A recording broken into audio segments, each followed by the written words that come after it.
لە بڵاوکراوەکانی کتێبخانەی شنەوەی دەنگی ڕێڵێک بۆ گەیاندنی ڕۆشنایی بە هەمووان.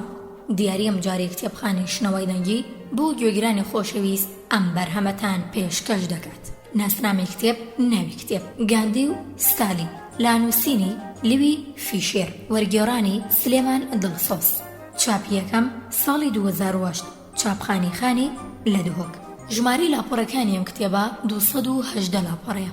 ئامادەکردنی ئاواتکوێستانی خوێندنەوەی پەرستۆ محەممەد، کاری دەنگ و مۆنتاژ ئاواتکوێستانی پەرستۆ محەممەد ئارەزوو عومەر. بەروەری تۆمارکردن 8/6 2014 ڕۆژی یەکشەممە. کاژێر 11 خولەکی پێشنیوەڕۆ. ژمارەی تەلەفۆن 328 71 97.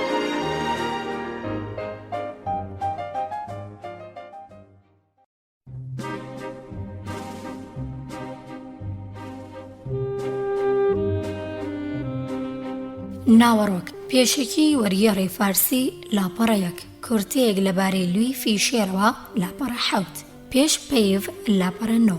ئەم کتێبان بابەتانە لە خۆ دەگرێت. یەکەم، دنیا چی لە قەوماوە لاپەڕە 19. دووەم، سیاسەت و بێدەسەڵاتان لاپەڕە 27. سێم، مەهاتما گاندی و سەرۆکی فەرماندە مارشال ستالین لاپەڕە 41. چوارەم، ئاخۆ لە رووسیا ئازادی هەیە لاپەڕە 61. 5، ئێمە هەمومان قوربانین لاپەڕە 73. شەشەم، بەیانی یەکشەمە لە دووسلدۆرف لاپەڕە 81. حوتەم، هیتلەر و ستالین لاپەڕە 91. هەشتەم، سەرپشک بوون لاپەڕە 103. نوێم، دەنگوباسی تازە چییە لاپەڕە 115. دەیەم، چۆن دەکرێت ئەنگاومان لەگەڵ بارودۆخی نوێدا ڕێک بخەین لاپەڕە 127. 11، ڕێشەی دەسەڵاتی جیهانی رووسیا لەکوێدایە لاپەڕە 141. 12، شەڕی ئایدۆلۆژی لەگەڵ رووسیا لاپەڕە 163. 13، پلانێک بۆ ڕێگەگرتن لە شەڕ لەگەڵ رووسیا لاپەڕە 177. کۆتا بابەت و 14، چراکە ڕوە و دەروونێت داگیرسێرە لاپەڕە 203.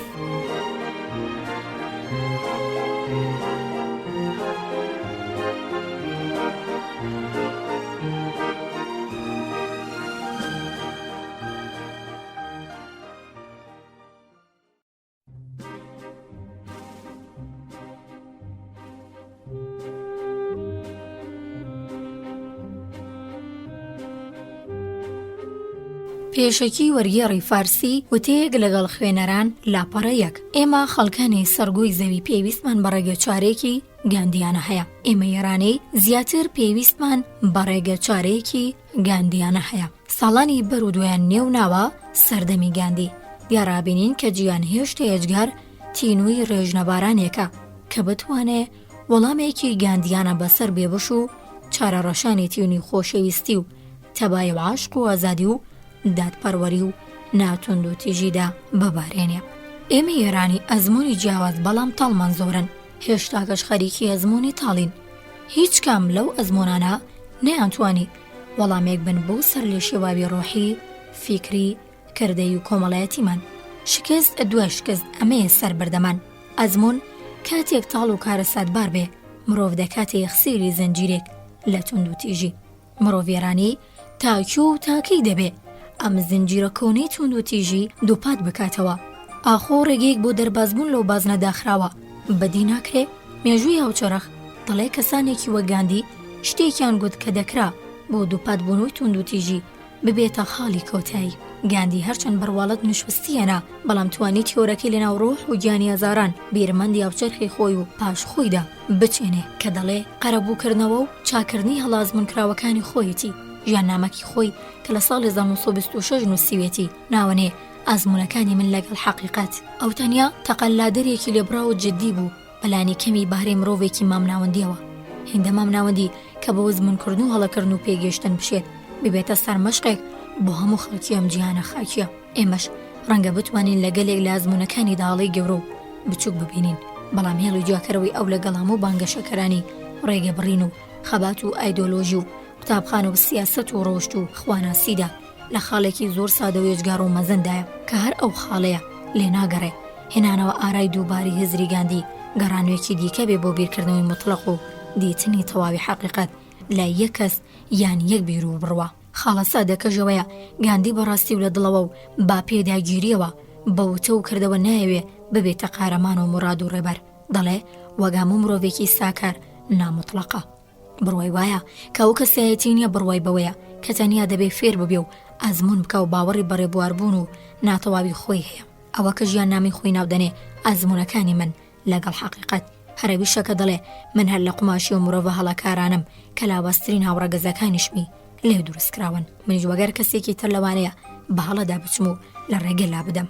هەروەها دەڵێ ئەگەر یەکێک پێم بڵێ کە خواوەند خۆی ناڕاستی و خۆی ئەشکەنجەیە من سەرپێچی لە پەرستنی خۆیەکی واکەم با هەموو تەمەنی خۆشم بۆ پەرستنی تەرخان کردبێ. واتە هیچ مطلقێکی نووسراو نەنووسراوە زیندوو مردوو لای من نییە کە بتوانێ تەنگ بە بنەمای ئەخلاقی من هەڵچنێ. ئەم ئەخلاقەش ئەخلاقی بەزی و خۆشەویستی و ناتوند و تژیەکە لە زینی من داتوانێ بەسەر هەموو نەریت و نوێکاریەکدا زاڵ بێ نەک بە پێچەوانەوە. کاکڵەکە لێرەدەیە ئامادەی بۆ ڕەخنەکردنی بێبێزەیانی هەموو شتی هەمانە لە بەرچاو نەگرتنیەرکێک ڕیسالەتێک بۆ خودی خۆمان جیا لە مرۆڤەکانی دیکە و زانینی هەر جۆرارکێک بەهی هەمووان بۆ هەمووان خۆپاراستن لە مرید و مرادبازی. لە کاتی هوروژمی پارسیاری مریدانی خوازرا و نەخوازراودا خۆ نەدیتن وەک زانەی گشتی و کامەڵ ڕێبوار و فێرخواز و ناتەواومانەوەی هەمیشەی بەڵام هاوکات هیواداری بەردەوام بەگەشە و هەڵدان و پێگەیاندنی کەسایەتی خۆمان و گشت مرۆڤەکان و باشترکردنی ڕەفتاری مرۆڤ لەگەڵ مرۆڤ و هەروەها باشترکردنی پێگاتی دامەزراوەکانی مرۆڤ. نەفرەتکردن لەستەم نەک لەستەمکار لە هەمووشی گرنگتر مطلق نەکردنی ئیمان و بڕوا لەسەر حیسابی دروستکردنی ئازار و کوێرەوەری بۆ خەڵک. تەنانەت یەک مرۆڤیش و دوجار ڕەچاوکردنی سەرمەشق و ڕەفتاری گاندی بۆ هەموو کەسانی کە هەموو ڕۆژێ دەڕژێنە کۆڵان و جادەکانەوە. لێرەدەیە کا کەڵکەڵە ڕەوایەکەمان وەڵامێکی سوکنایی بەخش و بەجێی دەست دەکەوێت کە گاندی دەمارگرژی مەذهبی نییە تا لەسەری دەست بنی تاپی نەقاقەی خۆمان و خەڵکی دیکە بە تاوانی لادان و گومڕای و گومانەکانیان ئازاریان بدەین و بیان کۆژین. گاندی تەنیا دووپاتی ورینگی ئارام و وردیلی دەڕوونە پێوانەیەکە کە تۆ هەمیشە پێت بۆ و نەدزانیوە پێتە. تۆ دەتوانی بێبەزەیانە هەرێک لە ڕەفتار و کردەوەکانی گاندی بخەینە باڕەخنە و هەڵە و غەدرەکانی بیر بخەیەوە. بەڵام ناتوانانی نکۆڵی لەو ڕێبازە بێناو بکەی کەەوە ئاماژەی پێیەکە لە هەزاران ساڵ لەم و بەریشەوە هەبووە چونکە ئەو ڕێگایە ئیمکانی خۆپەڵاوتنی هەر لە سەرەتای کارە و لەگەڵ خۆی و تۆ کردوتە مەرج و هەموو ساتێک ئامادەیە دوا دەستکەوتەکانی بخرێنە باڕەخنە و ڕەخەنەکانت لێ وەربگرێ تا باڵای پێ بکە. هەر بۆیە ڕێبازێک نییە هەر لە سەرەتا و چارەنووسەکەی دیاری کرابێ. بێجگەلەوەی ڕێز لە یاسای کەمکردنەوەی دەرد و ئازار و میهرەبانی بەربڵاو دەگرێ بۆی هەرگیز ناکرێ ئیدعا بکرێ کە ئەمیان ئەو نەریت کە هەڵقوڵاوی ئەم ڕێبازەیە ئەموو ئەوی بەلا ڕێدا بردووە چونکە لە جێ خاوەنی هیچ نەریتێک نییە. ئەم وتانە هەمیان پەیوەندیان بە خودی ڕێبواری ئەو ڕێگایەوە هەیە چونکە هەردەم نەک ئیمکانی ڕخنەگرتنەیە بەڵکو توخمی بنەڕەتی پێشەفە چوونیەتی. لوی فیشێر لە منووسینە کاریگەرەدا بە یارمەتی وەرگرتن لە گاندی پەنجە لەسەر خاڵێکی گەورە و سادەوا دادەنێ هەرە شتێک کە هەمووانەی زانن و دەیبینن. بەڵام بانقەست و باپە لە پرۆزێ با پەنایدا ڕاددەبن و دەستی ڕێزی بۆ بەسینگەوە دەنێن تا لە دەستی ڕزگاریان بێ. ئەوە پرسێ دەوری تاگ لە میانەی ئەو دواپە لە قاژۆیەدا چییە؟ ئاخۆ ئەکرێ دەوری تاک و کۆمەڵ لەیەکتر جا بکرێتەوە؟ ئایا ئەم جاکردنەوەی هەر لە سەرەتاوە هەڵە نییە و بۆ ڕاکردن لە بەرپرسیارەتی نییە؟ ئاخۆ چاوەنواری دامەزراوەکان بوون ڕوویەکەی تری ملکەچی و لەوەڕان لا دۆخی جێگیر نییە؟ فیشێر بە گێڕانەوەی دووبیرەوەری لە بەشی کۆتاییم کتێبەدا وەڵامی ئێمە و هەموو سۆرخگەرە دواو دۆزەکانی ئەمڕۆ و سبەی دەداتەوە تاک خاڵی دەستپێک و کۆتایی هەموو گۆڕانەکە کەواتە دەشبێ بڵێن ئێمە زیاتر پێویستمان بە ڕێگەچاری گاندیانە هەیە.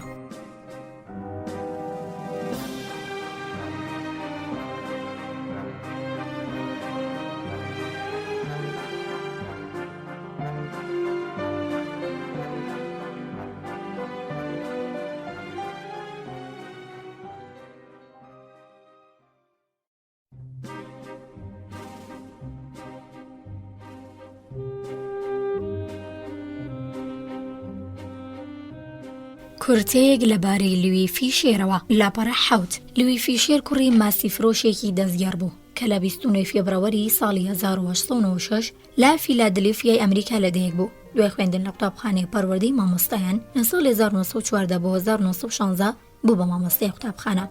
ساڵی 1970 چوە ناوتیپی جوولەکان کە یەکەیەکی سەربازی بوو لە فەڵەستین. دوای گەڕانەوە بۆ ئەمریکا بۆ ئاژانسێکی دەنگ و باس لە نیویۆرک کاری دەکرد. ساڵی دواتر چوە مۆسکۆ بوو بە پەیامنێری گۆڤاری ناسیۆن.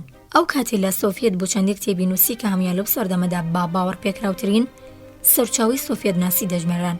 هەندێکیان برێتین لە ئیمپریالیزمی نەوتی، قەیرانێکی جیهانی بۆ نەوت و ساڵی 1926 و سۆڤیەتیەکان لە جیهاندا ساڵی 1930. ناوبڕۆ ماوەی گەواڵی شاری براکۆژی ئیسپانیا دەگواستەوە و ماوەیەکیش بوو باندامی بریگادی نێونەتەوی یەکێتی چەپەکانی جیهان کە لە هەمان شەڕدا دژی فڕانکۆی پادشایی خواست وەستایەوە. لە ساڵی 1936 گەڕایەوە ئەمریکا و لە نیویۆرک نیشتەجێ بوو.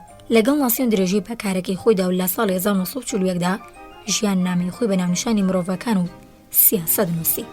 دوای مشتومڕێک لەگەڵ نووسەر لەسەردا کۆکیکردنی سۆزدارانی گۆڤاری ناسیۆن لە ستالین و سیاسەتەکانی سۆڤیەت ساڵی 1945 گۆڤارەکەی جێهێشت.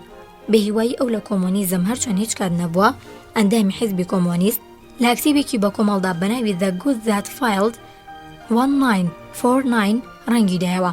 ئەم کتێبە بەناونیشانی ئەو بوتەیشکە بە فارسی وەرگێڕدراوە. لەوە بەدووە فیشێر بۆ گۆڤارە ئازادی خوازە دژ بە کۆمۆنیستەکانی وەک پێشکەوتووی دەنووسی. کتێبەکانی تری فیشێر بریتین لە ژیانی مەهاتما گاندی 1950 کە فیلمی 8 ساعتی ڕیچارد ئاتنبورو ساڵی 1972 لە ڕووی ئەوەوە دروستکرا. ستالین 1952، لێنین 1964، گاندی و ستالین 1947، هەفتەیەک لەگەڵ گاندی 1942 دەیان کتێب و تاری دیکە لەبارەی سۆڤیەت. وڵاتێک کە ئۆگری بوو، گاندی کەسایەتێک کە خۆشی دەویست. فیشێر تا کاتی مەرگی لە 15 ژانێوەری 1970 لە زانکۆی پرینستۆن وانەی یەکێتی سۆڤیەتی دەگوتەوە. من ساڵانی هێشتا لە وتارەکانی جۆرج ئۆروێلدا ناوی ئەم کتێبەم بەرچاو کەوت کە لە وتارێکی پڕ نێوەڕۆکی ئۆروێلدا لە مەرگاندی وتەیەکی لوی فیشێر وەرگیرا بوو. دوای ئەوە چەندی ساڵ بە دوای کتێبەدا گەڕام تاوەی پرۆفیسۆر راج موهان گاندی، مامۆستای مێژوو لە زانکۆکانی ئەمریکا و هیندستان، نەوەی مەهاتما گاندی لە سەفەری خۆی بۆ ئێران لە ساڵ 1970 توێژێکی ڕۆژنەمانیدا داوای کرد ئەم کتێبە تەرجەمە بکرێ. ئەم جارە ئینتەرنێت بەهانامەوە هاتوو لە ڕێگایەوە کتێبەکە بە خێرایی کەوتە دەستم و وەرمگەڕا. وەک پێشپەیوێک لێرەدا وتارێکی کریشناکری پالانی یەک لە هەودەمان بڕوا پێکراوەکانی ڕابیندرانە تاگور دەهێنینەوە. ناوبراو کۆکەرەوەی پوختەی وتەکانی گاندیە بە ناوی خەڵکی هەمویان براون بووە بۆ یونسکۆ. وتارەکە لەم سەرچاوەیە وەرگیراوە: گاندی ئەی لایف، کریشنا کریپلانی، ناسیۆنال بوک تراست، ئیندیا 1993.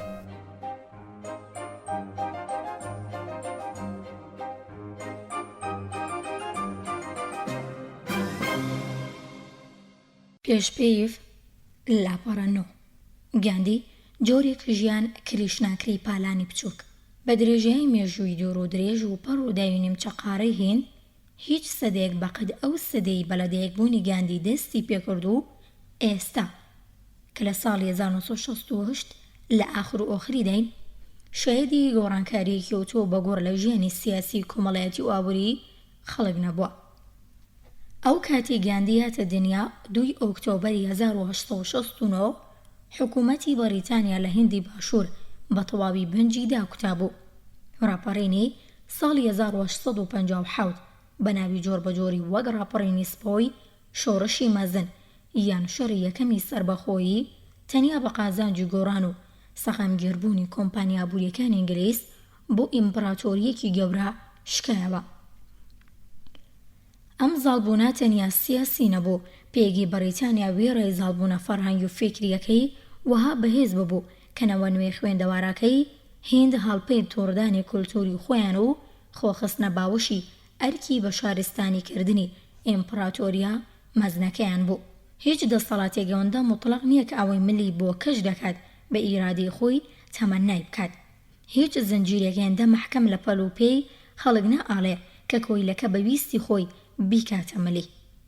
لە هەندیا و ڕۆژگارەدا مەلکەتی هێندە فراوان و خۆ بەدەستەوەدان هێندە چڕ بوو کەوا بیرەکرایەوە ئیمپراتۆری بەریتانیا لە هیند بە ئەمریخوان نازڵ بۆ ئەوە هاتووە تا هەتایە لێرە بمێنێتەوە. کاتێک گاندی دنیای بەجێهێشت گەلی هێند گەلێکی ئازاد بوو کە بەو کارەساتە کۆستی کەوت. دۆزەخ نیشانانی سەرزەوی خەڵکانی بێدەسەڵات و ڕۆشوڕوت و بێباش لە سامانی وڵاتی باب و باپیران میراتی لە دەستچویان کەوتبووەوە دەست و بێزمانەکان زمانیان کرابۆوە. کوڕبەوەی لە تەرسان ئێستا پشتیان ڕاست کردبوونەوە، بێچەک شیرێکیان دەستو کە سەر نێزەی بەڕیتانی چی پێ لەگەڵ نەدەکرا، چەکێک کە لە گشت جبەخانەکانی دنیادا نمونەی نەبوو. بەڵێ چەکێک کە بەبێ ئەوەی بکوژێ دەیتوانی سەر بکەوێ. چیرۆکی ئەو پەرجووە چیرۆکی ژیانی گاندیشە. ئاخر ئەو لە هەموو کەس زیاتر وەستا و هەروەها ئەندازیاری و دیاردەمێژویە بوو. لە خۆرانەیە کە ئەو نیشتیمانە ئەمەگناسەکانی ناویان لێناوە باوکی میلەت. لەگەڵەوەشدا پێلێبڕینە کە ئیدعا بکەین گاندی بەتەنیایی ئەو گۆڕانەی دروست کرد. هیچ تاکێک هەرچەندەش بێرتیش بێ ناتوانێت وەستاکاری یەکتەنی پرۆسەیەکی مێژووی بێ. زنجیرێک لە پێشینانی بەرجەستە و کەسانی ئەوچرخی بەتەمەنتر بە بێڵ و شیر هەوڵیان داوە بێستانی پڕ لە درک و داڵی ژەهراوی ترس و لاوازی و بیری پڕ و پوچ بژار بکەن. ئەوانە هەوڵیاندا زەویەکە وەرگێڕن و خۆشی بکەن تا بلیمەتی گاندی بکاتە مەیدانی بەهێزی خەبات و هاونیشتیمانەکانی لە ڕێپێوانێکی گەورەدا بەرەو ئازادی ڕێنمونی بکە. ئەگەر گاندی 100 ساڵ زووتر لە دەیەک ببە زەحمەت بوو ئەوە ڕووبدا کە ڕوویدا. هندیش ئەگەر ڕێبەرێکی وەک گاندی نەبووایە نەی دەتوانی بگاتە چارەنووسی ئێستەی خۆی و شێوازی تایبەتی خۆی دەست بخات. شێوازێکی هند شکۆمەند کە ئازادی لەگەڵ سەرفرازی بە دیاری هێنا، شێوازێکی تەواو ڕێسپار کە مرۆڤ نازانێ مەزمونە دەشێ جارێکی دیکە دووپات بێتەوە یاخودنا. گاندی بۆ خەڵکەکەی ژیا ڕەنجیدا و مرد، لەگەڵەوەدا گرنگی ژیانی و تەنیا لەبەر وڵاتەکەی خۆی نییە. جگەلەوە گاندی تەنیا وەک نیشتیمان پەروەر یان چاکسازێکی شۆڕژگێڕ نییە کە لە یادی ئەسڵەکانی داهاتوودا دەمێنێ. خاڵی بنەڕەتی لە چیرۆکی گاندی داوەیە ئەوەی لە بنەڕەتدا هێزێکی ئەخلاقی بوو کە داخوازیە و لە وجدانی مرۆڤ هەم جیهانیە و هەم نەمەر. ئەو بۆی لە سەرەتاوە بۆ هاونیشتیمانانی و نەک گەلانێدی خەباتی کرد، چونکە لەناو ئەواندا لە دەیەک ببوو ئازار و زەلیلیان هاندری پێویست بوون بۆ جوڵانەوە ئەخلاقی و خەباتە سیاسیەکەی. وانەیەکەن بۆ ئەوە دەبێ هەمووان فێری بن، نەک تەنیا هیندیەکان. ئەگەر گەورەی گاندی تەنیا بۆی خۆشەویستی گەڕگرتووی ئەو بۆ نیشتیمان و هەروەها ڕێبەرایەتە پەرج و مجوڵەکەی لە کاتی خەباتێکی سەرکەوتوانی سیاسیدا بووایە، ئەوە بەس بوو بۆەوەی خەڵک وەک باوکی میلەت سوپاسگوزاری بن. بەڵام ئەو پاساوە بە زەحمەت دەتوانێ شی بکاتەوە کە بۆچی باقی خەڵکی گیان بە شێوەیەکی تایبەت ڕێزی لێدەنێن یان هانەیەکی تایبەتی لەوتەکانیدا دەبیننەوە. ئەو ڕۆکە لە جیهاندا باوکی میلەتمان کەم نین. لە ڕاستیدا بەبێ وجودی هەندێک لەوان دنیا دەکرا چارەنووسێکی باشتری هەبێ. بەڵام ئەو پیاوە ڕقە لە ڕەشتاڵێ لە بەرگێکی جاودا شتێکی زیاتری لە باوکی میلەتێدا بوو. دەستکەوتەکانی وی زۆرن، هەر کامێکان کە بە گوێری شێوەی ڕاپەڕاندن یان ئاکامی کارەکە هەڵسەنگێنراون، ناوی ئەویان لە سەرانسەری دنیادا ناسرا و سەرفراز کردووە. گاندی ڕزگاری لە زنجیری کەویلەیەتی بێگانی بەیەک لەسەر 5 چەشنی مرۆڤ بەخشی و دوا بەدوای ئەوە ڕزگاری هێن بە پێی هەندێکرا بۆ پێشەنگی ڕزگاری گەلێک وڵاتانی ئاسیای باشووری و ڕۆژهەڵات و ئافریقیا. ئەوەی ئەو بۆ مرۆڤانەی کرد کە جاران پێیان دەگوترا گڵاو لەسەر بەخۆی هێن کەم بایەختر نەبوو. گاندی زەنجیری دەیان سەدە زوڵم و زۆری چینایەتی و سوکایەتی کۆمەڵایەتی ئەوانی پساند. پێداگریە و لە مەڕۆی کە ئازادی دەبێ هاوڕێ لەگەڵ بەختەوەری کۆمەڵایەتی ئاخلاقی و ئابووری ملیێنان کەس بێ کە لە گوند دەژین و هەروەها و شێوازانی بۆ گەشتن بەو ئامانجە گرچن یەبار ڕێبازێکی بۆ ژیان خستەڕ و کە لەوانەیە ڕۆژگارێک ببێتە جێگرەوەی کۆمەڵگە ناوەندگەرا و بەژۆندی خوازەکانی ئەمڕۆ. مردنەکەشی بۆ خۆی دەستکەوتێکی گەورە بوو، چونکە شەهید بوونەکەی ڕێگی لەسەر شێتی ڕق و براکۆژی لە نێو نەتەوەکەی داگرت و زەمینەی سەقامگیری شوناسی سێکۆلار و دیموکراتی سیستەمی ساوە یەگرتووی هێندی خۆش کرد. بەڵام هیچ دەستکەوتێکی مرۆیی هەرچەند گەورەش بێ ناتوانێت تا سەر بمێنێتەوە یان لەو دنیا هەردەم لە گۆڕانەدا بێگۆڕانکاری درێژە بە ژیانی خۆی بدا. ئەوەی گاندی بەدەستی هێنا لەوانەیە لەناو بچێ یان بەلا ڕێدا بڕوە یان دەتوانێت تا ئاستی یادەوەریەک کاڵ بێتەوە. بەڵام گاندی دیسانەوەش دەژی، چونکە مرۆڤ لە دەستکەوتەکانی مەزنترا. لە وجودی ئەودا مرۆڤێکی جیهانی هەبوو کە هەمیشە بەدوێ حەقیقەت و کەماڵی ئەخلاقیدا دەگەڕا. خۆی گوتنی من زیاد لەوەی کە نەهێڵم نەتەوەکە مازار بچێژێ بیر لەوە دەکەمەوە زاتی مرۆڤ لە بێبەزەیی دوور بخەمەوە. ئەگەر ئێمە هەمومان فرزندەی یەک خوین لە گۆرانێکی خوایدا پێکەوە هاوبەشین کەواتە دەبێ لە تاوانی کەسێکی تردا چ سەر بە ئێمە بێ یان نەتەوەی تر هاوبەش بین. ڕابیندرانات تاگور ساڵی 1930 دەنووسێ لە هێندیش وەک شوێنەکانی دیکەی دنیا نیشتیمان پەروەری وەهن کە بەقەد گاندی ئازیز خۆیان بۆ نیشتیمان تەرخان و قوربانی کردووە و هەندێکیان جەزرەبە و ئازاری چۆنتر لەویان چەشتووە کە گاندی دەبوو بیچێژێ. تەنانەت لە دیدی ئاینیەوە هەندێک مرتاز لە وڵاتە دەدەژین. ئەوەندەیان ڕیازەت خەو ئەزاردانی ئاینی کێشاوە کە ژیانی گاندی لە چاوی ئەوان ئاماڵ حەسانەوەیەک بووە. بەڵام ئەم نیشتیمان پەروەرانە تەنیا نیشتیمان پەروەرن نەک زیاتر. مرتازەکانی شتەنیا پاڵەوانانی ڕۆحانین و وەک مرۆڤەکانی دیدیلی کەرامەتێکن کە خەڵکی دیکە پێی سەرسامن. لە کاتێکدا پێدەچێن پیاوە لە کەرامەتەکانی مەزنتر بێ کەراماتێک کە هەر کام دنیای گەورەین. گاندی پەرزگە و مەزهبێکی بنیاد نەناو گەرچی بە ئیمانداری ژیا لەگەڵەوەشدا هیچ بیر و باوەڕێکی تەسک و دەمارگرژانەی لە دوای خۆی بەجێ نەهێشت تا پەیڕەوانی لەسەر کەلەپور و سونەتەکانی دەم لە خوێنی یەکتر بنین و هەرا بنێنەوە. ئەو سەرۆڕای ئەوەی بە شێوازی خۆی بە قۆڵی ئەمەکدار و بڕواداری ئەو ئاینە بوو کە لەگەڵیدا لەدەیەک ببوو. بەڵام هەر چەشنە بنەمایەکی ئەیدۆلۆژی ڕێوڕسم و عیبادەتی ناخلاقی کە لە ڕوانگەی ئەوەوە ڕەتکەرەوەی یاسی معنەویەت و میهرەبانی فراوان بێ بەبێ ترس و ڕووبینی و بەژەوەندخوازی ڕەت دەکردەوە. هەر لە ساڵی 1909دا هاوڕێ باپتیستەکەی تێبینی لەسەرەوە ڕێبازێکی پرۆتستان کە بڕوەی بەنجامدانی ڕێوڕسمی بسمیلکردن تەحمید دوێ باڵابوونی منداڵ نەک زووتر.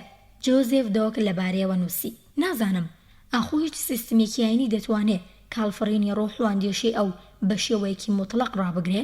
ڕوانگەی هێندە لە مەسیحیەت نزیکا کە پێناچێت بە تەواوی هیندوی بێ و هێندە تژین لە هیندوێتی کە ناکرێ ناوی مەسیحیەتی لێبێنێ لە کاتێکدا هەست و سۆزیەوەندە بەربڵاو و باڵادەستە کە مرۆڤ وا بیرەکاتەوە گەیشتۆتە جێگایەک کە ڕێبازە فریقیەکانی لە لابێمانان. 27 ساڵ دواتر گاندی خۆی هەندێک لاوکارانی کە ئەنجومەنێکیان بەناوی ئەوەوەدا مزراندبوو تا بیر و باوەڕی ئەوی تێدا بڵاو بکەنەوە بەم جۆرە ئاگادار دەکاتەوە کە شتێک بەناوی گاندی گەرایە و بوونی نییە. نامەوێ فێرقەیەک لە دوێ خۆم جێبهێڵم. ئیدعایەوە ناکەم کە بنەمایەکی فکری یان تیۆریەکی نوێم داهێناوە. من تەنیا بۆ شێوازی خۆم هەوڵم داوە حەقیقەتی هەمیشەیی و تا هاتیایی لەسەر کێشەکان و ژیانی ڕۆژانەمان تاقیب بکەمەوە. ئەو ڕایانەی دەرم بڕیون و ئەو ئاکامانی پێیان گەیشتوم بە هیچ شێوەیەک یەک لاکەرەوە نین. ئەگەر سپی بگەمەشتی باشتر لەوانەیە بیان گۆڕم. هیچ شتێکم نێ فێری دنیای بکەم. حەقیقەت و ناتۆنوتیژی بەقەت جیاکان کۆنن. ئەوەی کردومە هەندێک تاقیکردنەوە بۆ لەسەر هەردووکیان بە مەودەیەکی تا بکرێ بەرینتر و بە باشترین جۆری ممکن کە لە توانەمدا بۆ لەو پێناوەدا هەندێک جار هەڵم کرد و پاندەم لە هەڵەکانم وەرگرتوون. بەڵێ هەموو فەلسەفەکەی من ئەگەر بکرێ و ئەو وشە پڕفڕی و پڕئیدیعایی بۆ بەکاربێنین لەوەدا کورد دەکرێتەوە کە ئێستا گوتم ئێوە نابێ نێوی لێبنێن گاندی گەرایی چونکە ئیمان بە قیبلەیەکی و ئایدۆلۆژیەکی نوێی تێدا نییە. بۆ ڕاوەکردنیشی وتار و پرۆپاگەندەی بە باق و بریقی نابێ. لەبارەی منەوە لە کتێبە پیرۆزەکان شتان وەرگرتوون بەڵام ڕاشکاوانەتر لە هەر کاتێکی تر پابەندی بڕوای پتێوی خۆمم کە حەقیقەت نابێ ببێتە قوربانی هیچ شتێکی تر.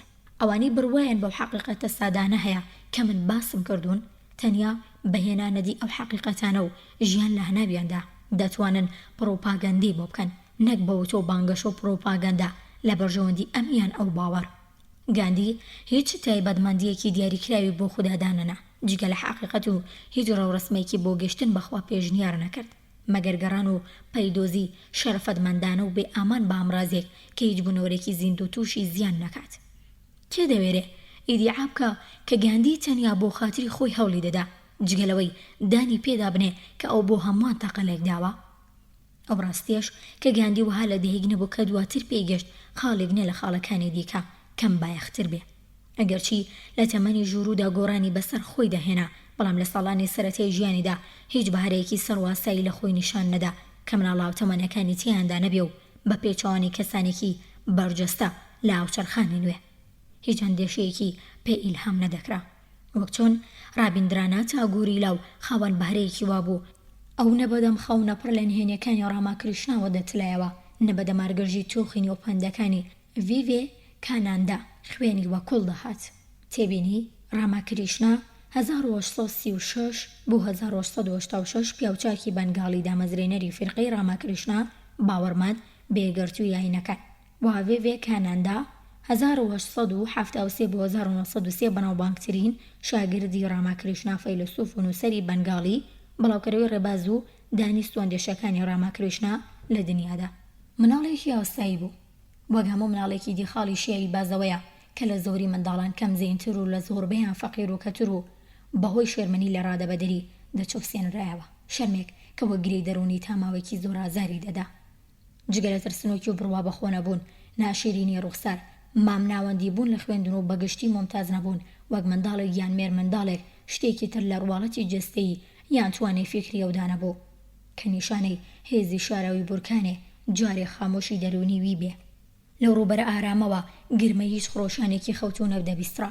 نە ئەورینجێک دیاربوون نەدوو خەڵێک تا نیشانی شمشیرێکی ئاگرین بێ کە لەسەر سندانی وجودیدا خەریک بوو شکڵی دەگرت ڕەنگەویستی یێزدان بۆ بێ کە خوا لەبەر ئێرەیی شەیتان چەکێکی دەگمەن کە بە پەنامەکی دروستیە کردو بۆ ئەوەی لە چێوی شەیتانی بەدوور بگرێ لە کالانێکی یان پەرپوتدا بیشارێتەوە سەرنجی هیچ کەس ڕانەکێشێ تەنانەت کالانەکە خۆشی لەبارەی ئەو ئاگرە خامۆشەی دەرونی یان ئەو چارەنووسی کە بۆ داهاتووی خۆی لە بۆ سەنابوو هیچ سەرەداوێکی بەدەستەوە نەدەدا هیچ وشیارێکی تایبەت و تەنانەت کردەوەیەکی ناسایی هەواڵی دەرکەوتنی بلیمەتێکی لە بیچمێرزەکارێکی بەرواڵە داساییدا ڕانەدەگەیان شەپۆل هیچ خڕۆشانێکی چاوەڕوان نەکرا و ڕووبەری هێمن و یەک هەوای منداڵی بێڕوودا و ئاسایی ئەوی نەدەهەژاند و هیچ تامەزرۆیەکی لە ڕادەبەدەر لە قوڵایی نەئاگەی ئەوەوە دزەی نەدەکردە دەرەوە مێرمەنداڵێک کە لە نەئاگایی خۆی دەهەستی بە بەختەوەریە کرد لە هەموو قیرانێکی بەر لە باڵغ بوون کە هەوێنی کامرانی و هەروەها ناکامی گەلێ لە بلیمەت و پێغەمبەران بووە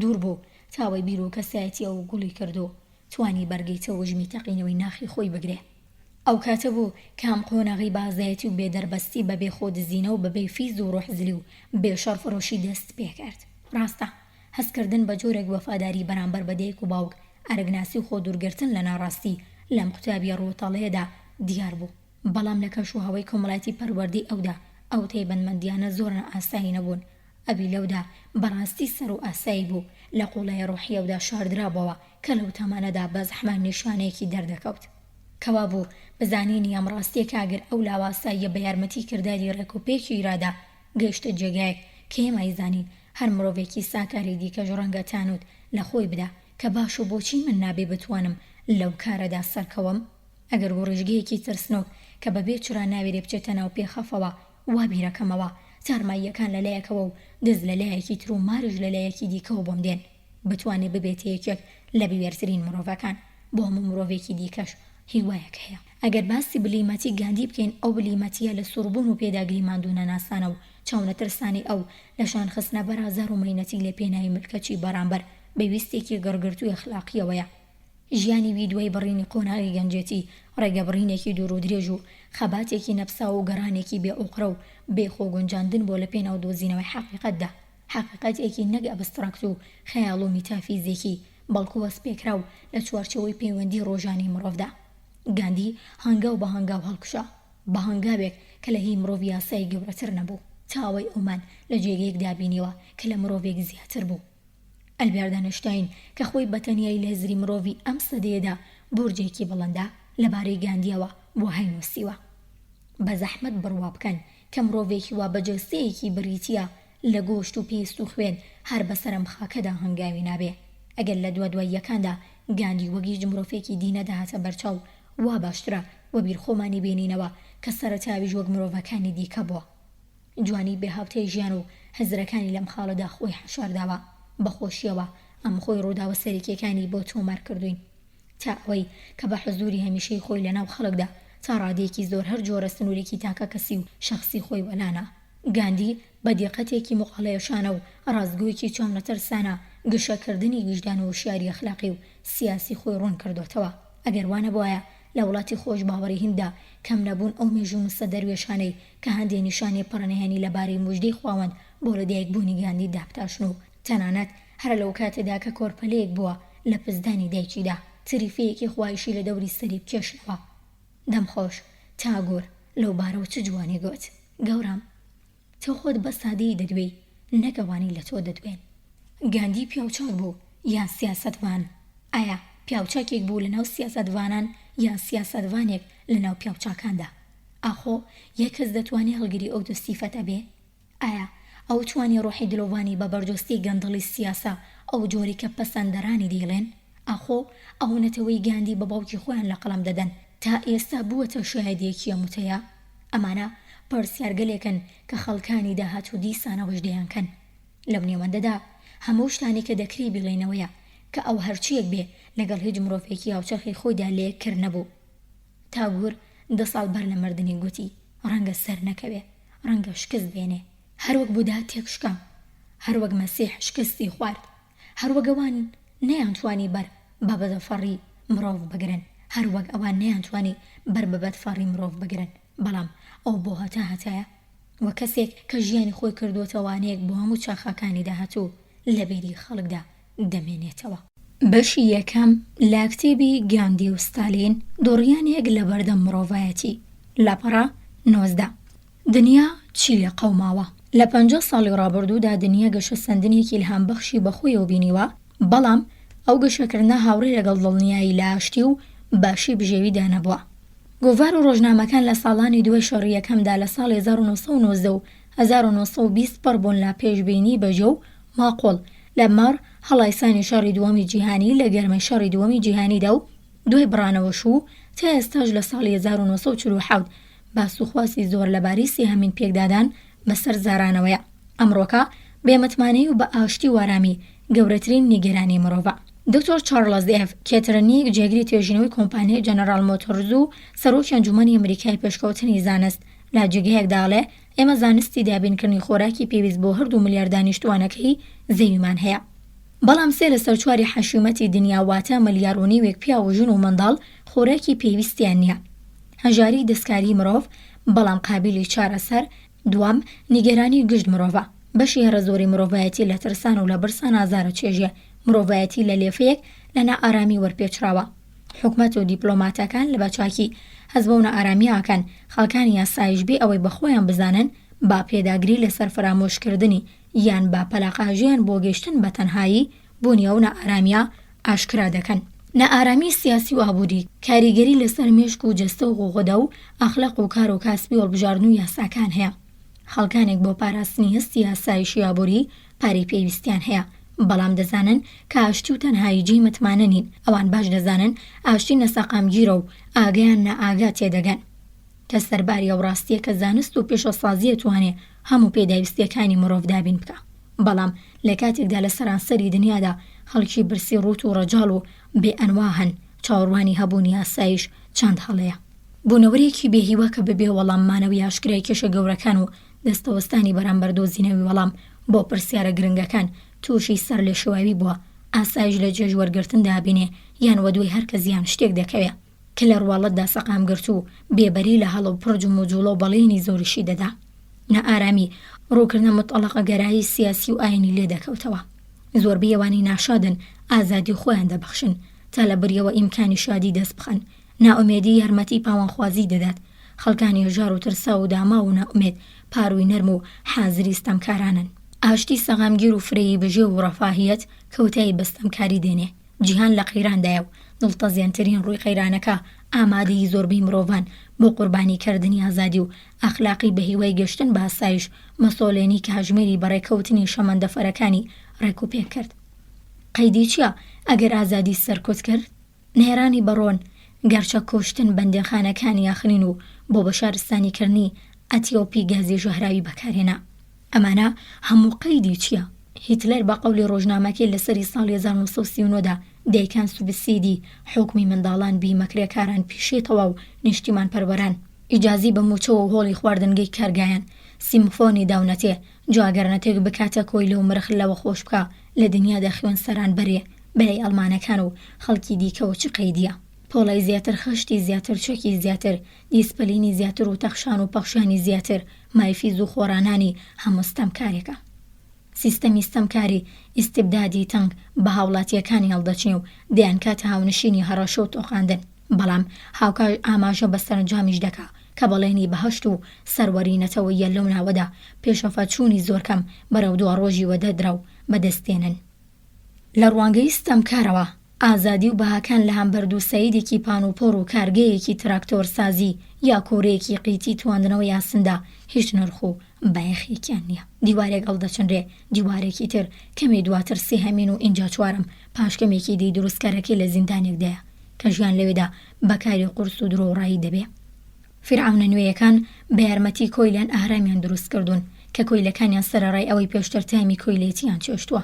بە خۆشحاڵیەوە 40 ساڵ وەبەنی ئیسرائیلیەکان بە بیابان و قاقڕاندا دەخولێنەوە بۆی بگەنە ئۆردنی مژدە پێدرا و وڵاتی ئازادی. ئەو هەرەمانە کۆمەڵە مۆمیایەکیان لە ناودان کە ڕەمزی ئاسایش و نهێنی کاری دژی کەرامەتی ئینسانی و هەروەها نیشانی دەسەڵاتی فیزیکی دشاخلاقین. بەڵام لە تەنیش ئەو هەرەمانەدا ئەمە ئەبولهەولا کە کڕووکوپ و گوماناوی دانیشتووە بزانێ داخوا ئەنجامی پاڵەوان بازیەکە بەکوێ دەگا. گەلان ڕەنگە لە پێناوی و چەکدا دەست لە نان هەڵبگرن و لە ئەنجامی تیونێتیان بۆ ئاسایش ببنە دڕندەی دژاخلاق. بەڵام ئەمڕۆ کاڵمانی نازی لە چه حاڵێکدایە؟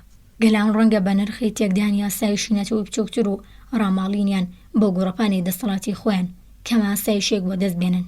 بەڵام زۆری پێناچێ ئەو جانەوەرە بەتهەوێ و نەتەوێت لەگەڵ جانەوەرێکی دیدەگەنە یەکتری و قسەی تێدانە ئانگشە یەکتر دەبن. لە کاتێکدا پۆلیسی نهێنی و دەسەڵاتداری ستەمکار دەتوانی ئازادیمان لێ زەوتکە. چۆن دەشێ باسی ئاسایشی تاکە کەسی بکەین؟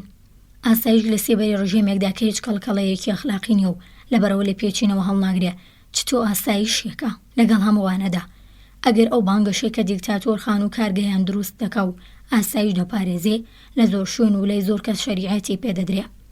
قەیرانی سەردەمی ئێمە لە بنەڕەتدا ئەخلاقیە. ئێمە لە دنیاکداژین کە تێدا خۆشویستنی ئازادی پەنابردن بۆ بەها بەرز ئەخلاقیەکان بەرگەگرتنی زەحمەتی و ئازار و ڕێزگرتن لەوچەی مرۆڤ ڕووی لە کزی کردووە. ئەمە خاڵێکە کە لە هەموو شتێک زیاتر شکستی سیاسەت وانان ڕاگەیەنێ.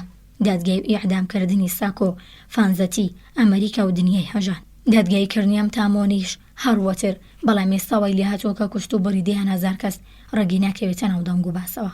تاوانەکانی پۆلیسی نهێنی سۆڤێت لە سیبەریا، ئازاردانی کۆیلان لە کۆنگۆی بەلژیکا، جوولەکە قڕان و ڕەشە کوژی ئەرمەنیەکان، گرانی دوورە دەستی لە سەدەی 19 و یەکەم دەی سەدەی 20 تووشی خۆڕەشانی گەرم و گەڕ کرد.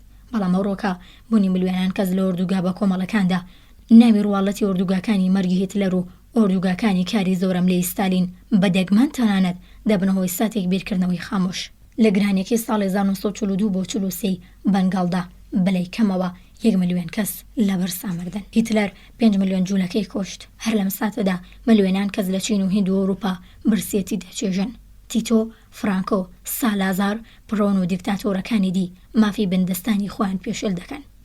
زوڵم و زۆرداری نەتەوەی لەگەڵ پەرەگرتن و هەڕمێن کەوتنی نەتەوەخوازیدا گەشەی کردووە. تراژیدی دڵڕەقیەکانی دنیای دەوڵەمەند و پێشکۆتوونوی ئێمە هێندە بەربڵاوە فراڕەنگە کە لە بەرشۆ و سۆزی زۆربەی خەڵک بزرا، یان ڕەنگە بانقەز لە زەینی خۆمانی بەسڕینەوە تا دەشگردەوەیەکی بەرگری کارانەمان لە خۆمان نیشاندا بێ. ئەگەر ئەو بارودۆخە هەردەم لە زەینماندا زیندوو بووە مەحاڵ بوو مرۆڤ بتوانێت بەرگی ئازار بگرێ و نەمرێ. هەندێک مرۆڤ لەگەڵ دڕاقی و بێبەزەی و ئازار ڕادێن، هەندێکی تر بەرگەی ناگرن. کەسی ناسک ئەغڵب دەڕوخێ و تێک دەشکێ، یان پەنا دەباتە بەرگی و پێنەدان و لاپڕەسەن و بێخەمی، یان ژی سەر دەباتەوە نێو قاوەی تەنیایی و گەوشەگیری چاکیش دەزانێ لە دەروی ئەو پەناگە شەخسیەدا چۆن کڵۆڵ و داماوە. لەبەرەوەیە کە لەو دۆخەدا بێمەیلیەکی بەربڵاو بەرامبەر بەکردەوەگەری سیاسیان بەشداری جدی لە ڕێکخراوەکانی کەمکردنەوەی ئازار و نەهێشتنی شەڕ لە ئارادایە. بەڵێ ئێمە پارێکی چروگیان کاژمێنێک دەبەخشین نەک زیاتر، بەڵام ئەوە شتە نیە کە لە چاو گەورەی ئەرک دەبێ ئەنجام بدرێ. هەرچی مرۆڤ زیاتر دەست لەسەر دەستدا بنێ بەو ڕادەیە گرفتی زیاتر سەر هەڵدەدەن و مەیدانێکی بەرینتر بۆ تەڕاتێنی زمانلووس و زۆرداری دەزڕەش و پیاوکۆش و دەستبڕی سیاسی چۆڵە بێ. گرفت بە دوای گرفتدا دێن هێند لە ناکاو کە بیرکردنەوە لە ڕێگە چواری بنەڕەتی زەحمەت دەبێ.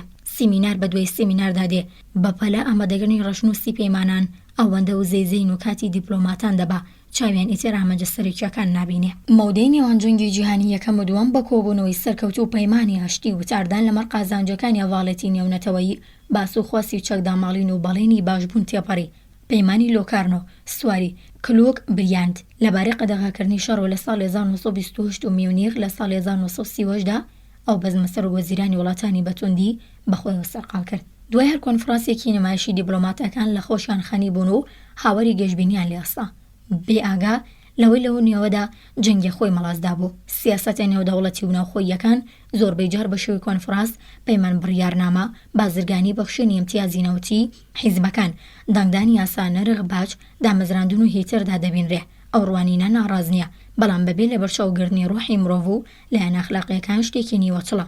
سیاسەت بەر لە هەموو شتێک پێویستی بە تۆکمەی و هاودڵی بەرەنجامی بنەماکانە، بەڵام هەڵسوکەوتی تیۆردا ڕێژە شڕەخۆرەکانی سیاسە سەلماندوویانە کە ڕاستیەکە لە کردەوەدا وانە. لەو نێوەندەدا پابەندبوون بە بنەما ئەخلاقیەکان دەتوانێت هاو ئاستی و یەکپارچەیە کەسێتی و یەکڕووی شەرەفی ڕەفتاری بەدیبێنێ. مرۆڤایەتی پێویستی بە هاوسەنگی لە نێوان سیاسەت و بنەماکان و لە نێوان کردەوە بنەماکان لە یەکتاکەکانە. زۆربەی کات ئەو دووە بە یەکتری نامۆن بە جۆرێکە هەموو شتێک تەنیا بەپێی یاکامی بەژەوەندیەکان لێک دەدرێتەوە. ئەدی من ئێمە چیمان پێدەبڕێ؟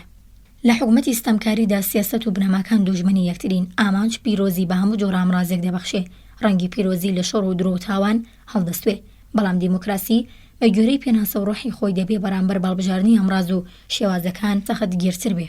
سەرۆکی فەرماندە ستالین و مەهاتما گاندی نمونەیەکن لە تێز و ئەنتیتێزی نێوان ستەمکاری و دیموکراسی. ئەمانە نازناوێکن بەمانای ڕۆحی مەزن. ئەم ئەنتیتێزە گەورەترین ئەنتیتێزە لە دنیای نوێدا لە ڕوانگەی جۆزێف ستالین ستەمکاری کۆمۆنیست کەڵەگەی هەموو ڕووسیا بلیمەتی ڕێخستنەکان و مامۆستای دەسەڵاتەوە سیاسەت ئامانجا ئامرازەکان گرنگ نین. پەیمان لەگەڵ هیتلەر، ئۆردوگای مەردن، کۆی لەکردنی وڵاتە بچووکەکان، ئەمانە گشتی کاری چاکەن. آخر ئامرازێکن لە خزمەت یەک ئامانجدا، واتە ئامرازی بەدەزێنان و پاراستنی دەسەڵات. لە دیدی مرۆڤێکی وەکو گاندی و کە هەم پیاوی خۆیە و هەم پیاوی سیاسەت، خاوەن ڕایە و سۆسیالیستێکی ئامانجدار و ئاشتی خواست، سیاسەت و بنەماکان لێکدی جیاواز نین. ئەو دوو پیاوە بەلایەنگەلی ئەو پڕجیاواز بەرامبەر بە مرۆڤ بە ئامرازەکان و بە وشەکانی خۆیانەوە هەریەکە و ڕێگایەکیان گرتوۆتە بەر و لێکتۆر دوورکەونەوە. دەشێ لە گاندیدا ئاشتی و ئارامی بدۆزینەوە. گوێگرانی خۆشەویست، لێرە داهاتینە کۆتایی بەشی یەکەم لە کتێبی گاندی و ستالین، دووڕیانێک لە بەردەم مرۆڤایەتی. بەشی دووەم لە کتێبی گاندی و ستالین، دووڕیانێک لە بەردەم مرۆڤایەتی. لاپەڕا 27 سیاسەت و بێدەسەڵاتان. موهانداس کەرامچەند گاندی هەفتەنامەیەک بە زمانی ئینگلیزی بەڕێوەدەوە کە ناوی هاریجان کوڕی خوایە. بە ناوی خۆیەوە وەتاری تێدا نووسێ و گۆشەیەکی پرسیار وەڵامیشی هەیە. لە مانگی مارسی 1946 وەفدی نێردراوی کابینا کە لە سێ ئەندامی باڵای حکوومەتی کرێکاری بەریتانیا پێگات بوو، سەردانی هیندستانی کردە بۆ پێدانی ئۆتۆنۆمی ڕێگە چارەیەک بدۆزێتەوە. وەفدەکە لەو سەردانەدا چاوی بە گاندی، جەواهیر لە ئەلنەهرۆ و سەرکردەکانی تری حیزبی کۆنگرە و هەروەها محەممەد عەلی جەناح ڕێبەری موسڵمانان و گەلێک کەسی ترکەوت. لە کۆتاییدا ڕۆژی 16 مانگی مەی وەفدی نێردرا و گەڵاڵەیەکی بڵاو کردەوە کە دەستور و دەوڵەتی نەتەوەی بە هیند دەبەخشێ. لەو ڕواڵەتەدا کێشەکەوە بوو کە ئاخۆ هیندیەکان بەو پلانی ئینگلیزی ڕازیە بن، بەڵام پرسیاری ڕاستەقینە شتێکی تر بوو. ئاخۆ مەهاتما گاندی پێی ڕازی دەبێ؟ آخر گاندی گەورەترین هێزی ڕاستەقینەی هیندا. گاندی بۆ وەڵامدانەوە کە تێبینی پێش وەڵامدانەوەکەی ڕۆژوگرتن بە دەربڕینی گاندی، تاقیکردنەوە و ئەزمموی سۆراگەرانەی 4 ڕۆژەی بەسەر خۆیدا سەپاند و پاشان لە وتارێکی یەک لاپەڕە و نیویدا ستایشی وەفدەکەی کرد و گوتی پلانەکەیان باشترین بەڵگەیە کە دەوڵەتی ئینگلیز لە بارودۆخی جۆرە و جۆری تا ئێستادا توانیوێتی بیخاتە ڕوو. گاندی گوتی ئەندامانی کابینی ئینگلیزاتون ئاسانترین و خێراترین شێوازی کۆتاییێنان بە دەسەڵاتی ئینگلیز دابڕێژن. هەموو ڕۆژنامەکانی هند ئەو وتارەیان لە هاریجان خواستەوە و لە چاپیاندا. دەقی وتارەکە بە بێتل بۆ واشنتۆن نێردرا تا کاربەدەست و دیپلۆماتە گەورەکان بیبینن. ڕۆژنامەکانی بەریتانیا چەند بەشێکی تەواویان لێ بڵاو کردەوە. هەر لە خوارەوەی وتارێکی گاندی لەمەڕ پێشنیارە مێژوویەکی ئینگلیز بۆ ڕزگاری هیندستان هاریجان وتارێکی دیکەی بە ئیمزای گاندی تێدا بڵاو بەوە. بەناونیشانی دەنکەتووی ئانبا کە لەوێدا بای خۆراکی دەنگ وەکو جێگرەوەیەکی گونجاو بۆ دانەوێڵە و کاو جۆ پەسەند دەدات. لا درێژەشدا دەڵێ چۆن باش دەبێ ئەگەر هەموو ناوکە ئانبەکان کەو بکرێنەوە و لە جیاتی دانەوێڵە بکوڵێنرێن و بخورێن یا بدرێنە خەڵکانی هەژار. لە بەشێکی تری هاریجاندا دیسان نووسێنێکی موهانداس کرامچەند گاندی تێدا بوو باسی دەرمانی سروشتیە کرد کە ماوەیەکە زۆربەی کاتی خۆی پێوە خەریک دەکا. گاندی لە وتارەکەی دانووسیوێتی دەرمانی سروشتی لە دوو بەش پێک دێ، سەرەتا بردننی ناوی خوایان ئەڕامانامە دووەمیش پێشگیری لە نەخۆشی لە ڕێگەی پەروەردەی قوڵی پاک و خاوێنی و ژینگە کە لەودا پاکی مطلقی دەرونی و جەستە تێدایە. گاندی جەخت لەسەر واکاتەوە ئەو دەم نەخۆشیە بێتە شتێکی مەحاڵ. اینجا دێتە سەر شیکردنەوەی قازانجەکانی شیری گامێش ناگاتە ئەستی شیری مانگە. ئەم ژمارەی هەریجان نمونەیەکە لە ژمارەکانی دیکەی و هەروەها نمونەیەکە لە تایبەتمەندیەکانی گاندی، چونکە ئەو ئۆگری ژیانی تاکە و لەبەرەوەی ژیان چەند لایەنەیە. گاندیش مرۆڤێکی چەند لایەنەیە، چەندین و چەندە جار لە ژمارەفتانامەکانی هاریجاندا. گاندی لا گرنگی خواردنی بادام زەمینی بۆ هاونیشتیمان هێندیەکانی دەدوێ، یان وەڵامی پرسیاری ئافرەتێک دەداتەوە کە دەپرسێ بۆچی گاندی خۆی تڤڕۆکردنی هێندیەکان شەرمەزار ناکە و ئاوا وەڵامی دەداتەوە کە لەو بارەبە هەمیشە بەسەریان ڕۆیوە و ئێستاش جارێکی دیکە ئەو ڕەفتارە شەرمەزار دەکات. گاندی لاوتارێکیدا پێناسێک لەمانەی سربەخۆیی بۆ هین بەدەستەوە دەدا، لەوتارێکی دیکەدا داواکە ڕادەی هاوردی شەکر کەم بکرێتەوە و ئاوی نەبات زیاتر بەرهەم بهێنرێ. لاوتاری سێهەمدا بەرامبەر بە گرفتی تاوانی مرۆڤ کوژان دەوەستێتەوە. لا چوارەمیدا هیواداری خۆی دەردەبڕێ کە هێندی ئازاد خۆی لە دامەزراندن و ڕاگررتنی سوپا بپارێزێ. لە پێنجەمین وتاردا ڕێسایەک دادەنێ کە درۆکردن هیچ کات پاسە هەڵ ناگرێ. ڕاستبێژی ڕێزپاور ئیستثنای تێدانە. لە دیدی گاندیەوە سیاسە دەوەندەش مەزن دوورەدەست و هیلەمەچێتران نییە و بێدەسەڵاتانیش وەک خۆیان بیری لێ دەکەنەوە هێندە وردەڵە و بچووک نین. یەکێک لە سەرسوورهێنەرترین تایبەتیەکانی گاندیەوەیە کە 24 ساعتی ڕۆژ و شەو لەگەڵ پڕایی خەڵک بەسەر دەبا و پێچێ لە ناویاندا هەڵدەدات و گەشە دەکات. نوێنەکەی دۆشەکێکە لەسەر عەرزی بەردینی هەیوانی دەرمانگای دکتۆر ماتا یان هەر شوێنێکی تر کە لێی دەژی. سەکۆیەکە سەر ئاوەڵەیە، هەر لەسەر عەرز چەندین کەس لە هاوڕێیان لە پەنە مامۆستاکەیان لەسەر هەمان سەکۆ دەخەون. کاژمێر چواری بەربەیان ماتما و گروپەکەی دەست بە پارانەوە و نزاکردن دەکەن. اینجا ئاوی پرتەقاڵ و ئانبەیەک دەخواتەوە و بەدەستی خۆی وەڵامی نامەکانە نووسێتەوە. 78 ساڵێ و هیوادارە 125 ساڵ بژیت. دەست و خەتی خۆشە و بۆ ئەوە بێ ئیستنادی پێ بکەی، باشە بینێ و باشە بیستێ. ڕۆژی جارێک ڕاجکوماری ئامریکانۆر کە ئافرەتێکی مەسیحی سەر بە مناڵی پاشایی هیندا هەواڵەکانی لە ڕووی کۆپی هەواڵنامی ئاژانسێکی دەنگ و بازی بەریتانی بۆ دەخوێنێتەوە. ئام خانما بۆ خزمەت بە گاندی و سکرتێریکردنی دەستی لە هەموو شتێکی خۆی هەڵگرتووە. گاندی قەد ڕۆژنامە ناخوێنێتەوە و گوێ لە رادیۆ ناگرێ، بەڵام هیندستان بە هەزاران نامۆسەدان میوانەوە ڕووی تێدەکا. هەموو ڕێگە پێوان و گفتوگویەک و هەرکارێکی تر بە کاژمێرە باخەڵیەکی ئەو دیاری دەکرێت کە لە پشتێندا بەدەست چنراوەکەی خستووە کات بەلایەوە ئێرجگار گرنگە. گفتوگوەکان بە زۆری کاژمێرێک دەخێن و ئەمە گاندی خۆیەتی کە کۆتایی کاتەکە ڕاگەێنێ و گفتوگوەکە دەبڕێتەوە. گاندی زۆربەی جار جەڵەوی ئاخاوتنەکە بەدەستەوە گرێ. گفتوگوی پێخۆشە لە ڕاستیدا چێژ لە هەموو کارێک وەردەگرێ، بەتایبەتی ئەگەر ئاخاوتن بێ، ڕێکردن بێ، خواردن بیان خەوتن. ماوەی هەفتەیەک لە گوندێکی گەرم لە هاوینی 1942دا لەگەڵ گاندی ژیام. لە ساڵی 1946 6 ڕۆژ لەگەڵی بووم. کاژمێر 5:30 بەربەیان لەگەڵی دەچوومە ڕێگە پێوان. یەکەم بەیانی لێی پرسییم خەوت چۆن بوو؟ گوتم خەوم ناخۆش بوو. مێشولێک پێوی دابووم. پرسییم ئەدی تۆ چۆن خەوتی؟ وەڵامی دامەوە من هەمیشە خەوم خۆشە. بۆ بەیانی ڕۆژی دواتر دیسان لێی پرسییم خەوت چۆن بوو؟ گوتم زۆر باش. ئەدی تۆ؟ وەڵامی دامەوە لێم مەپرسە من هەمیشە خەوم خۆشە.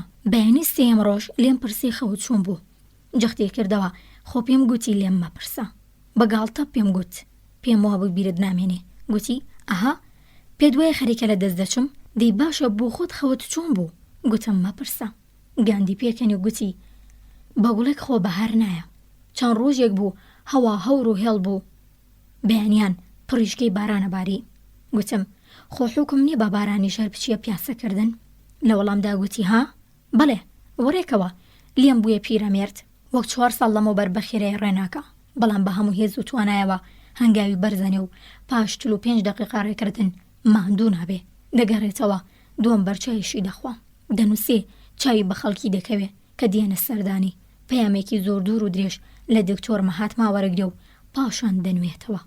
گاندی ڕۆژەکەی لەسەر دۆشکێکی ئەستۆر کە لەسەر عەردی بەردینی ژوورەکەی ڕاخراوە دەباتە سەر و هەر لەسەر ئەویش دەنوێ.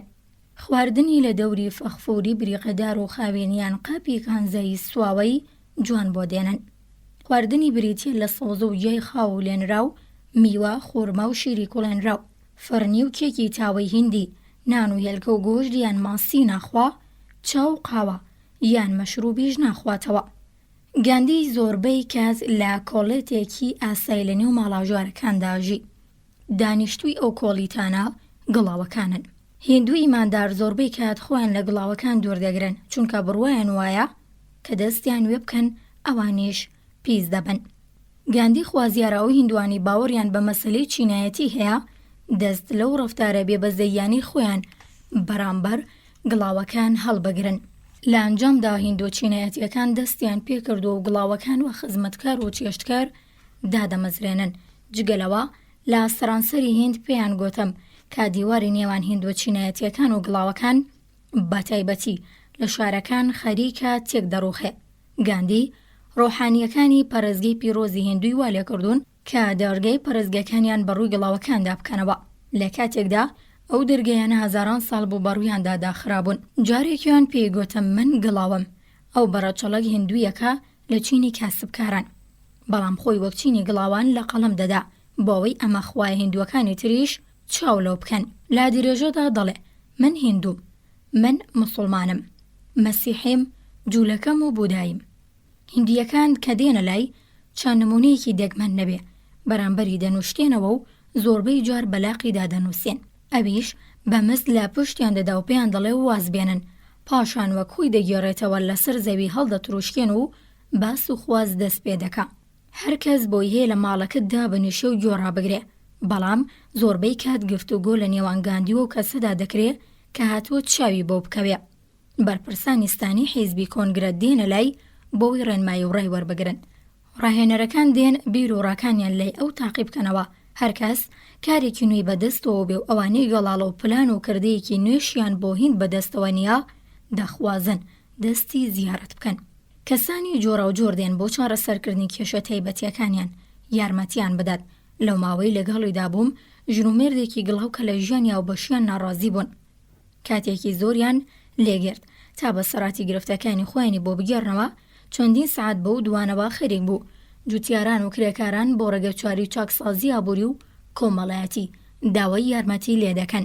لە سەفەرێکی سێ کات ژمێر و نیوەدا بە شەمەندەفەر لە پوناوە تا بۆمبای لەگەڵی بووم. گاندی و هاوڕێکانی کە نزیکەی دەستکردێر و لەیانگر لەگەڵ پزیشکەکەی بوون چوونە ناو ڤارگۆنێکی تایبەت کە پلەسێ بوو، تەنیا کەرەبێتی دارینی تێدا بوون. بارانیش بە خۆردەباری و پاشکەمێک لە سەقفەکە و دڵۆپە دەستی پێکرد. گاندی وتارێکی بۆ هاریجان نووسی. اینجا بانمونەی چاپی وتارێکی دیکەدا چۆوە. دوایەوە لەگەڵ سەرکردە سیاسیەکاندا خەریکی گفتوگۆ بوو، کار بۆ مەبەستە سواری شەمەندەفەرەکە بوون. لە گشت وێزگەکاندا سەر ڕێبارینی بارانی بەلێزما جەماوەر بۆ دیتنی کۆببوونەوە. لە کاتی یەک لەو وەستانانەدا دوو هەرزەکاری دەوری 14 ساڵان بەدەموچاوی تاوسوتەوە لە پشت پەنجەرە ڕاوەستا بوون و هاواریان نەکرد. گاندیجەی جێی واتە پاشگیری ڕێزگرتنە. لێم پرسی تۆ لە ڕوانگەی ئەوانەوە چیت؟ دوو پەنجی ئاماژەی لە تەنیش سەرەکە چاڵەکەی قیتکردنەوە و گوتی شاخ، من مرۆڤێکم بە دوو شاخەوە، گەڵتە جارێک. زۆر باش بە ئینگلیزی دەدووە. سرم لەو هەموو توانە وزەیە سوورمە قەتبەر لە کاژمێردە ناچێتەنەوە پێخەفەوە. ئەو کاتانەی لەسەر سەکۆکە ڕادەکشە و من بە پێشی داڕات دەبووم قسەی خۆش و بە توێکڵی لەگەڵ دەکردم، یان دێگوت ئەگەر زیاتر دوعا بکەم خەوم خۆشتر دەبێت. گاندی ئیماندارێکی تۆخە، جەوهەری ئاینەکەی بڕوا بەخوا، بڕوا بەخۆی، وەگامڕازێکی خوا و بڕوا بە ناتوند و تیژی وەک ڕێگەیەک بەرەو خوا لە ئاسماندا و بەرەو ئاشتی و دڵخۆشی لەسەر زەویە.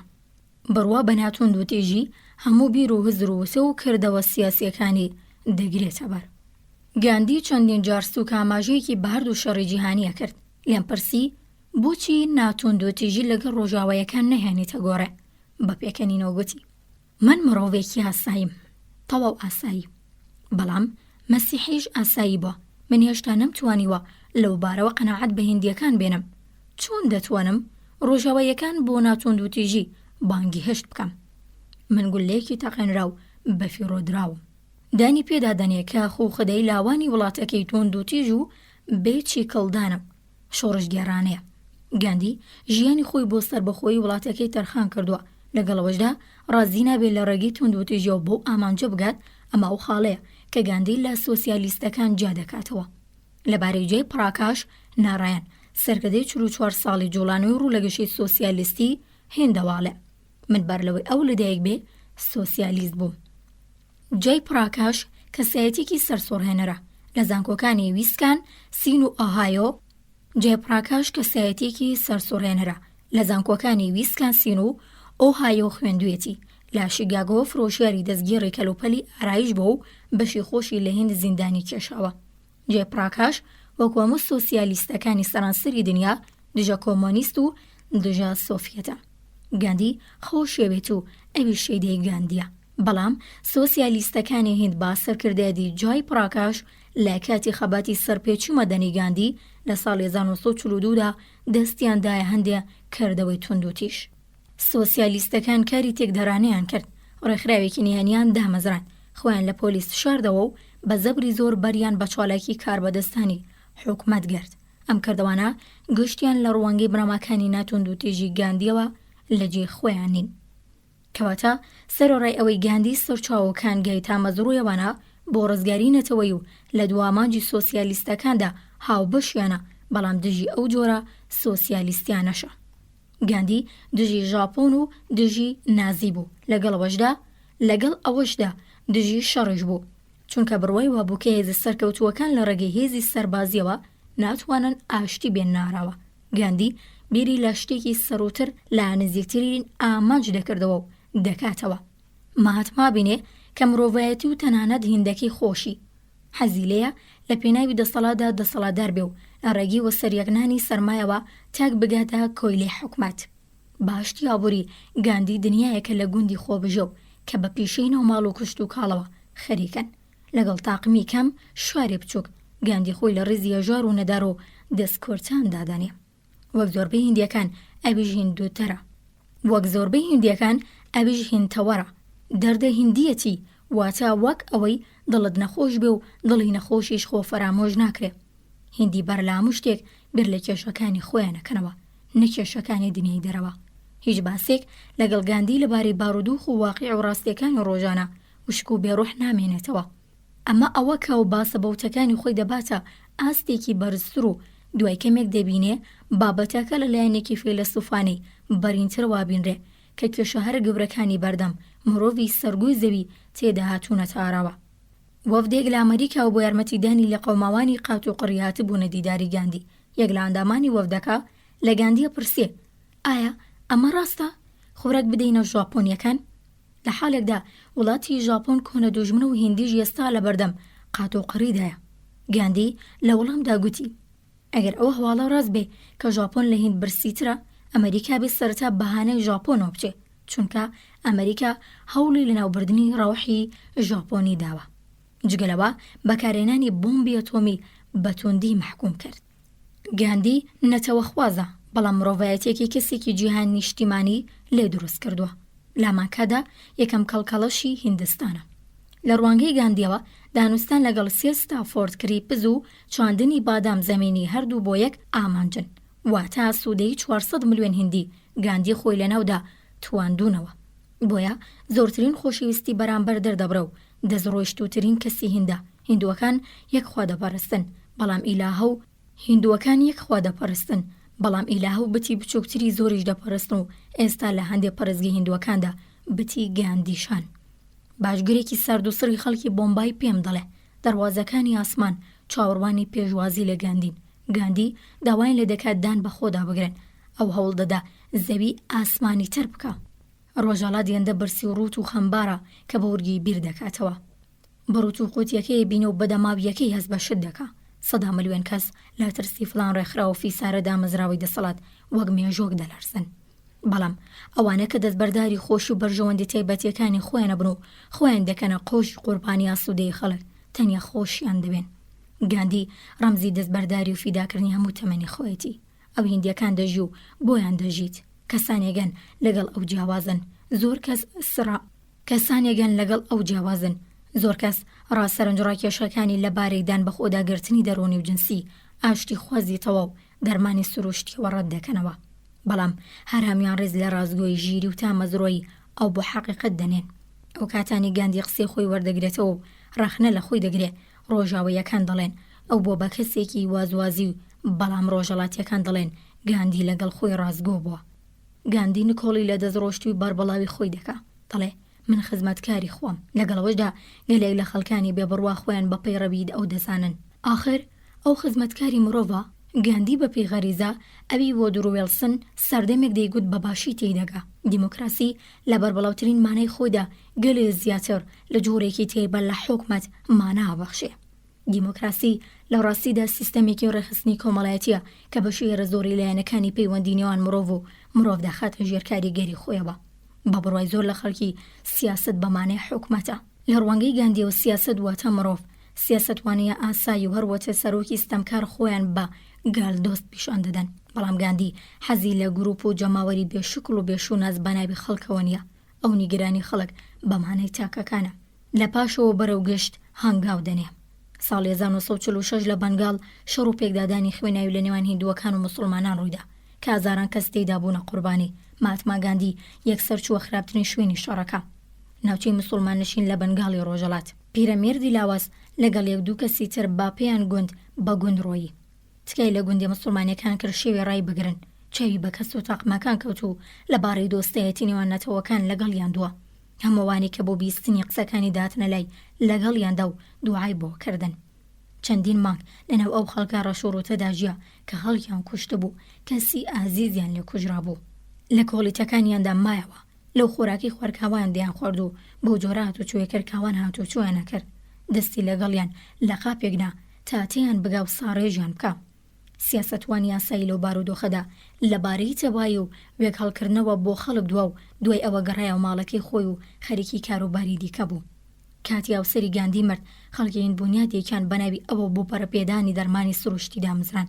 دکتۆر دینەشاه ماهاتما غانی بوو، چونکە ساڵانی زۆری بەنەبوونی کەرەستەی پێویست پارەی کەم و کەمبوونی بەردەستی ڕایەنراو بەسەر بردبوو. بەڵام گاندی نەیهێشت. ئەو حەزی لەکردنەوەی بنکەیەکی تایبەتی نەبوو کە ژمارەیەکی کەم خەڵکی دەوڵەمەند دەیانتوانی سەردانی بکەن و چارەسەری نەخۆشیەکانیان بکەن. گاندی دەیویست دەرمانی سروشتی بە جوتیاران بناسێنە و بگوێری توانایان دەستیان پێڕابگا.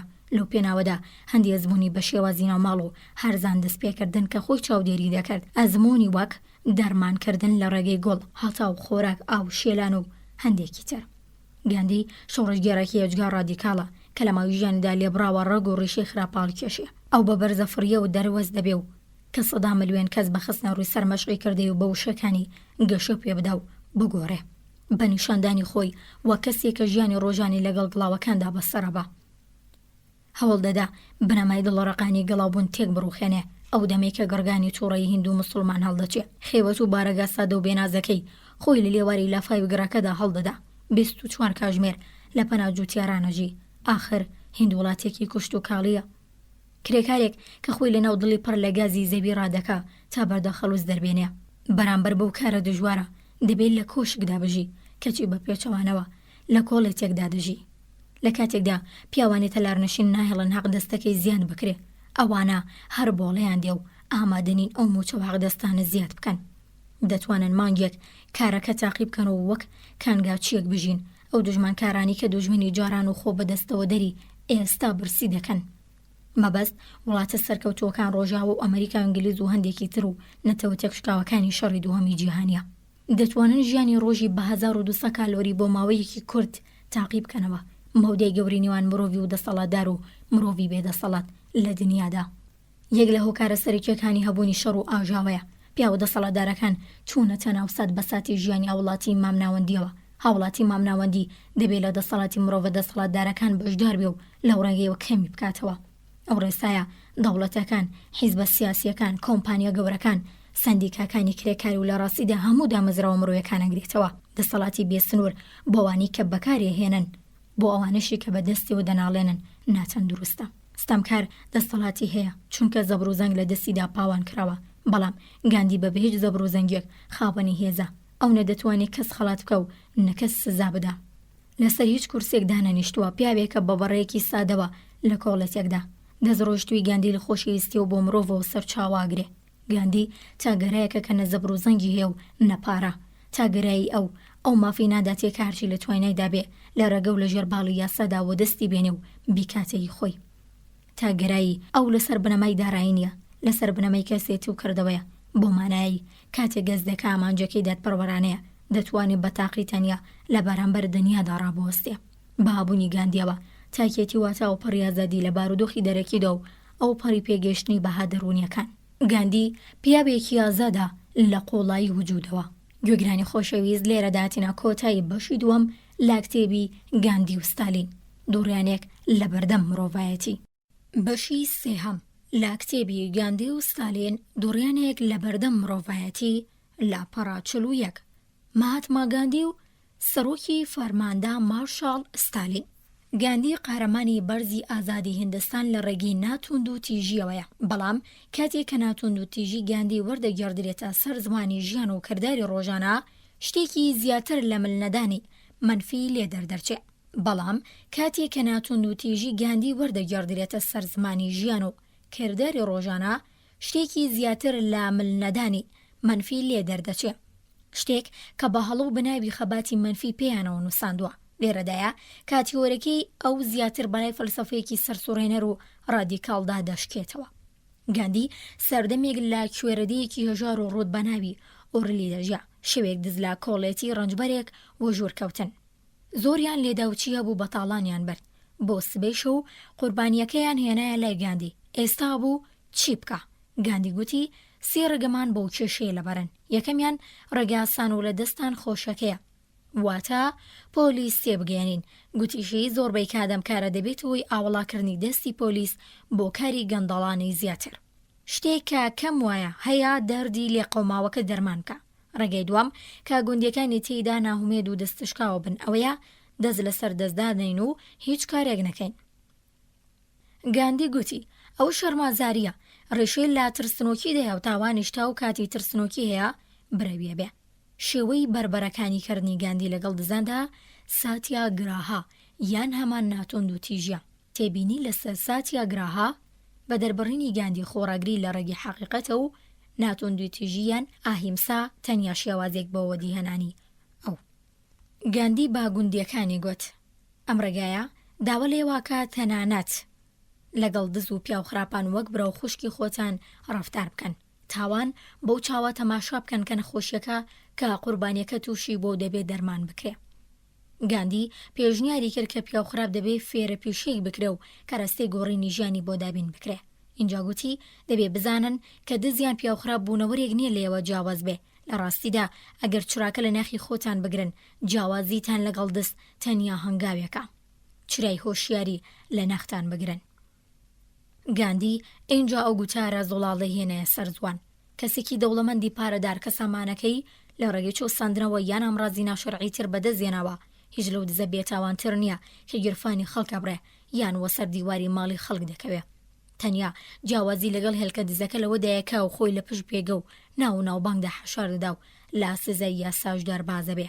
لە درێژەی قسەکانی داگوتی ئەگەر ڕاستان دەوێ هەموو سامانە کەڵەکە بوو هەڵاوساوەکان کە لە پێداویستی مەشروعەکانی کەسێک زیاتر و فراوانترن ماڵی دزێتین. ئەگەر دابشکردنی ژیرانی سامان و دادپەروەری کۆمەڵایەتی بەتەواوی لە ئارادا بۆیە، لە جێدا هیچ دەرفەتێک بۆ سەرڕڵدانی دزی نەدەڕەخسا و ئاسایی دزیش هەر نەدەبوو. بەم جۆرەیە کە ناتوند و تیژی بەرەو سۆسیالیزمیەک سانخوازانە پاڵی دەنێت. لاوتارە چۆپکراوەکەی لە بڵاوۆکی هاریجان لە یەکەمی ژوئەنی 1947دا خوێنینەوە. نایەکسانی ئابووری ئەجگار زۆرە، بەنەمای سۆسیالیزم یەکسانی ئابووریە. لە بارودۆخی ئێستا دەکەنە یەکسانیەکی شەرخوازانە لە ئارادایە بە جۆرێک کە تاقمێکی کەم لە سەروت و سامان نقوم بوونە و خەڵکانیش تەنانەت بەشی ئەویان دەست ناکەوێ زیکی خۆیانی پێتێر بکەن. شوێنەوارێک لە حاکمیەتی خوا نابینرێ.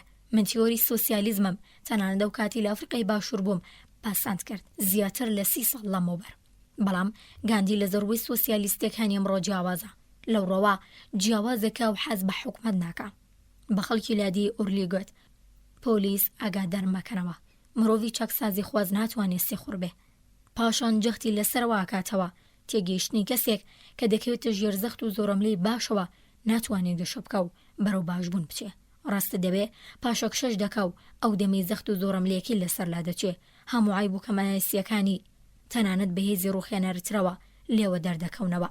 گاندی دەیەوێ لە ڕێگەی چاکبوونی مرۆڤەوە سیستەم چاک بکرێ، ڕێچکەکەی ئەو بۆ چارەسەری کێشە جیهانیەکان و کێشەکانی هێند بەناو پاڵاوتن و پیتاندنی کەسایەتی و کەرداری مرۆیدا ڕەت دەبێ، نەک پیتاندنی یۆرانیۆ. گاندی توانیوێ بەسەر مەشقی کەسێتی و لێدوانی پێداگرانی خۆی بێوەی حکومەتێکی لە بەردەستدا بێ، هەستی کەرامەتی ئینسانی و هێز و توانەی جەمعی بەهێندیەکان ببەخشێ. ژنانی هێند ئازادی سیاسیان بەدەستهێنا، زمانێکی نەتەوەی هیندی لەدایک بوو، گڵاوەکان دیتیان پێگەیان بەرەو باشتر بوونەچە و هەموو میلەت خۆی لەداهێزان و خەوێکی کەون ڕاچڵەکان. چونکە گاندی دیسانەوەش بەکردەوەی پڕجم و جۆڵی ڕاستەوخۆ کە بێسەبری شۆڕژگێڕان لەگەڵ وەسواسی ئایدیالیستیان بە یەکەوە دەبەستێتەوە، توانی شێوازی ناتوند و تیژی تەواو بکات. جارێکیان برادێک لێی پرسی ئایا ئەمە ڕوودەدات کە پێویست بێ ئەمانجەکان بە بەرژۆندی بگۆڕیەوە؟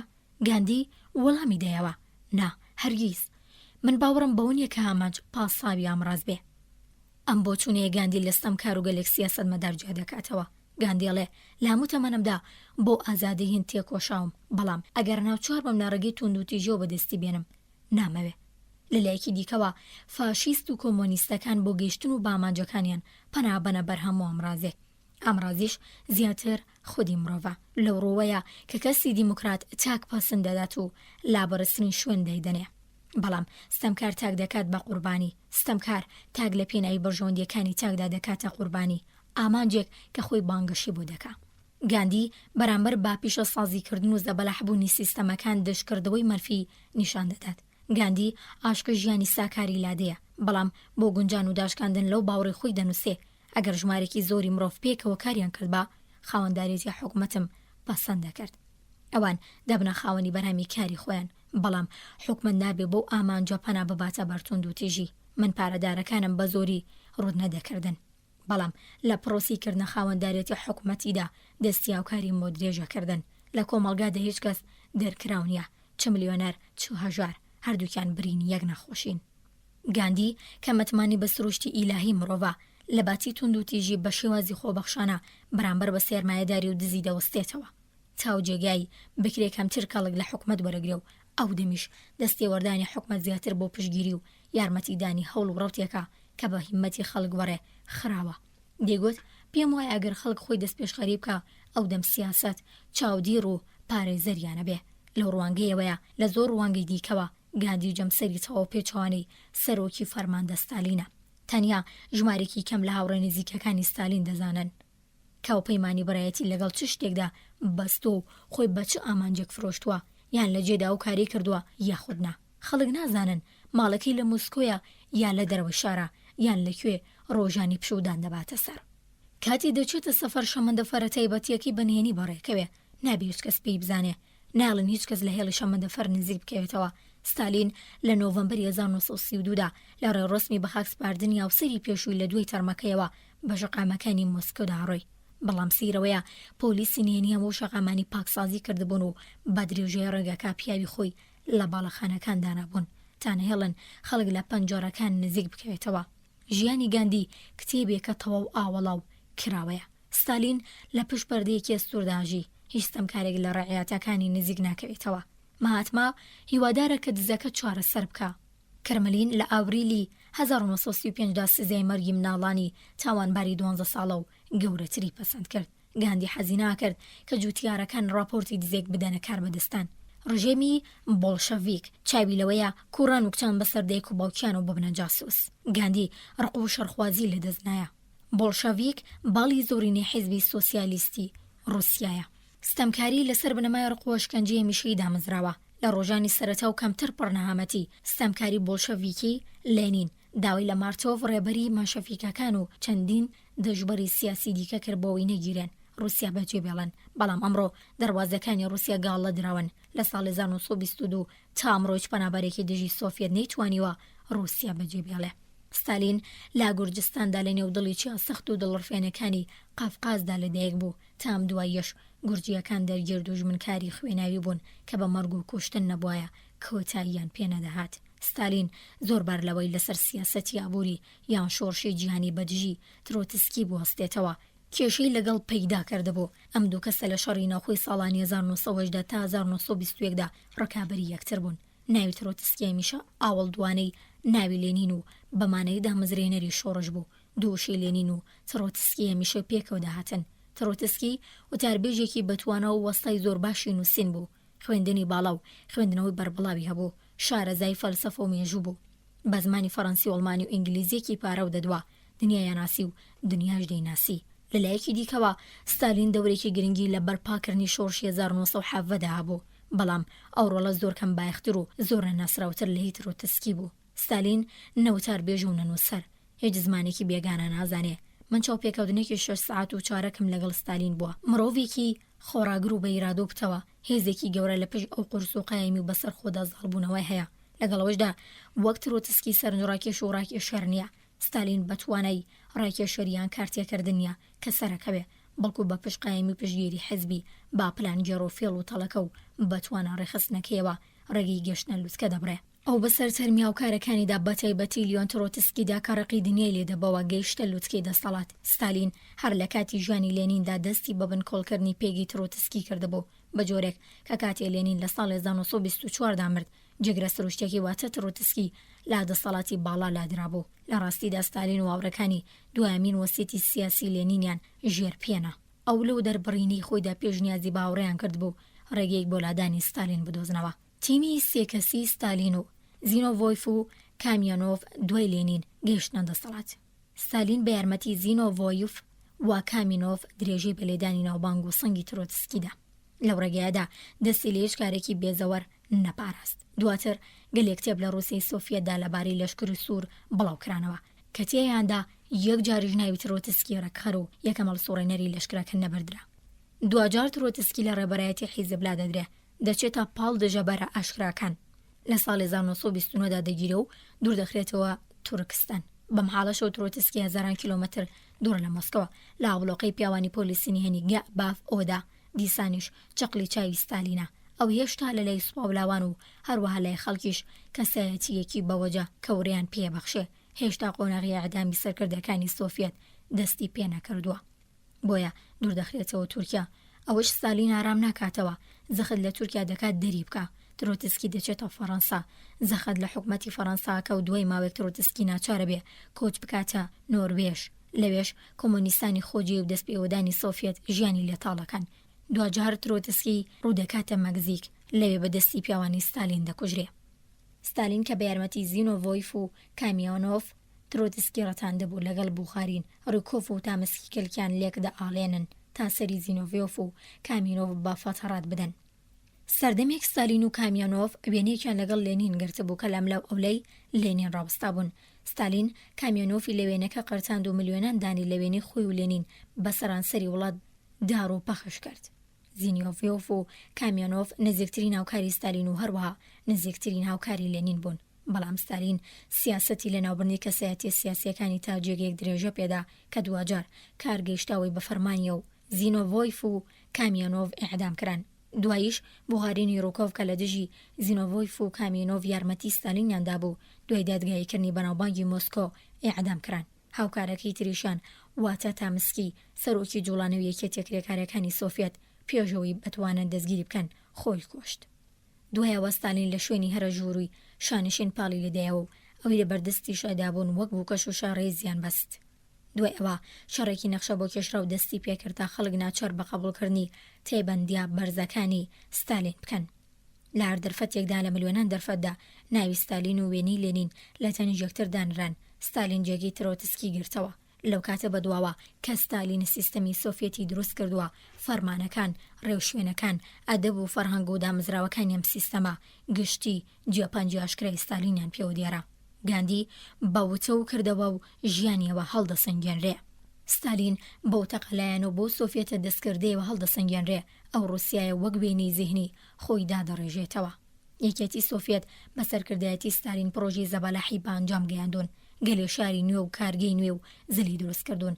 رووسیا بۆ بەهێزی گەورەی پێشەسازی رووسیا گەرچی لە ڕوویابووری و سەر بەخۆنیە هیچ وڵاتێکی دیکەش گوتۆنیە، بەڵام بە یارمەتی کارگەگەلی تازە دروستکرا و سەرچاوی سروشتی نوێ کە زاناماندونە ناسەکانی سۆڤیەت کەشفیان کردوون، ئێستا لە هەر کاتێکی تر باشتر دەتوانێت لەسەر پێی خۆی ڕابوەستێ. لە کاتی شەڕی دووەمی جیهانیدا بەرنامی یارمەتیدانی ئەمریکا یارمەتی ڕووسیایدا سەر بکەوێ، بەڵام ڕاستیەکەوە بوو کە بەبێ بەرەمێنانی پێشەسازی دامەزرێناوی ستالین و بەبێ بەکارهێنانی لە ڕادەبەدەر و بێژماری هێزی مرۆیی لەلایەن ئەوەوە. ئەڵمانیا لەوانە بوو یەکێتی سۆڤیەت داگیر بکە. رووسیا لە ئاکامی شەڕ و لەسەی دیپلۆماسی بەهێز و شێرگیرانی ستالینەوە قەڵەم ڕەوی دەرەکی فراوانی خستوونەتە سەرخاکی خۆی. ستالین رووسیای بەهێزتر و گەورەتر کردووە. بامپێیە ڕێبواری ڕێگەی ئیڤانی مۆخۆڤ پێتری مەزن و کاترینی مەزنە کە لە بەر فراوانکردنی ئیمپراتۆری رووسیادا بەشدار بوون و لەبەرەوە لادەبی سۆڤیەتدا زۆریان پێ هەڵگوتراوە. بەشی چوارەم لە کتێبی گاندی و ستالین دووڕیانێک لە بەردەم مرۆڤایەتی لاپەڕا 61. ئاخۆ لە رووسیا ئازادی هەیە؟ ناوڕۆکی سیستەمی دیموکراسی بەسراوەتەوە بە وەفاداری تاک بەرامبەر تاکەکان بەبێ خۆتی هەڵقورتاندنی حکومەت، بەڵام لە سیستەمی ستەمکاریدا پەیوەندیە تاکە کەسیەکان دەرخەری ئەو پەڕی سیاسەت و لانیکەمی ئەخلاقە. هاوڵاتی سیستەمی ستەمکاری ملی ئەستوورە بێت چونکە دەبێنیگەی بە دوای کاربەدەستانی باڵادا هەمیشە ڕوو لەسەرەوە بێ. هەموو پەیوەندیە تاکە کەسیەکان لە سیستەمی ستەمکاریدا بەکردەوە و ڕاستە و خۆ دەکەونە ژێڕکێفی دەسەڵاتەوە. قەڵاچۆکردنی سۆڤیەت خەڵکێکی زۆریان لەناو برد و گیان و ئازادیان لێستاندون، بەڵام خراپترین کاریگەری ئەو کوشت و بڕە لەناوبردنی دۆستایەتی بۆ دۆستایەتی لە ڕێگەی هاموشە و گفتوگۆ دروست دەبێت. لە رووسیادا گوتنی ئەجگار زۆرە، بەڵام گفتوگۆ دەگمەنە. لە رووسیا ئامەکداری بنەڕەتی وەک جارێکیە بێ بەرامبەر بە حکومەت و بنەماکانی بێ. ئەگەر دۆستی قسەیەک لای تۆ بکە و گومانەکانی بەرامبەر بە ڕۆژەمیا دژایەتی خۆی بەرامبەر سەرۆکایەتی بدرکێنێ، ئەرکی تۆیە کە راپۆرتی لێ بدەیت. ئەگەر دەربکەوێ ئاگادار بووی و خەبەرت لێ نەداوە تووشی سەرێشابی. ئەگەر هاوڕێیەکت دەستگیر بکرێ لەبێوە کە تەقریبان هەمووان بە حکومەتێکی ئاگراوی و لەشکەز نەهاتوو کارەکەن و کەواتە ڕێی تێدەچێت هەموو کەس بکەوێتە نێو تۆڕ یەکێکیان و دەستگیر بکرێ. دەبێ خۆبەخشا ناوی لەسەر دەیزانی بێڵێ لەوە هەبارودۆخێکدا متمانە و ڕاشکاوی نامێنن. ئیتر ناتوانانی قسەی دڵی خۆت لەی هاوڕێکەت یا هاوسەرەکەت یا کوڕی خۆت بکەیت. کۆمۆنیستەکان وەکو فاشیستەکان باشترین خۆخدەکانی مرۆڤ باخراب بەکاردێنن. وشەکانیش بە قازان جامانجەکانی خۆیان دەقرتێنن و دەگۆڕن. لە کۆبوونەوەیەکی گشتیدا داوایان لە گاندیکە ڕایخۆی لەبارەی کۆمۆنیستانەوە دەرببرێ. گاندی گوتی پێم وایە ئەوان جیاوازی لە نێوان شەرافەت و دڕندەی لە نێوان ڕاستی و درۆدا ناکەن. خۆیان ئەم تاوانە ڕەت دەکەنەوە، بەڵام ویژدان ئەو ڕافتارانەی لێیان دەگەڕنەوە ڕاستی ئەم بۆ چوونە دەسەلمێنێ. لە خشتەبردننی مرۆڤ بەمانەی بەکۆی لەکردنی مرۆڤە. خراپ بەکارێنانی وشەکان بەکۆی لەکردنی فیکری و فەرهەنگیە. ئەمانە هەردووکیان ڕەتکەرەوەی ئازادین.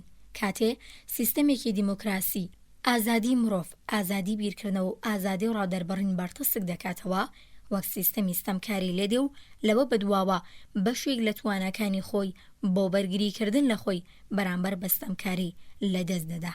سیستمی دیموکراسی هەرچەندی گاندیگەرانەتر بێ، هێندێکەمتر ستالینگەرا و هیتلەرگەراتر دەبێ. کەواتە سیستەمە دیموکراسیەکانە بێ لەسەر تابلۆی بەردین پێڕستێک لاتەی بەدمەندیەکانی ستەمکاری هەڵکەنن و وەک دەما فەرمانەکەی پێڕستێک لاتەی بەدمەندیەکانی ستەمکاری هەڵکەنن و وەکدا فەرمانەکی کتێبی پیرۆز ئینجیل لا کۆتایی داوەشی لێ زیاد بکەن تۆ نابێ ملکەتیان بی. پێڕستێکی وە یەکەم پێ هەڵگوتن و پەسەندانی ڕسمی سەرۆکی هەڵە هەڵنەگر با درۆشمی وەک هایل هیتلەر، ستالینی مەزن، دووچە بەواتەی نەزناوی مۆسۆلینی دیکتاتۆری فاشیستی ئیتالیا دێت. فرانکۆ ناوی دیکتاتۆری فالا نەژیستی ئیسپانیایە. تیتۆ ناوی دیکتاتۆری ستالینی یوگسلافیای پێشووە. دووەم وی هەڵنەکردن و ڕەتاندنی نەیارانی سیاسی. سێ کەڵگوەرگرتنی بەردەوام لە زەبر و زەنگ بۆ تەمبێکردن و تۆقاندن تیرۆر. چوارەم ڕێگەگرتن لە بیرکردنەوەی سەربەخۆیان کردەوەی سەربەخۆ هاندانی یەک بیچمی و چوونیەکی. پێنجەم سپڵەی بەرامبەر کەسانی حەقیقی. شەشەم پێداگری لەسەر ئامەکداری سەرشۆڕانە بەرامبەر بە حکومەت. حوتەم مطلقگەرایی لە بیرکردنەوەدا وێڕای ملکەتی زیهنی بەرامبەر دەسەڵات. سیستمی فکری من هەرگیز ناشێ هەڵەبێ، سیستمی فکریەویدی قەدڕاز نییە. هەشتم کەمتر خەمی ڕژەم بەرامبەر بە بایەغدان بە گیان و ژیانی مرۆڤان و دڵخۆشی و ئەخلاقیان و بێویژدانی بۆ گەیشتن بە ئامانج. نوێم ڕەشبینی کەلبی ئاسا. ئەمە ڕێچکەیەکی فکری فەلسەفیە لایۆنانی کۆن کە ڕقی لە ئاسوودەی و ڕەفاهیەت دەبەوە و بەرامبەر بە چاوگەی چاکەی ڕەفتاری مرۆڤ ئاڕاشبین بوو. دەستکاری مێژوو. 11 پڕۆپاگەندە و بانگەشی بەردەوام لە مەرخێ ڕووبێرەکانی سیستەم بۆ بەردەنگانی ناوخۆ دەرەوە. 12 پەلاماردانی هەفسەر پاساوانە بەرامبەر بە غەیر و بێبڕوە و جودابیران. 13 دۆردۆنگی بەرامبەر بە ڕەخنەی بێگانان. 14 ڕەخنەی ڕەسمی وشک لە بوودەڵە و مەئمورە بچووکەکانی حکومەت بەبێ ڕەخنەگرتن لە دەسەڵات و حکومەت بەبێ ڕەخنەگرتن لە دەسەڵاتداری ستەمکاریا دۆست و خۆشەویستانی ئەو لە نێو تەلارنشین و پاسەوان و دەست بوو پێوەدانی سەرۆکایەتی. مەگە ڕەخنەگرتن لەوانەیە کە پێشتر بەرقەڵاچووی دەسەڵات کەوتون و باشەوەی ڕەسمی یان ئەڕانەگەێنرا و لە دەستگای سەرۆکایەتی دوورخراونەتەوە. 15 نهێنیکاری و نەبوونی شەفافیەت و بەرچاوڕوونی. 16 دوورەپەرێزی سەرکردەکان لە پڕای خەڵک. 17 هەندانی منداڵبوونی زۆر. 18 هێزی سەربازی زەبەلەح. 19 حەزکردن لە داگیرکاری و فراوانکردنی خاک. 20 ترسی سەرۆک و حکومەت لە لاواز هاتنە بەرچاوی و پڕای خەڵک. 21 گەورەکردنەوەی دوژمنی بێگانە بۆ بەهێزکردنی نیشتیمان پەروەری ناوخۆ و یەکێتی نەتەوەیی. 22 ملنەدان بۆ ئاڵوگۆڕی سیستمی سیاسی. 23 جێگۆڕکێ پێکردنی بەردەوامی کاربەدەستان و نە ئارامی پۆستە حکومیەکان. 24 بەرتەسەکردنەوەی ڕوو لە گەشی ئازادی تاک. 25 کۆنتڕۆڵکردنی سەندیکا و ڕێکخراوە کرێکاری و پیشەییەکان لەلایەن دەسەڵاتەوە. 26 بێتوانایی سیاسی جەماوەری جگا لە دەسەڵاتدار و پۆلیسینێنی نە ئارامی تاکە کەسی. 27 خۆ بە دەستەوەدان و ملکەچی دەسەڵاتی دادپەروەری و یاسادانان بۆ دەسەڵاتدارانی بەڕێوەبردن. 28 پشتگوێخستنی دەستور و یاساکان. 29 سوودوەرگرتن لە ڕێژەی سەربازی ڕێوڕەسم لەشکرکێشی سێرک ئاسا و کەرنەڤاڵ و نمایشی بۆ هەڵخەڵەتاندنی بیر و ڕایگشتی. 30 وابەستی و پاشکۆیەتی زیهنی و کردداری تاک بە حکومەتەوە. 31 ئامادەیی تاک بۆ ڕاکێشانی پشتگیری و لوتفی دەسەڵات لە ڕێگەی زمانلووسیەوە تەنانەت بە نرخی ژێرپێخستنی ویژدانیش. 32 داڕمانی تەواو عیاری ویژدان. گشت ئەو تایبەتمەندیانەی ستەمکاری لە زل و قەبەنواندنی حکومەت و بێ ئەنوای و کڵۆلی تاک زیاد دەکرێت. ڕاست بە پێچەوانەی ڕێو شوێنەکانی گاندی. لەلایەکی دیکەوە ئامانجی سەرەکی دیموکراسی گەشە و پێگەیشتنی تاکە باوکاری دەسەڵات. بەڵام چۆن؟ بەلغاوکردنی حکومەت بۆی تاکدانە کڕۆژێ یا لە ژێرپەی خۆیدا نەیپڵێشێنێتەوە. دیموکراسیەشێ لە بەرامبەر کەمینەی دەسەڵاتداردا داکۆکی لە زۆرینەی هەڵبژێر بکە. هەروەها دەبێت کەمینەکان لە ستەمی زۆرینەی دەسەڵاتدار بپارێزێ و خودی کەمینەکانیش لە زوڵمی یەکتر بپارێزێ. دیموکراسی مافی قسەکردن، خواپەرستی کۆبوونەوە و دەنگدانە. دیموکراسی جگە لەمانە دەبێت مافی کارکردن، فێرکردنی ئازادانە، ئاسایشی کۆمەڵایەتی و ئیمتیازی خانەنشینی بەڕەسمی بناسێ. دیموکراسی بەمانەی ئەو مافانەیە کە لە چوارچێوی یاسادان و قابلی بەخشین و لێسەندنەوە نین. لە ڕۆسیا خەڵکی ئیمتیاز و خێروبێری تایبەتیان دەدرێتێ، بەڵام هەمووی پیاوەتی و بەخشش و کەرامی حکومەتە، کەواتە ئەکرێ بستێنرێنەوە بۆ مانایی کە لە سەی سۆفیەدا مافێک بوونی نییە. ماف ئەو کاتە مافە کە نەشێ بسێنرێتەوە، لەوێ یاساژ بوونی نییە. دەسەڵاتی بەهێز بێ سنوور، باڵوەشانەوەی هەموو سەرچاوەکانی نیاری دەسەڵات شتێکە لەسەر ڕووی یاسایەک، شتێکە لەسەر ڕووی یاسایەک بەقەت بەژنی دیکتاتۆری. یاسا کاتێک یاسایە کە بە یەکسانی حکومەت و وەروا هەوڵاتی ئاسایی بگرێتەوە. سیستەمی ستەمکاری بەم پێودانگا ڕژێمێکی بێیاسایە کە لەوێدا تاک بەرامبەر بەدەسەڵات کڵۆڵ و دەستەوەستانە. مرۆڤی ئەشکەوت نشین بە گۆپاڵەکەی دەستی دەیتوانی ستەم لە کەسێک یا دەکەس بکە، بەڵام دەسەڵاتداری ستەمکاری ئەمڕۆ بە کۆنتڕۆڵکردنی ڕۆژنامەکان، ڕادیۆ، سیستمی پەروەردە، پۆلیسی نهێنی، دەستگا حکومی پێشەییەکان دەتوانێت 100 ملیۆن کەس بخاتە ژێڕی کێفی دەسەڵاتی خۆیەوە. سەنعاتکاری سەدەکانی ناوڕاست دوو شاگردی ڕادەگرتن. بەرهەمێنەرەی ئەمڕۆی ئۆتۆمبیل سەدا نەزەرکرێ کاردا دەمەزرێنێ. ئەوڕۆکە سەرمایەدارێک بە بەراورد لەگەڵ حکومەتێکی سەدەکانی ناوڕاست دەتوانێت بەسەر مرۆڤی زیاتردا زاڵ بێ. لەگەڵ پێشکەوتنی شارستانیەت تاکی یاسایی پێویستی بە پارێزگاری و ئاسایشی زیاترەیە. ئەو بەبێ بوونی دەسەڵات و دامەزراوی گەورەی ئابووری بەدبەخت دەبێ، بەڵام لەگەڵەوەشدا هاوکات لەوانەیە لەلایەن هەمان ئەو دامەزراوانەوە بەدبەخت بێ. ئەوە گەورەترین قەیران و تەنگژەی چارەسەر نەکراوی سەردەمی مۆدێرنە. سیستەمی ستەمکاری خراپە لە دەسەڵاتی تەواو کەڵەکە بووی حکومیدا نیشان دەدا.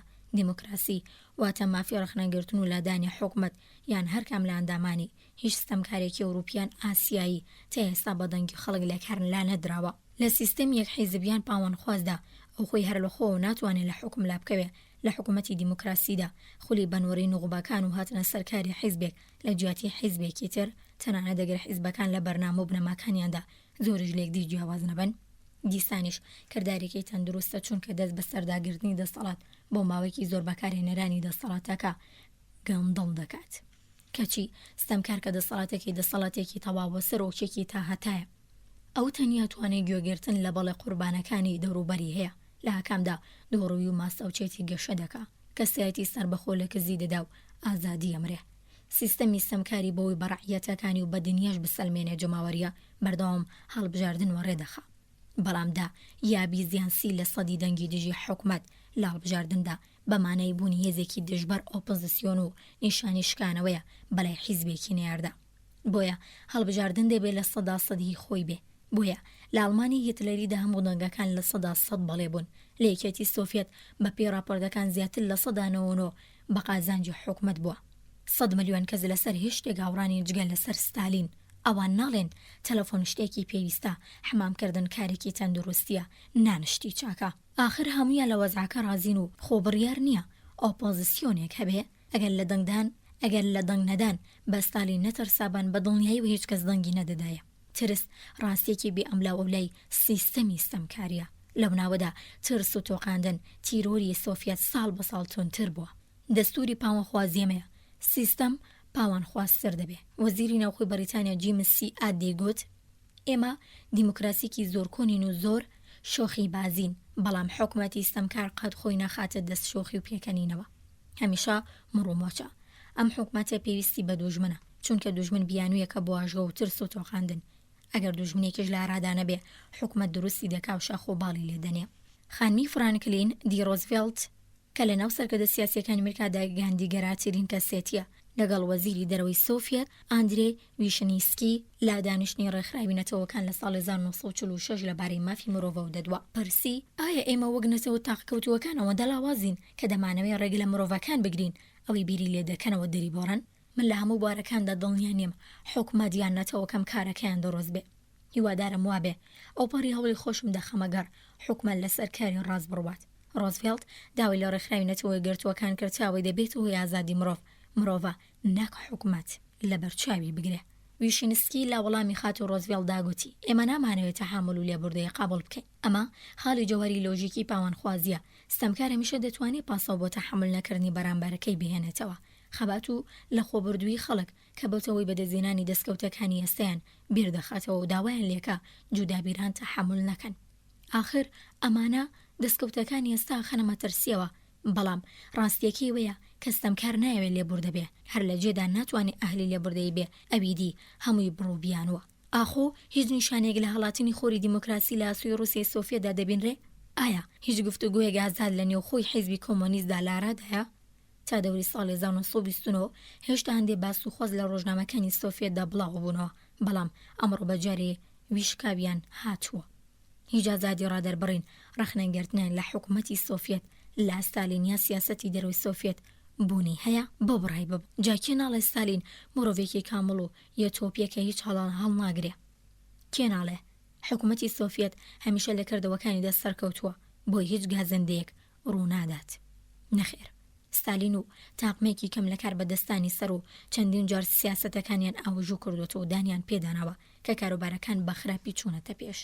بۆ نمونە لە ئیشتراکیکردنی ساڵی 1932 پاشان کار بەدەستە پلانزمەکانیان کە سەرۆڕای بۆ چون و ڕێی ڕاستری خۆیان فەرمانە هەڵەکانی ئەوانیان بەڕێوە بردووە، تاوانبەر کردون و لافاوی گلە و گازەندەیان وەسەرگێڕاون. بەڵام هەر ئەو لافاوە بەر لەوەی سەرۆک پێشی بەردات شتێکی یاساخ و بڤە بووە. ئەو تەنیا ئەو بۆی هەیە پەلامارەکە دەست پێ بکەن نەکەسێکی تر. ئایا سندیکاکانی کرێکاری و کارمەندی دەسەڵاتێکی زیاتریان بەدەستێناوە؟ دەتوانن مان بگرین یان گرێ بەستی بە کۆمەڵ ببەستین؟ هیچ نیشانەیەکی نابینرێ. ئایا هیچ پەیوەندێکی زیاتر لە نێوان ڕووسیا و دنیای دەرەوەدا دروست بووە؟ هیچ نامەگۆڕینەوەیەکی ئازاد لەگەڵ بێگانان دەشی ئەنجام بدرێ یان چاپەمەنی بێگانە ئازادانەتر دەگەنە ناو ڕووسیاوە؟ دیارە بە پێچەوانەوە ئەمڕۆ ئەمانە گشتی لە سۆڤیەتدا کەمتر بوونە. مرۆڤی پاسەودەر و لایەنگری سیستمی سۆڤیەت تەنیا دەتوانێت پەنجە لەسەر لایەنێکی کەم بوونەوەی ئەو بەرتەسکیانەدا بنێ. بەڵێ قەشەکان لە جاران کەمتر لە ژێر زەخت و ڕاوەدوناندان کەنیسا ئێستا توانی قوتابخانەیانی بکاتەوە و بابەتەکانی خۆی لە چاپ بدا. ڕژێمی خوانەناسی بۆڵشەفیک داگۆکی لە کەنیسەی کۆن و دەستی وەرنەدراوی ئۆرتۆدۆکسی یۆنانی دەکا. ئایا ئەمە نیشانەی دیموکراسیە؟ نا، بەڵکو ڕاست پێچەوانەکەیەتی. تا چەند ساڵ لەمە بەرپێشگوێ خستنی ڕسمی نەیدەهێشت کەنیسەی ڕووسی بچێتە پاڵدام و دەستگای حکومیەوە. ئێستا کرملین کەنیسە بۆ ئامانجە پرۆپاگەندێنێتەوە خوازیەکانی لەناوە و دەرەوەدا بەکاردێنێ. تزاری ژەر وای دەکرد. کەنیسەی ڕووسکراوەتە حکومی دەسەڵاتی سۆڤێت دوایمیدا مزراوی سەر بەخۆی وڵاتیشی هەڵدۆشیوە. ئێستا زاڵبوونی حکومەت بەسەر ژیاندا کامل بووە. مارکس و لێنین دەیانگوت داوای لێناوچوونی چینی خاوەندار و بەدەسەڵات گەیشتنی چینی کرێکار حکومەت سیزەڵ دەگەڕێ و بەرەبەرە لە ناوەچێ. بەڵام دەسەڵاتی ڕۆسی تەواو با پێچوانی ژاکان وەڵبەرین بە شێوەی دەسەڵاتێکی ئەمەلایەنە گەشەی کرد. ئەمڕۆ چینی سەرەوەی نوێکە بە دەسەڵاتی بەدەست و ئامرازی بەرەمێنانی قۆرخ کردووە چینی کرێکار دەچەوسێنێتەوە. مەودەی نێوان زۆرترین و کەمترین داهاتەکان کە لە ژیانی ڕۆژانیەکێتی سۆڤێتدا لە هی هەموو وڵاتە سەرمایەدارەکانی دیکە زیاترە. ستالین ئاریستۆکراتیەتێک بەخێو دەکا کە لە خزمەتی بۆڕۆکراسی ئیدارەکەیدایە لەسەر حسابی جەماوەر زۆر خۆش دەژی. بەڵام هیچ دەسەڵاتی نییە دەسەڵاتی سەرۆکە و ئەمە ئەوە کە لەگەڵ پۆلیسی نهێنیدا دابەشی دەکات. یەکێتی سۆڤێت نمونەی هەرە بەرزی دیکتاتۆریەتە. ئەوانەیە عاشقی ئازادین لە دەسەڵاتی قادری متعال دەترسن. لە ڕوانگەیەوانەوە دەسەڵات دووە ئامانج و خەونی کۆتایی و هەموو شتێک نییە. دەسەڵاتانی ئامرازیەکە دووە ئامانج مرۆڤە. زۆربەی خەڵک هیوادارن مردنی ستالین گۆڕانیەک لە باردۆخەکەدا پێک بێنێ و باشکەم لە ڕووسیادا ببێتە هۆی هاتنە ئارەی دیموکراسی. بەڵام نازانن کە ستالین بۆ ئێستەمکار کەستەمکاری پێویستی بە پیاوانی وەک ستالینەیە. هەموو ڕاوێژکار و دەست و پەیوەند و جێگرە شیمانەی یەکانی ستالین تا سەرێسقان ستالینیستن. کەسێک ئەگەر وانە بێ ناتوانێت لە لای سەرودی وەخانی بەزمی ستەمکاریدا پاڵی لێ بداتەوە. هەموو جێگرە شیمانەی یەکانی ستالین خوان لە دوایەمین و کەمترین بۆ چوونە گاندیگەرەکان داتەکاندووە. سیستمی بەقۆڵی بنج و داکوتاوی سۆڤێت ئاساییە ناتوانێت لەگەڵ گاندیگەرایی هەڵبکە. ئایا ڕێی تێناچێ کە باشبوونی ستانداردی ژیان لە ڕووسیادا ببێتە سەرچاوی دیموکراسی زیاتر؟ گەشەکردنی ستانداردی ژیان لەلایەن سەرکردەکانەوە وەک بەڵگەیەک بۆ چاکتربوون و شەرعیەتدان بە سیستمی ئێستا لێک دەدرێتەوە و ئەوانە مخاڵەفێری خەڵک دەکەنەوە لە مێشکیانی دەئاخنن.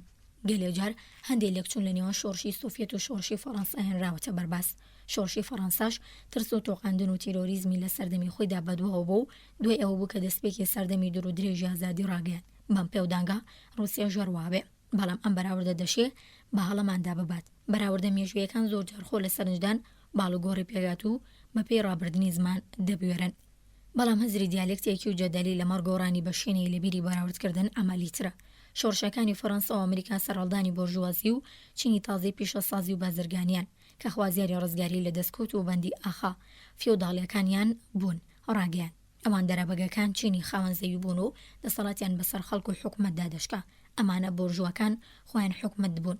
بەڵام ئێستا سەردەمی دەسەڵات دێژگەر کەڵەکە بوو پاوانخوازەکە لە نمونونەکانی ئەڵمانیای نازی و ڕووسیای سۆڤێتدا هێندە کەڵەگایە کە دەتوانێت هەندێک لە چینەکان تێک بشکێنێ و ئەوانەی دیکەش بخاتە ژێڕکێفی خۆیەوە. شۆڕشی فەڕەنسا بە دروشمی ئازادی یەکسانی و برایەتی بەرپاکرا. بەڵام سەرکردەکانی ڕووسیا ستەمکاری حاکم ناوی دەنێن ئازادی. آخر لەوێدا شانسێکی کەمی هەیە و تەبێژی کرملین بەگەڵتە جاڕێوە. یەکسانی بە دەمارگەرژی بۆرژوازی ناوی دەبا و برایەتی وەک پەیوەندی نێوان ڕووسیا و فینلاند نێوان ستالین و ملیۆنان بەندکراوی ئوردوگاکانی مەرگ نێوژانڕاڵەکان و مەدالیا پۆش و سەربازە خاکی پۆشەکان پێناسە دەکە. دڵخۆشکردن بە وێکچوون و لە بەریەگرانانی دەی ساڵی 1940 ئارەزوومەندانەیە. ئەوی وایە لەسەر بیرکردنەوەی کێڵە و سەفسەتەیەک دامەزراوە هەموو وڵاتێک تەنانەت گەورە بەقەد ڕووسیاش بە دوورگەیەکدا دەنرێ. بەڵام ئەگەر ئەوروپا واسیە تەسلیمی ستەمکاری بن ئەگەر لە ناوچوونی ستەمکاری لە ڕووسیادا شیمانی کەم بێتەوە ئەو دەم دەبێ سەدەی 20م ناو بنین سەدەی ستەمکاران. بەڵام بەبارەکەی چەردە ئەگەر دیموکراسی بتوانێت لە سەرانسەری دنیای غەیرە سۆڤێتدا بە باشی بچەسبێ ئەو دەمەیە کە سۆڤێت ڕەنگە لە ماوەی ساڵیانی ساڵدا وردە دیموکراتی تر بێ.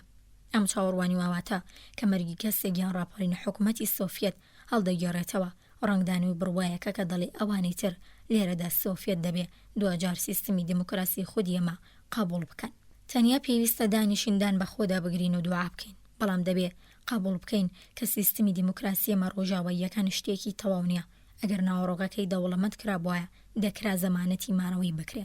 ئەو کات بوو کە خێر و بێر و چاکیەکانی لە کردەوەدا پەرەی دەگیرت و بڵاو دەبەوە.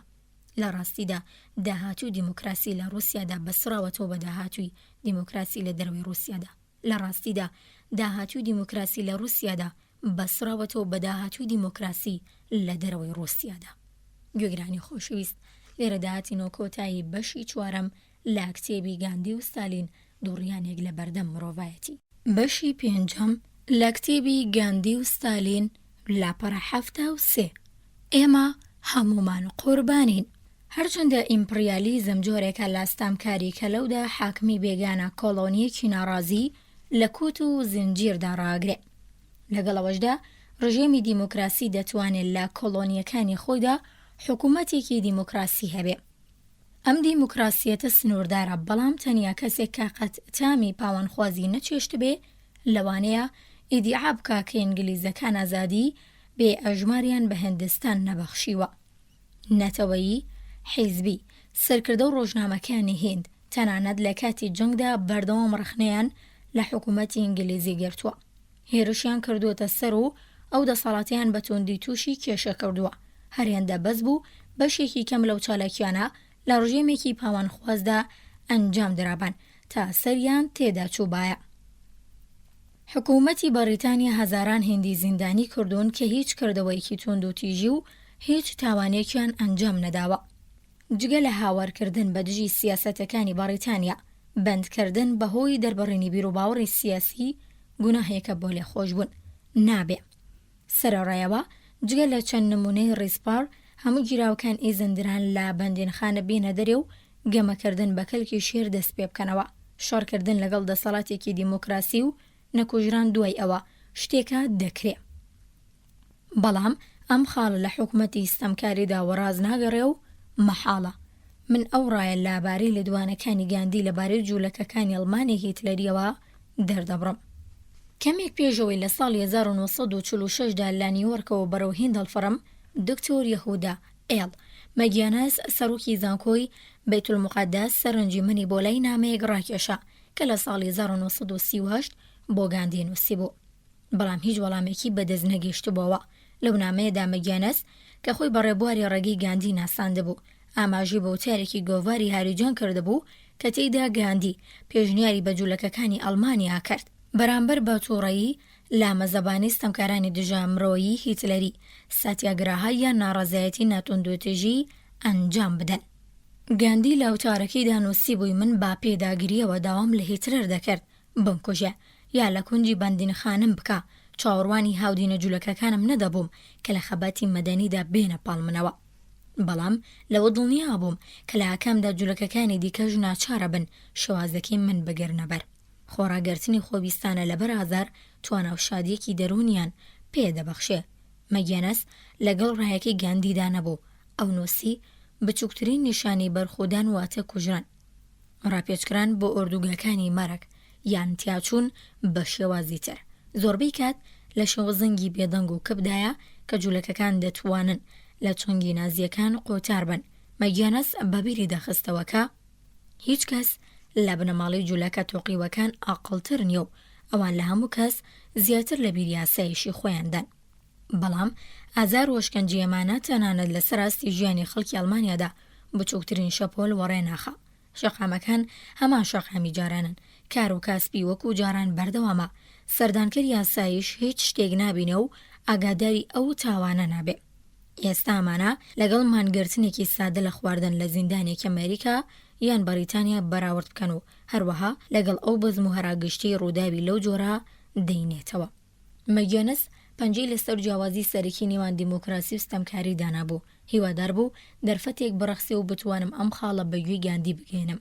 یەکەم ڕۆژ بوو کە لە عیادەی چارەسەری سروشی دکتۆر مەهاتا لە شاری پونا دەگەیشت مەلای گاندی. ئەو ئاماژی بەهاتێک هەڵچوونی نێوان هیند و موسڵمانان کرد کە لە ئەحمەد ئاباد لە ئارادا بوو. گوتی کێشەکەوەیە لایەنێک دەست دەداتە چەقۆوەشینی و کۆشتن و دواتر لایەنەکەی دیکە ژێر بۆ جۆرە ڕەفتار دەکات. ئەگەر لایەنێک لێگەڕابا بکوژرێ کێشەکە هەر لەوێدا دەبڕایەوە. بەڵام من بەتەنیان ناتوانم وایان لێ بکەم ناتوندوتێژی بگرنەبەر. لە فەڵەستینیش بۆ جۆرەیە. جوولەکەکان نمونەیەکی باشیان بەدەستەوەیە. با سیدنی سیلڤێرمان نوێنەری حیزبی کرێکاری بەریتانیام گوت کە جوولەکەکان لە فەڵەستین نمونێکی باشیان بەدەستەوەیە. ئەگەر عەرەبەکان فەڵەستین بەهی خۆیان دەزانن، جوولەکەکان لە زووترەوە بەهی خۆیانی دەزانن. مەسیح خۆی جوولەکە بووە، ئەویش سەرتۆپی جوولەکەکان دەکرێم خاڵە لە گێڕانەوەی 4 کەسەکەی حیواریون کە بەدەستمان گەیشتووە هەڵبێنجین. ئەوان زەینێکی نەخوێندەواریان هەبوو، ئەوان ڕاستیەکەیان لەبارەی مەسیحیەوە گوتووە، بەڵام پۆلیسی پیرۆز جوولەکە نەبوو، ئەو یۆنانی بوو. ئەو زەینێکی خەتیبانە و گفتوگۆکارانەی هەبوو، مەسیحی بادە و دایە دەست خەڵکی. مەسیح خاوەن هێزێکی گەورە، هێزی خۆشەویستی بوو، بەڵام مەسیحیەت لە سەردەمی کۆنتستانتیندا کاکرایە مەزەبی پادشایان بوو بە شتێکی تر. دوای ئەوە بوو کە سەرکردەی خاچپەرستان و پێتری گۆشە گێردەستی پێکرد کە مەسیحیەکانیان وا لێکردن بکەونە کوشت و بڕی موسڵمانان. دەستە دەستا مەغریبیەکان بەبێ زێدەڕۆی لە دەریا خران. مەسیحیەت بوو بە وەحشیگەری و بربەریەت. لە گشت سەدەکانی ناوەڕاستدا مەسیحیەت بەو شێوە مایە. پرسییم ئەدی ئێستا چۆنە؟ لە وەڵامدا گوتی ئێستا مەسیحیەت لە تەشقی ئەو هەورانەدا جێگیر بووە کە بۆمبی ئەتۆمی دروستی کردوون. بەو حاڵەوە یەهودیەت بە بەراورد لەگەڵ مەسیحیەت کە لە ڕق و ڕەشۆکترە. من لە لەندەن لە پای مینبەری خاخام هێرتز دانیشتوم. مینبەری خاخام نازناوی ڕوحانیەکان لە ئاینی جوولەکەدا. وتاربێژێکی بەرجەستە بوو، بەڵام بەردەوام پاساوی بۆ ڕەفتاری جوولەکەکانە هێنایەوە و بڕوو بیانووی دەهێناوە. من لە فەرقەی باشوور و شوێنەکانێدی زۆر لە کەنیسەی جوولەکەکان زیاتر هاتوچۆی کڵەسەی مەسیحیەکانم کردووە. باشتر لە مەسیحیەت دەگەم، بەڵام هەروە گوتم جوولەکەکان نمونەیەکی باشیان لە فەڵەستین بەدەستەوەیە. لێم پرسی هیچ نامەیەکت لە ساڵی 1939 بەدەست گەیشتووە کە دکتۆر مەگیانە سەرۆکی زانکۆی عیبری ئۆرشەلیم بۆتی ناردبێ؟ ئەو نامەکەی ئەو کاتە بۆ ناردی کە لە بەیاننامەیەکدا ڕوو لە جوولەکەکانی ئەڵمانیا نووسی بوود کە بە دژی هیتلەر بەرگری منفی بکەن. گاندی گوتی نامەکەم بەبیر نییە، بەڵام بۆ چوون و ڕایەکەی خۆم مۆبیردێ، من داوام لێ نەکردن بەرگری منفی بکەن. ئەمە دەربڕنێکی هەڵەیە. چەندین ساڵ لەمەوبەر لە ئەفریقای باشوور لە کۆبوونەوەیکی گشتی گەورەدا بە سەرۆکایەتی هەرمان کالنباخ جوولەکەیەکی دەوڵەمەندی ژوهەسانبۆرگی هەندێک قسەم کرد. من زۆربەی کات لە ماڵەکەی دەمامەوە و ببووینە یەک ماڵەکی. ئەو کاتی ناساندن منی وە قارەمانی بەرگری منفی ناسان. هەستام گوتم من بڕوان بە بەرگری منفی نییە. ساتیاگراها شتێکی هێجگار کردی و چالاک و ڕاست پێچوانەی ڕەفتاری دەستەوەستانی و داماوانم. خۆ بەدەستەوەدان مای شەرمەزاری و من لێی بێزارم. جوولەکەکانی ئەڵمانیا بەخۆ بەدەستەوەدانی داماوانە بە هیتلەر بە هەڵەدا چوون. تێبینی لەسەر بەرگری منفی. بەرگری منفی دەربڕینێکە کە گاندی حەزی نەدەکرد شێوی کارکردنی ئەو بەوەوە ناو ببرێ. ئەو دەربڕینی ساتیاگراها خۆراگری لە ڕێگەی حەقیقەتدا و ئاهیمسا ناتۆند و تیژی و یاسای عاشق و خۆشەویستی وەک شێوازی خۆی دەناساند و دەیگوت ئەو کردەوانە منفی نین و لە ناهومێدی و بۆ گۆڕینی مرۆڤ و پارودۆخەوە سەرچاوە ناگرێ. دوژمن ناناسێ و ئامانجی گورز لێدان لا بەرامبەرەکەی نییە، بەڵکو لێگلەنزیکردنەوەی خۆی و بەرامبەرەکەیەتی. گوتم مەگیانز لە نامەیەکدا باسیەوە کاکە جوولەکەکان کارێکی تریان لە دز نەداهات. گاندی بەجددیەتەوە گوتی هیتلەر 5 ملیۆن جوولەکەی کۆشت. ئەمە گەورەترین تاوانی سەردەمی ئەمەیە. بەڵام جوولەکەکان دەبوایە بۆ خۆیان بە چەقۆی قەسابی سپارد بە.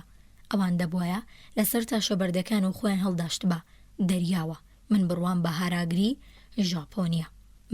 بە هاراگیری ژاپۆنیا. خۆکوشتن بە شێوازی ژاپۆنی. تێبینی لەسەر هاراگیری خۆکوشتن بە شێوازی ژاپۆنی باڵدڕینی زگ بە شیر کە زیاتر بە مەبەستی ڕزگاری لە ئازاری ویژدان لەبەر کەمتەر خەمی لە ئەنجامدانی ئەرێک دەکرێت. من کارم بەمانە ناڕاستەوخۆکانی سەربازیگەری و سامۆڕاییەکەی نییە، بەڵام ئەم شێوازێکی قارەمانانەیە. پرسییم پێدوایە جوولەکەکان دەبوایە بە کۆمەڵ خۆیان کوشت بە؟ گاندی لە پشڕاستکردنەوەی قسەکەیدا گوتی بەڵێ ئەم کاراکرێ قارەمانێتی بێ. خۆکوشتنەکە دنیا و خەڵکی ئەڵمانیا لەبارەی بەڵای توندوتێژی هیتلەر ڕادەچڵەکان بەتایبەت لە ساڵی 1930دا کە هێشتا شەڕدەستی پێ نەکردبوو، بەڵام وەک دیتمان ئەوان دوجارێژ ملیۆن خۆیان بەدەستەوەدا. دواتر کاتی ئەو گفتوگۆیان بۆ دکتۆر مەگیۆنز گێڕایەوە گوتی لەوانێ بۆ چوونی گاندی ڕازبێ کە دەڵێ دەبوایە جوولەکەکان خۆیان بکوشتەیە. ڕنگ بوو بەو کارە زۆر زیاتر و قوڵتر لە کاریگەری قاڵاچوی 6 ملیۆن کەس دنیایان هەژاند بە. بەڵام ئەو کارە نازانم چلۆن دەکرا ئەنجام بدرێ. بەڵێ لە قەڵەی ماسادا چەند سەد کەس دەیانتوانیت دەست بدەنە خۆکوشتن یان ئەگەر ئەو کارەیان کردبا ئاخۆ کاریگەری ئەم کردێ لەسەر دنیا زیاتر دەمایەوە یان کاریگەری لە ناوچوونی دواتری 6 ملیۆن کەس. مەهاتما گاندی هیچ کات دەزموونی ژیان لە سای دەسەڵاتی ڕژێمێکی تەواو پاوانخوازیدا نەبووە. لێبوردەی و مرۆڤایەتیە و ڕێگەنادا لەوە تێبگا کە ڕژێمێکی ستەمکاری تا چۆ ڕادەیەک دەتوانێت دڵڕق بێ. لە هیند، فەڵەستین و شوێنەکانی دی توند و تیژی یان ناتوند و تیژی ڕێکخراو بیچمێکە لە پەیوەندی گشتیەکان. کاتێ ئەمریکیەکان، ئینگلیزەکان، فەڕەنسیەکان یان سویدیەکان دەیانەوێ کاریگەری لەسەر سیاسەتی ڕۆژدا بنێن، مشتومڕەکەن، نفوز پەیدا دەکەن، تەلەگراف لێ دەدەن، دەنووسن، دەنگ دەدەن، ڕێپێوان و مانگرتن دەکەن. بەڵام لە کۆڵۆنیەکانی ئاسیاییدا ئەو ناڕەزاییانی کە دەبێنن ڕای ئەوان کاریگەری لەسەر سیاسەتەکان نییە، ڕادەپەڕن، چەقۆ دەوەشێنن، تەقە دەکەن یان دەست دەدەنە تاڵان و ڕاوڕوت. ئامانجی ناڕازیەکان گۆڕانی سیاسەتی ئینگلیزە کە جاروبارەش توانیویانە بەو ئامانجیان بگەن. نائارامیەکان کە لە ڕۆژەڵات ڕوودەدەن، هەندێک دەشکردەوەی لە لەندەن لە ڕۆژنامەکان لە حیزبە سیاسیەکان و لە کەنیسە لێ دەکەونەوە. حکومەت وەها دەکەوێتە ژێر گوشاری قۆرس کە دەبێت لە بەرچاوی گشت خەڵکدا وەڵامی ڕخنەگرەکانی بداتەوە و هەندێک جار دەست بداتە گۆڕینی پلان و کردەوەکانی خۆی. بۆیە ناتوندوتیژی گاندیانە و هەروە خاڵی بەرامبەر و دزێوی ئەو و ترس و تۆقاندن و تیرۆریزمی سەهیۆنیستی هەردووکیان بوونی کۆمەڵگەیەکی دیموکراتی لە ئینگلیز و هەروە لە ئەمریکا دەردەخەن. بەرگریکارانی هیندی و مرۆڤڕەفێنەرە سەهیۆنیەکان لە فەڵەستین دەکەونە بەردەم هەمان دادگای بیر و ڕایگشتی. بەڵام باوەی دابنین کە لە وڵاتە ڕۆژاواییەکاندا دیموکراسی نەبووایە.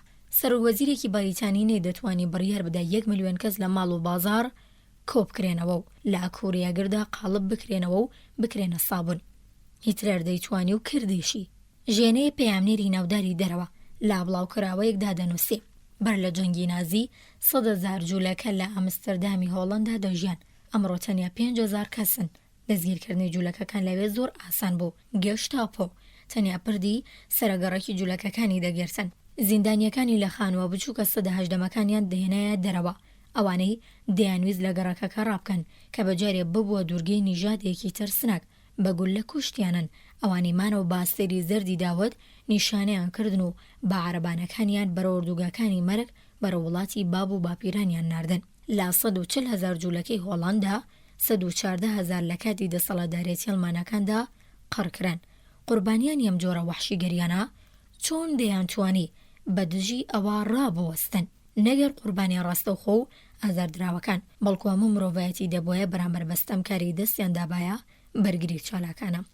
چونکە ئێمە هەمومان قوربانین، ستەمکاری دەستی دەگاتی ئێمەش، تەنانەت ئەو کاتی بەڕواڵەت بەرامبەر ئێمە دەستی کۆرسە. بۆچوونەکانی گاندی لەبارەی دیموکراسی و هەروەها خودی گاندیش لە ڕۆژێمێکی ستەمکاریدا زیندوو نەدەمان. ستەمکار بێ ئەم لەو ئەولا بڕیاری دەدا گاندی لەناو ببرێ.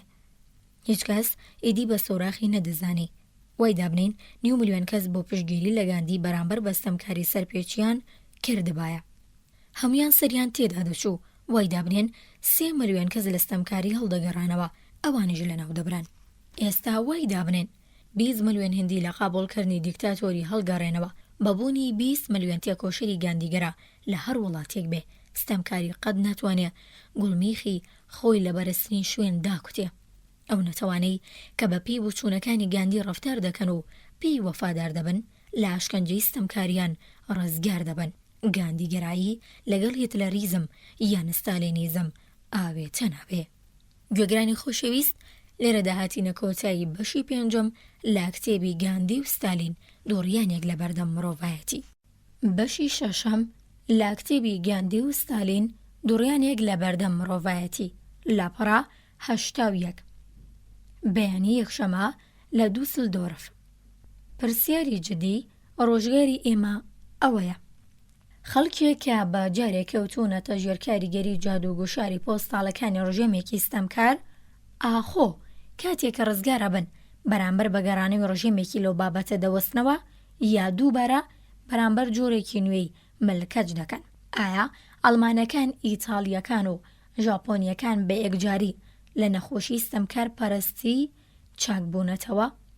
یا ئاخۆ ئەو هەست و سۆز و باوەڕ بەو بارودۆخی کاوانی بەرەو لایەنگریکردن و ملکەچیکردن بۆ ڕژیمێکی ستەمکار لێخوڕی جارێکی دیکە دەیان کاتەوە قوربانیە سەدە و ئاسانەکانی زۆردارێکی تر. هەتاو لە پژماڵێکی وێران لە شاری دووسلدۆرفی ئەڵمانیا لە ناوچەی ژێردەسەڵاتی ئینگلیزیدا هەڵدەهات. من لە پەنجەرەی ژوورەکەمەوە لە پارکی هۆتێل لە شارەکەەوە ڕامابووم. زۆر لە بیناکان لە ئاسۆدا بە بردومان وەک کۆدەگەڵیا دیواری نیوەڕووخاو یان لا دیواری خەش لێ دەرپەڕی و با پەنجەرەی لەگەڵ بە شەوی بێ چوارچێوە هەڵتەکابوون. لە ئەنهۆمی خواری هۆتێلدا ئۆتۆمبیلەکە چاوەڕوانم بوو. شۆفێر ئەڵمانیەکەی خەڵکی شتاین کەسێکی یشکەر و کەم دوێ بوو. چاپرسیارم لێ نەکرد با چی نەدەگوت. چەند نانی ئەستوری قاوەی ڕەنگی پێبوو واتە خواردن. ئەو لە سوپای ڕایشدا لە هۆڵەندا، فەڕەنسا، رووسیا، کەریما، قەفقاز، یۆنان و لابەرەی ڕۆژاوی ئەڵمانیا شەڕی کردبوو. بە گوتەی ئەو بارودۆخی ژیانی خەڵکی رووسیا سەرەتایی و سەخت بووە. 50 ساڵی پێچوو تا بگەنەوە ئەوروپا هۆڵەندیەکانی خۆش دەویستن پاک و خاوێنن. کاتی ڕووسەکان هاتنە ناو شتاینەوە هەوڵیان داوە دەستدرێژی بکەنە سەر خوشکە 18 ساڵەکەی. ئەویش خۆی کوشتووە. دواتر دایکێکی هەروای کردو بە سەراتەکەی بە سارد و سڕی و بە شێوەی راپۆرت بۆ گێڕامەوە هەر بۆ جۆرێکە لە لەندەن ژنێکی جوولەکە دەیگێڕایەوە. دایک و بابم بەڵێ لە ئاشۆتیس لە کوورەیان هاویشتن. ئەوروپا لە ڕادەبەدەر بە بەزەی بوو. ئێستایدی خەڵکی فرمێسک لە چاوان براوە. تۆ ناتوانانی لە شارێکی تێکتەپی و کاولدا بژیت و دڵناسک و سۆزداربی. چوومە بێزگی ناوەندی شەمەندەفەر چەندین جار بردومان کرابوو. سەقفێکی دارینی کاتی لەژێر سەقفە دارماوەکەی هۆڵی چاوەڕوانیدا دروست کرابەوە. لا بنەبانی چەپی وەڵەکەدا سەردابێکی بیرە خواردنەوەی لەبوو. کاتێ ویستم بچمە ژوورەوە پیاوێک بە پاڵتوی تایبەتی و تەپری خوریەوە پێشی پێگەرتم دەبوایە بڵێت ببڕم. بڕیار بابوو کۆبوونەوەی هەڵبژاردنی حیزبی کۆمۆنیست لەبێ بەڕێوە بچێ. بلیتەکە کادانی بە مارکێک بوو، من تەنیا ئەسکیناسێکی 5 مارکیم پێبوو، ئەویش خوردەی پێ نەبوو. لە جیاتی یەک مارکە پاکەتە جگەرەیەکی چاترفیلدم بۆ ڕاگرت. پیاوکە گوتی باشترە بۆ جۆرە 5 مارک قازانج دەکەم. پاکەتە جگەرەیەکی ئەمریکی بە 6 تا 9 مارک لە بازارە فرۆشرێ. سەردابەکان نزیکەی 54 مەتر درێژی و 18 مەتر بەرینایی بوو. 4 گوڵب ئەو شوێنە تاریکیان کەمێک ڕوونا کرد بۆ و ئامادەبوون 200 پیا و دەژن بوون کە دەوری میزی خڕیاندا بوون. هیچ کامیان لە 40 ساڵ کەمتر نەبوون و زۆربەیان بەناو ساڵکەوتە بوون. خزمەتکارێکی لاواز بێتوک سەرماش و برینج بە چاکەتێکی سپیەوە لە سەرنووکی پەنجا لە مێزێکەوە دەچووە مێزێکی دیکە و کە شەفی پڕگەڵاسە بیری دەگێڕا. وتاربێژێکی ڕێکپۆش کە دکتۆرێک بوو دەیگوت 25% گشت پزیشکانی ئەڵمانی چوونە ناو حیزبی نازیەوە. ئەو فایلێشتم لەسەر یادداشت دەکرد وەرم گێڕا کۆبوونەوەی ئەمڕۆ بەیانی بە کۆبوونەوەی چینی ناوەنجی دووسلدۆرف ناو دەبەر. لا بەردەرگا بڕۆشۆرێکی چەندکیان دابوومێ کە لەبارەی هەڵمەتی هەڵبژاردنی حیزبی کۆمۆنیستەوە بوو. عیبارەتێکی وای تێدا نووسرا بوو: نازیە چکۆلەکان. ئێستا چی؟ نووسیبووی 12 ملیۆن کەس ئەندامی حیزبی نازی ئەڵمانی بوون. پیاوە ژن و لاو سەدان هەزاریان لە ژێر زەخت و فشاری ڕۆحیدایان لە ترسی لە دەستدانی کارەکانیان ناچارکران بچنە ڕێزی حیزبی نازیەوە. ئایا ئەمڕۆکە هەموو 12 ملیۆن کەسە بە قەمچێک لێ دەخوردرێن؟ بڕۆ شوورەکە داوای لە نازیە بچکۆلەکانە کرد بچنە ڕێزی حیزبی کۆمۆنیستەوە. دکتۆر درێژەیدایە دەکرێت بەڕوونی پێشبینی بکەین کە نەهامەتی و نەخۆشیمان دێتەڕێ مەگەر بە دوێ ڕێنماییەکانی مارکسیزم بکەوین. گرنگەوەیە سیاسەتوانی ئەمریکی بایرنس لە وتاریەم دوایی خۆی داگوتیە گەر ئەڵمانەکان پێشنیارەکانی کارە لێ بکردنشتی کۆمۆنیستان لە گوێگرتەبا دەکرا بەر لە نەهامەتیەکانی دوای ساڵی 1990 لە ئەڵمانیا بگیرێ. دکتۆر دوای کەمێک گوتی کۆمۆنیستەکان زانستی پلان بۆ داڕێژراویان دەبێ، ئەمە واتە سۆسیالیزم. نازیەکانیش پلان وەڕەخراوی بۆ وێنە لە بۆری ئاسمانگەڕی یان پزیشکیان هەبوو. ئەدی جیاوازی نێوان سۆسیالیزم و نازیزم لا چیدایە؟ ئامانجی نازی لە ناوبردن و ڕووخاندنی پێگاتەکان بوو، بەڵام لەلایەکی دی سۆسیالیزم لە رووسیا خەریکی ئەنجامدانی پرۆژەگەلێک لە بواری مێژوو پزیشکی و گشت زانستەکانی دیکەیە. لەو دواییەدا کتێبێکی ئەمریکیم لەبارەی ئەتۆمەوە خوێندەوە. نووسەرەکانی دژی بەکارهێنانی وزەی ئەتۆم بۆ ئامانجە ناسەربازیەکان بوون. ئەمریکا وزەی ئەتۆمی تەنیا بۆ کاروباری سەربازی و گوشاری دیپلۆماتیک دەوێت. لە وڵایەتە یەکگرتووەکانی ئەمریکا وزەی ئەتۆم بەمانەی پاشەفاڕۆیی وەستان و بەرتەسکیە، بەڵام لە سۆڤێت بەمانەی پێشکەوتنی زانست بۆ سوود وەرگرتنی مرۆڤایەتیە. باسی باری لاوان و پەروەردەی لە ئەڵمانیا کرد. هۆشداریدا کە دنیای پزیشکانی ئەڵمانیا دەبێت دیموکراتیانە بێ، ئەگینا کۆنەپەرستی سەر لە نوێ سەرهەڵدەداتەوە. ڕۆشنبیران دەبێت لە پەنا کرێکاران بن بە بێەوەی چینی کرێکار لە ڕۆفاهیەتدا بێ مەگەر پزیشک دەتوانێت ژیانی باشیان ببێ. گەلێک لە سەرکردە ڕۆشنبیریەکانی ئەڵمانیا بۆ نمونە شارن هۆرست، کراوزویتس، ڤیختە و کەسانی دی دژی یوکنەرس بوون. لە ساڵی 1940 گەلێک لە ڕۆشنبیران پشتیوانیان لە شۆڕش دەکرد. لە شاری ناوخۆی ئەمریکا زیاتر لە 800,000 ئەڵمانی 48 کە 37 ژەنەڕاڵیشان لە نێودا بوون بۆ بەری پێشکەوتن لە بەرامبەر کۆنەپەرستی کۆیلەداری باشووریەکاندا چوون یارمەتی باکووریەکان و شەڕیان بۆ کردن. سۆسیالیزم ئاشتی دەبێت لە ژێر چاودێری سۆسیالیزمدا ژنان کە هەرێستا بۆ پەروەردەی پزیشکی کێشیانەیە کێشەیەکیان نابێ. من دەبێت کۆتایی بە قسەکانم بێنم ئێمە یان بەرەو گەشە و پێشکەوتن هەنگاو دەنین یا لە ژێر بەردوومانی ئەتۆمیدا دەنێژرین. کاتی ئەوتار بێژەکە لە نێو چەپڵە ڕێزانی ئامادەبوواندا بە پەلا بەرەو دەرگاکە دەڕۆی سرم لە دوو ناو لا هۆڵی چاوەڕوانی پێشم پێگرن. ناوەکەیم پرسی دکتۆر کارل هاگی دوورون. گوتم من ڕۆژنامە نووسێکی ئەمریکم و هاتوومە ئەڵمانیا تا کاریگەری نازیم لەسەر خەڵکی ببینم.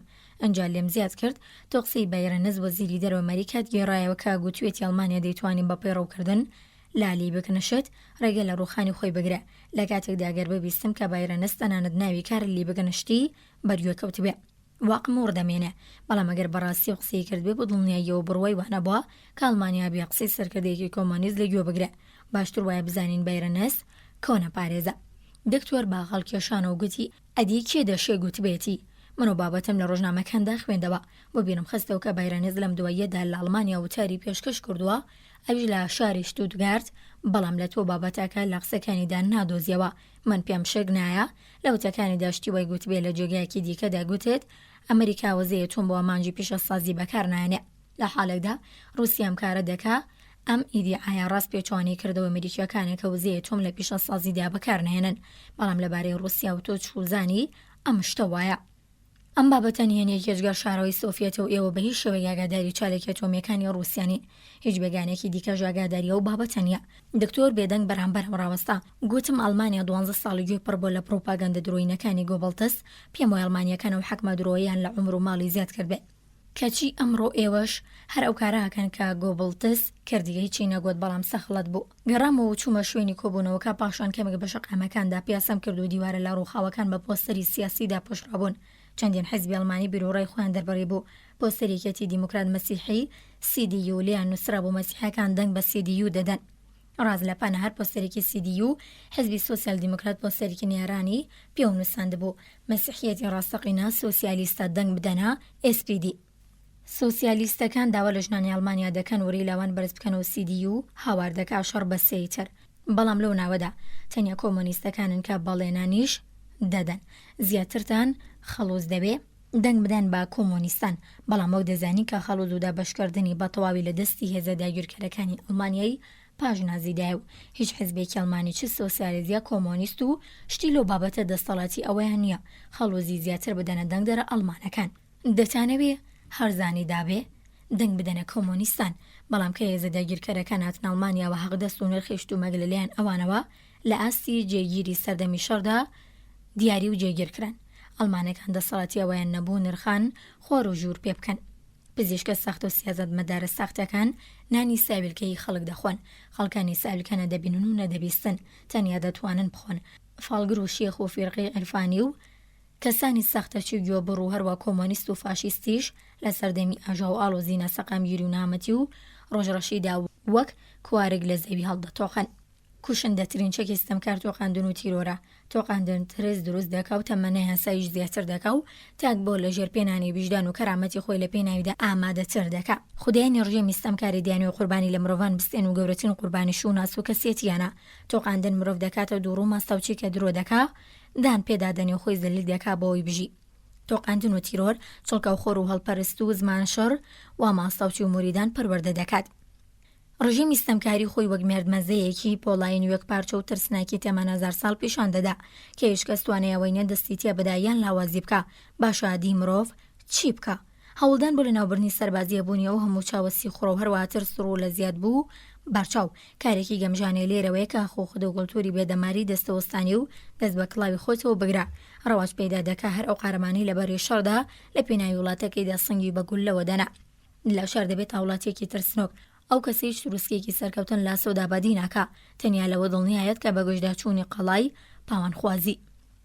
سەری خۆی و بنەماڵە و هاوڕێکانی بەبادەدات جگە لە هاروژانی زیاتری سەرکوتکار شتێکی دیکەی دەستکەوت نابێ. ستەمکاری هێزی ئیرادە لاوەز دەکات تەنگ با بیرکردنەوە دەچنێت چونکە بیرکردنەوە مەترسیدارە پاشەکشە بە داهێنانی سیاسی دەکا ئاخر هەموو ئەقڵ و توانە ڕاستەیقینەکان تەنیا دەبێ لە مێشکی ستەمکارەوە هەڵبقڵێن لەم بارودۆخەدا تاگە ڕەنگی خۆڵەمەشی کەنارگیری هەڵدەبژێرە و هەوڵ دەدا ببێتە بەشێک لە خەڵکەکە و خۆی نەکاتە گای بەش.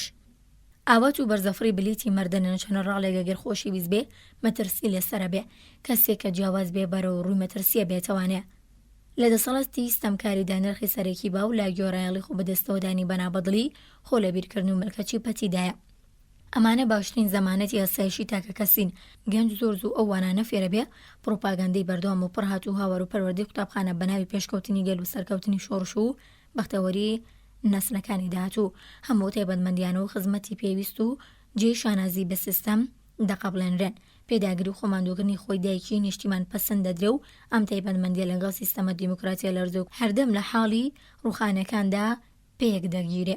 دیارە بانجامێکی پێشوەختە ئامادە و ئاشکراوە واتە چاکتری لەسەر حەقبوون و تەندروستی سیستمی خۆی دەزڕاگەشتن بەسەر چاوی زانیاری لەسەر سیستەمە دیموکراتیەکان بە توندی بەرتەسک دەکرێتەوە. نەکافودانی درۆ ڕسمەکانی حکومەت بتەقەیە کاتی ئەفشاری دەرەکی ستەمکاری ئەڵمانیا و ئیتاڵیا و ژاپۆنی بەچۆک داهێنا دنیا پڕ بوو لەوردە پارچەی کەسایەتی ورد و خەشکراو مرۆڤە بوودەڵەکان بە کەسیەتی و کەرامەتی سیسی هەڵگەڕاوە و لە نێوکەلاوەکاندا کەوت بوونەدا و سەرکەوتوانی تازە بەرەو ڕووی بەرگریکردن نەبووبوونەوە. ستەمکاریان توانا و بەتانسیەلی بەرگریان پشت بوو تەنیا تاقمێکی کەم لە کەسانی دەمارگرێژ لە پەنا و پەسیوی دوورە دەستدا مابوون و قونەشەڕێکیان دەکرد. ڕەنگە خەڵکی وڵاتانە هەمیشە و بە سروج گۆڕایە لۆڕێک و پێک بووبن و لەسەر و بنەمای خۆیان بەدەست ستەمکاریەوەدا بێ کە لە جاران زیاتریان گوێ لە مەست کردوون. لەگە ڕوخانی ستەمکاریدا مێگەلی ڕەتێنرا و یان لایانی کەم بەشێکیان باسانی دەشێ بۆ ئاخەڵی ستەمکارێکی تر لێ بخوردرێن. لە ئەڵمانیا ئیتاڵیا هەنگاری و زۆر وڵاتی دیکەی ئەوروپیدا گەلێ فاشیست چوونەتە ڕێزی حیزبی کۆمۆنیستەکانەوە. پرۆسەی پاکبوون و لە ستەمکاری بەر لە هەمووشت پرۆسەی گەڕانووی کەسایەتی و کەرامەتی ئینسانیە. لە ڕاستیدا مەسلەی بەهێزی بڕوەی گاندیانە لا احتیاطکردن لە هەڵبژاردننی ئەمراض و ئەمراضەکانی گەشتنە ئامانج ڕێزگرتنی زیاتری مرۆڤ و ئازادی داهێنانی تاکە کەسی و بۆ کۆمەڵجیا لە ڕاگەیەنراوە حکومەکاندایە. فۆرمۆلی نێگەتیڤ و ڕاماڵینی نازی و فاشیستان پێویستە بەڵام بەزنیە ئەوان دەتوانن بەپەلەنان بە نرخی پامەخوازێکی دیکە بخۆنکاندێکیان خواردوشیانە. بارحەڵ ڕاماڵینی نازی تەنیاوە ناگرێتەوە کە هێندە قاوەیی بوونە کە لە ناو خەڵکدا وەگەی بەژوا بوون بەڵام ئەدی لەمەڕ بیرکردنەوەی قاوەیی یان ڕۆژ یان سوور کە تا ڕادیەک ڕژاوەتە نێو خوێن و ڕۆحی زۆربەی خەڵکەوە چی بکەین. ئەمانی تر پێویستی با دژاژە هەرێکی گاندیانە هەیە دروشمی بابەگاندی نازیسم بسڕنەوانێ ڕەنگە پێشنیارێکی بێجی نەبێ ڕەنگە پێشنیارێکی بێجێ نەبێ جلی شڕی کەسێتی مرۆڤ بە دەردێک لە جۆری سەرنێزە پینە ناکرێتەوانێ هەر بەم پێیە دیموکراسیش ناکرێت بە فەرمانی تەوڕاتی و چاو لە جیاتی چاو ساڕژ بکرێتەوە چونکە دوجار حکومەکە هەمووان کردەکە هەموو هەوڵێک بۆ دەستپێکی دیموکراسیان ڕێگەگرتن لە پاوانخوازی دەبێ بەردەوام جەخل لەسەر بنیادنانەوەی کەرامەت و کەسایی بکات. دەبی بەردەوام جەخل لەسەر بنیادنانەوەی کەرامەت و کەسایەتی بکاتەوە. ئازادی وەستۆگرتنی ئەرک و یارمەتی ئەو هۆڵە دەدا کە چیکردەوەی سەختگیرانە پێشی پێدەگرێت. دیموکراسی تەنیا بە یارمەتی خەڵکانی دیموکرات و شازێکی دیموکراتی دەتوانێت بەدی بێ و پەلوپۆ بەهاوێت. من ئەگەرتوانی بەم هەوڵم دەدا لەگەڵ دوژمنانی پێش و هەموو دژە دیموکراتەکان وەکو نەخۆش بجوڵێمەوە لە باتیەوەی کە جینایەتکاریان بزانم کەسانێکی زۆر جینایەتکارن ئەوانە نەخۆشن بۆیە جینایەتکاران لە دنیای مەدارق و زەبر و زەنگ لە ڕادە بەدەر بەکارێنراوە. ئێمە دەتوانین میهرەبانی وەزیری کاروباری ئەڵمانیا لە حکومەتی بەریتانیادا ئێمە دەتوانین میهرەبانی تاقیب بکەینەوە ئێمە دەتوانین دیموکراسی تاقیب بکەینەوە. لۆرد پۆکنهام وەزیری کاروباری ئەڵمانیا لە حکومەتی بەریتانیادا دەیگوت هەر کارێکی نیازپاکانەمان دەرحەق باڵمانەکان کردبێ باما ڕادەوەڵامیان داوینەتەوە. ئەم جۆرە ڕەفتارە لەسەر بنەمای پەروەردەی دروست و بە پێی ئامانجەکانی مەسیح و گاندیە. دنیا ئێمە کاڕەشیەوەمان لێ دەکا بخلیسکەینە باوشی پامەخوازی و زیاتر لەلایەن ئەو هەوڵایی دەیەوێت کۆیلەتی لە وڵاتانی جاران دوژمن و کۆڵۆنیەکان و وڵاتانی دیموکراتیدا بکاتە هەتایی لەژێر مەترسیدایە تا ئەزموونی ئازیانە لە ڕێگەی ئازادیدا. ئەوانی ڕێبواری ئەم ئەزمونان بۆ سەرکەوتن دەبێ مرۆڤی ئازاد بن و پڕ بن لە کەرامەتی ئینسانی و لە ڕووی کردە و کەسێتیەوە دەوڵەمەند بن. ئەوانەی ڕێبواری ئەمڕێیان ئەوانی ڕێبواری ئەمەزمونن بۆ سەرکەوتن دەبێ مرۆڤی ئازاد بن وا پڕ بن لە کەرامەتی ئینسانی و لە ڕووی کردە و کەسێتیەوە دەوڵەمەند بن. گوێگرانی خۆشەویست لێرە داهاتینە کۆتایی بەشی شەشەم لە کتێبی گاندی و ستالین دووڕیانێک لە بەردەم مرۆڤایەتی. بەشی حوتەم لە کتێبی گاندی و ستالین دووڕیانێک لە بەردەم مرۆڤایەتی، لاپەڕا 91. هیتلەر و ستالین. مۆسۆلینی بۆ خزمەتکردنی ئامانجا خەڵک هەڵخەڵەتێنەکانی ڕۆژێمەکەی خۆی با پرۆلیتاریایی ناو دەبرد. سیستمی سۆڤیەت بەڕاسمی ستەمکاری پرۆلیتاریایە. وتەبێژەکانی وشەی بۆڵشەفیک، کۆمۆنیست و سۆسیالیستیش لە جیاتی سۆڤیەت بەکاردێنن. ستەمکاری هیتلەری سۆسیالیست ناسیۆنالیست یان هەمان کورتکراوەکەی نازی بوو. بەڵام ستالین لا چەند شوێنی گەشتیدا گرتوێتی کە هیتلەریەکان ناوێک کە ئەو پێی باشترە نەتەوەی نەبوون، ئەوان دنیاخۆر بوون، سۆسیالیستیش نەبوون، بەڵکو پاشڤەڕۆ بوون. هەر بۆی باڵیۆزی سۆڤیەت لە لەندەن لە کاتی شەڕدا هەوڵی دانەهێڵێ BBC وشەی نازی بەکاربێنە و ساڵی 1947 دیپلۆماتەکانی سۆڤیەت بەرامبەر بەکاربردنی سۆسیالیست ناسیۆنالیست ناڕەزایەتیان دەربڕی. ئاخر ستالین ڕێگەیاندەبوو فەرهەنگی سۆڤیەت با فۆڕمی نەتەوەی و بەناوڕۆک سۆسیالیستیە.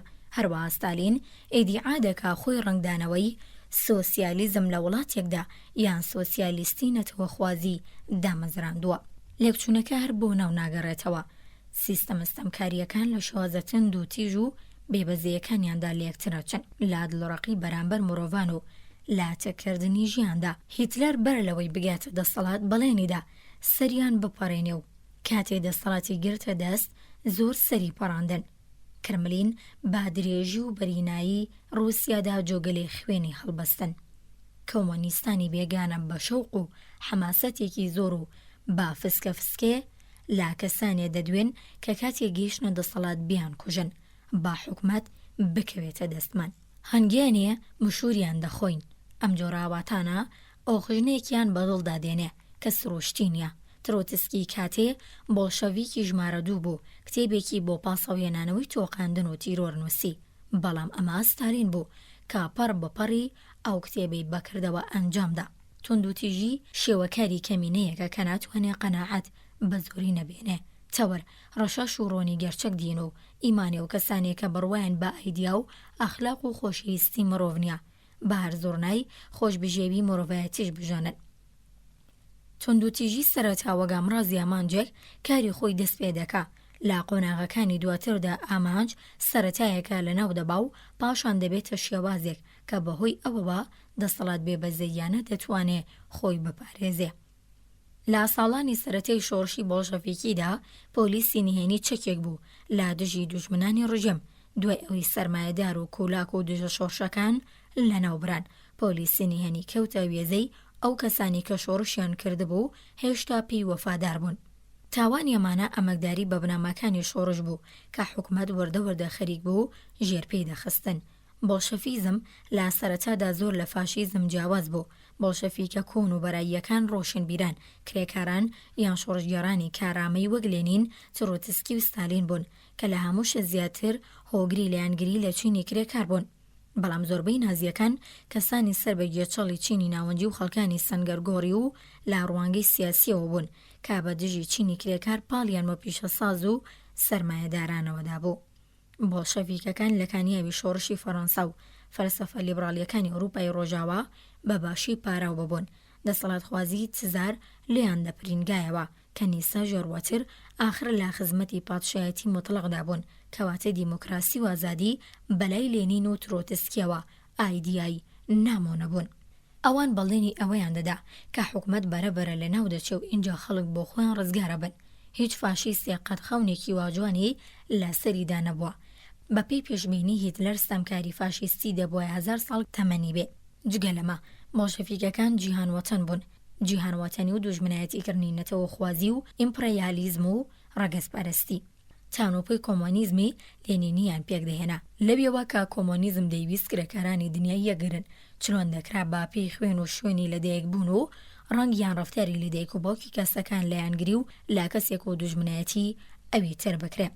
بڕیار وابوو کۆمۆنیزم بە گوێرەی چالاکی ئابووری و کۆمەڵایەتی کەسەکان هەڵیان بسەنگێنێ. لە خاڵی بەرامبەردا نازیەکان جەختیان لەسەر بیرۆکەی باڵادەستی و ڕەچەڵەکی نەتەوەی دەکردەوە. ئەڵمانیا لەسەر و هەمووانەوە باڵادەستی نیژا دیارە یەک حکومەت یەک نەتەوە یەک سەرۆک و ئەوەش کە هەموو ئەڵمانەکان دەبووایە بچنە ژێر ئاڵای یەک ستەمکاری نەتەوەییەوە. ئەمانە گەرای شەڕی دووەمی جیهانی بوون. مۆسۆلینی وەک سۆسیالیستێک دەستی بەکار کرد، سۆسیالیستێکی باڵی چەپ اینجا بوو بەنەتەوە خواز و سیستەمێکی ستەمکاری بەرپا کرد، ئالێرەدا بوو بە فاشیست. کۆنتڕۆلی سەرمایەکان لەلایەن حکومەتەوە لە تەنی ستەمکاری پۆلیسینێنی و لە پاڵ نەتەوە خوازیدا. سۆسیالیزمی نەتەوەییە. با سەرکردەکانیشی بەناوی ڕەنجدەرانەوە قسە بکەن. سۆسیالیزم گەلێ جۆری هەن. کارل مارکس دژە جوولەکەی بە سۆسیالیزمی گەمژان ناودەبا، بەڵام سۆسیالیزمی نەتەوە خواز سۆسیالیزمی جینایەتکارانە. ئەمڕۆ لە رووسیا و شەکۆنەکان لەجێ خۆیانن، بۆڵشەفیزم، کۆمۆنیزم و سۆسیالیزم، بەڵام دەزەڵگرتن لە ئاماجە دیموکراتیەکان نەهامەتیە ڕوو لە زیادەکانی سیستمی ستەمکاری و سەرهەڵدانی نەتەوە خوازی. ستالین دەکاتە برابیر و باوەڕی هیتلەر و مۆسۆلینی. گۆڕانی ڕێبازەکان لە رووسیادا پێچێ لە ساڵانی 1934 و 1935ەوە دەستی پێکردبێ. ستالین دەیزانی کابووری سۆڤیەت هێشتا باڵێنێکی خۆی لە مەڕزێکی تێر و خۆشبژێوی نەبردووەتە سەر و ساڵانی دواتریش بۆی جێبەجێ نابێ. شتێک دەبوایە تەزریق بکرێت، جەستی کۆمەڵگاوە تاورە و بڕوای تێدا بۆ ڕۆژێنێ. ئەو دەیتوانی دیموکراسی بە ئابووری سەرمایەداری حکومێکی خۆیەوە زیاد بکە و سۆسیالیزمی ڕاستەقینە دابهێنێ. یان لە جیاتیەوە دەیتوانی نەتەوە خوازی وەک شرینێقەیەک لا جەستەی مرۆڤدا. ئەو بە شێوازێکی تایبەتەوە هەردووری تاقیکردنەوە دیموکراسی لەسەر کاغەز و لا دەستورێکدا گۆنجان، بەڵام هاوکات و لەوکردەوەدا دەستی بەنەتەوە خوازی هاندانی نیشتیمان پەرستی خۆپەسەندەرانە کرد. بەڵام سیستمی ستەمکاری لە شانی گرانە لا قسەی خۆی بێتە خوارێ. جەنابی ستالینیش نەیدەتوانی لە کاتێکدا کە ناڕەزایەتی لە ڕەوشی ئابووری پەرەی دەسەن بەرتەسکیەکانی ئازادی تاکە کەسی کەم بکاتەوە. با پێچەوانەوە ناچار و بەرتەسکیەکان زیاتر بکە و بۆ پاسەودانی شکستەکانی ڕژێم بە دوای هەندێک بەڵاگەڕەوەدا بگەڕێ. لە دادگایکردنەکانی مۆسکۆ کۆمەڵێک کەس تۆمەتبار بوون. دادگایکردن و قەڵاچۆکانی 1935 تا 1938 دەستوریان ناردبووە پشودان و هەموو شوێنەوارێکی دیموکراسیان لە حیزب و یەکێتیەکانی کرێکاری و سەرانسەری وڵاتدا سڕیەوە. ئەوەی ئەمڕۆ لە رووسیا ماوەتەوە حکومەتێکە کە خاوەنی هەموو سەرمایە و تاکە بەکارهێنەرەکانیەتی، حکومەتێک کە ستەمکارانە حکم دەکا، نەتەوە خوازی پەرە پێدەدا و جێبەجێ دەکا. لێکدراوێکی شوم و خەتەرناک. سۆڤیەت نیشتیمانی نەتەوەی جۆرە و جۆرە. خەڵکی رووسیای گەورە 54 لە سەدی حەشیمەتەکەی پێکدێنن، دەوری 40 ملیۆن ئۆکراینی لێدەژین. جگەلەوە ئەرمەنی، گورجی، کالۆک، ئۆزبەک، تاجیک، جوولەکە، بوریەت، ئۆستەتی، کاباردی، رووسی سپی، ئازەری، ئەڵمانی، مۆلداوی، تاتار، ئاجاری، ئەبغازی، چەرکەس و هەندێکی تروهی تریش لێدەژین کە بەسەریەکەوە 120 نەتەوە دەبن. حکومەتی تزار، حکومەتی رووسا قەشقاڵ و چاوشینەکان من کە ڕقیان لە غەیرە رووسەکان هەڵدەستا. حکومە دەوڵی دەدا لە ڕووی زمان و جوولوبەرگ و دابوونەریت و ئاینەوە بیان کاتە رووسی. تا لە ساڵی 1970 رووسیا زیندانی کەمایەتە نەتەوەیەکان بوون. شۆڕشی بۆڵشەڤیک عۆدەدار بوو کە وڵاتەکە بکاتە یەکێتیەک لە نەتەوە گیلی ئازاد و یەکسان. هەموو کەمایەتیەکان هەندران بە زمانی زگماکی خۆیان بدوێن و ئەگەر ئەو زمانە ڕێنموزیان دەقی نووسراوی نەبووایە مۆسکۆ هەندێک شارەزای دەناردن تا ئەم ئیمکانات دابهێنن. لەو ناوچانی کە دانیشتوانی لە کەمایەتیەکان بوون، کۆمار و کۆمارە لاوەکیەکان وەک کۆمەڵە دوورگەیەکیان دامەزران کە کار بەدەستەکانیان ئەندامی هەمان کەمایەتی بوون. ئەم سیاسەتە بەمانەی ئۆتۆنۆمیستانی یان ناوچەی بوو. بەر لە شۆڕش و تەنانەت دوای ژەندێک کۆمۆنیست دژی ئەو بیرە بوون، ئەوانەم جۆرە هەڵسوکەوتیان بە سیاسەتی نەتەوە خوازیدا دەنا و دەیانگوت کە جیاوازیە یەکان زەق دەکاتەوە. بۆیە ڕێگە لە سەرهەڵدان و دەرکەوتنی مرۆڤی ئاز نوێ واتە بەرهەمی شۆڕش دەگرێت کە نە رووسیا و نە ئەرمەنی. خاوەنی هۆشیاری چینایەتیە، هاوڵاتیەکی لە خۆ بردووە و جیهان وەتەنێکە. بەڵام کرملین لەسەرەوە سوور بووکە پێش هەموو شتێک دەبێت سیاسەتی تزار لە رووسیادا بەراوە ژوو بکاتەوە. دەبوایە جۆرێگەستی خۆی بە خاوەنزانین و دەسەڵاتدارێتی بە نیوەکەی تری یەکێتی سۆڤیەت ببەخشێ. گورجیەکی وەک ستالین و ئورژونکی دزێ، ئەرمەنیەکی وەک میگویان و قەراخان، جوولەکەیەکی وەک زینۆڤۆیف و کامیانۆف، لیتۆنیۆف و کاگانێڤیچ گەشتە پلەپای هەرەژووری دەسەڵاتی سۆڤێت کە ئەمە خۆی هۆیەکی مەحکەم بوو بۆ کۆتاییاتن بەمستەم و چەوسەندنەوەی غێرە ڕووسەکان ئەو جوولەکانی سەردەمی قوربانی جینۆسایدی دڕندانە و ئەشکەنجە و هەزاری دژە جوولەکەی بوون وەک نەتەوەکانی تر پارێزران. هەموو بۆڵژەڤیکیەکان و تەنانەت زۆربەی چاودێرانی دەرەوەی دژی سۆڤێت گوتیان شۆڕشی کۆمۆنیستی گرفتی کەمایەتیە نەتەوەیەکانی چارەسەر کردووە. نەمانی ستەمی نەتەوەیەتی وەک دەستکەوتێکی هەرەگەوری سیستەمی سۆڤێت پەسەندرا. هەرکە ئاتەپۆتۆز و دووکەڵی باڕوت و هەروە پرۆپاگەندەی جەنگی دووەمی جیهانی لەسەر ئاسمانی ڕووسیا ڕەویەوە درز و قەڵەشتی زۆر لە باشتی ئاشتی و ئارامی لە نێوان نەتەوەکان لە ڕووسیا وە دەرکەوت. بەڵگە و زانیاریەکانی کرملین ڕایانگەیاند کە لە کاتی شەڕدا ستالین بە ژێرپێنانی دەستوری پەسەندکراوی ساڵی 1936 خۆی کۆمارە ئۆتۆنۆمیەکانی کالمۆک لە نێوان ستالینگراد و ئاستراخان تاتارستان لە کەریمە و چیچان ئینگوشی لە قەفقازی باکووری سەرکوت کردووە. ئەمانە هەمویان موسڵمان بوون. لەشکری نازی پەلاماری ئەو ناوچانەیدا بوو پاشان گوای ئینتیمایان بۆ سۆڤێت نەماوە. هاوکاری هیتلەریان کردووە. زۆربەیان لاقسان بۆ ئەڵمانیا لەبەرەی ڕۆژئاوا شەڕیان کردووە و هەندێکیشیان لەلایەن سوپای ئەمریکاوە بەدڵگیراون. هەزاران کالموک و هەڵاتووی دیکە هەر ئێستا لە ئوردوگاکانی ژێردەسەڵاتی ئەمریکا و ئینگلیز لە ئەڵمانیادان و لەوانەی لە داهاتوودا لە وڵاتە عەرەبیەکانی ڕۆژهەڵات نیشتە جێبەکرێن. ڕیشەی ناکۆکی نێوان نەتەوەیی لە ڕووسیای سۆڤێتدا لا بڵاوکراوی بۆڵشەڤیک ئۆرگانی ڕسمی تیۆری و سیاسی حیزبی کۆمۆنیستی یەکێتی سۆڤێتدا بەرچاو دەکەوێت.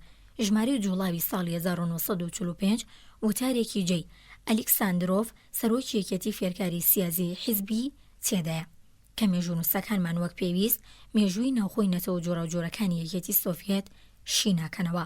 هەر بۆیە شەڕی نێوان نەتەوەکان پوش بەسەر دەکرێت و ژمارێکی کەم لە شازادە و سەرکردە خاوەنزەویەکان دەکرێنە قارەمانی نەتەوەیی.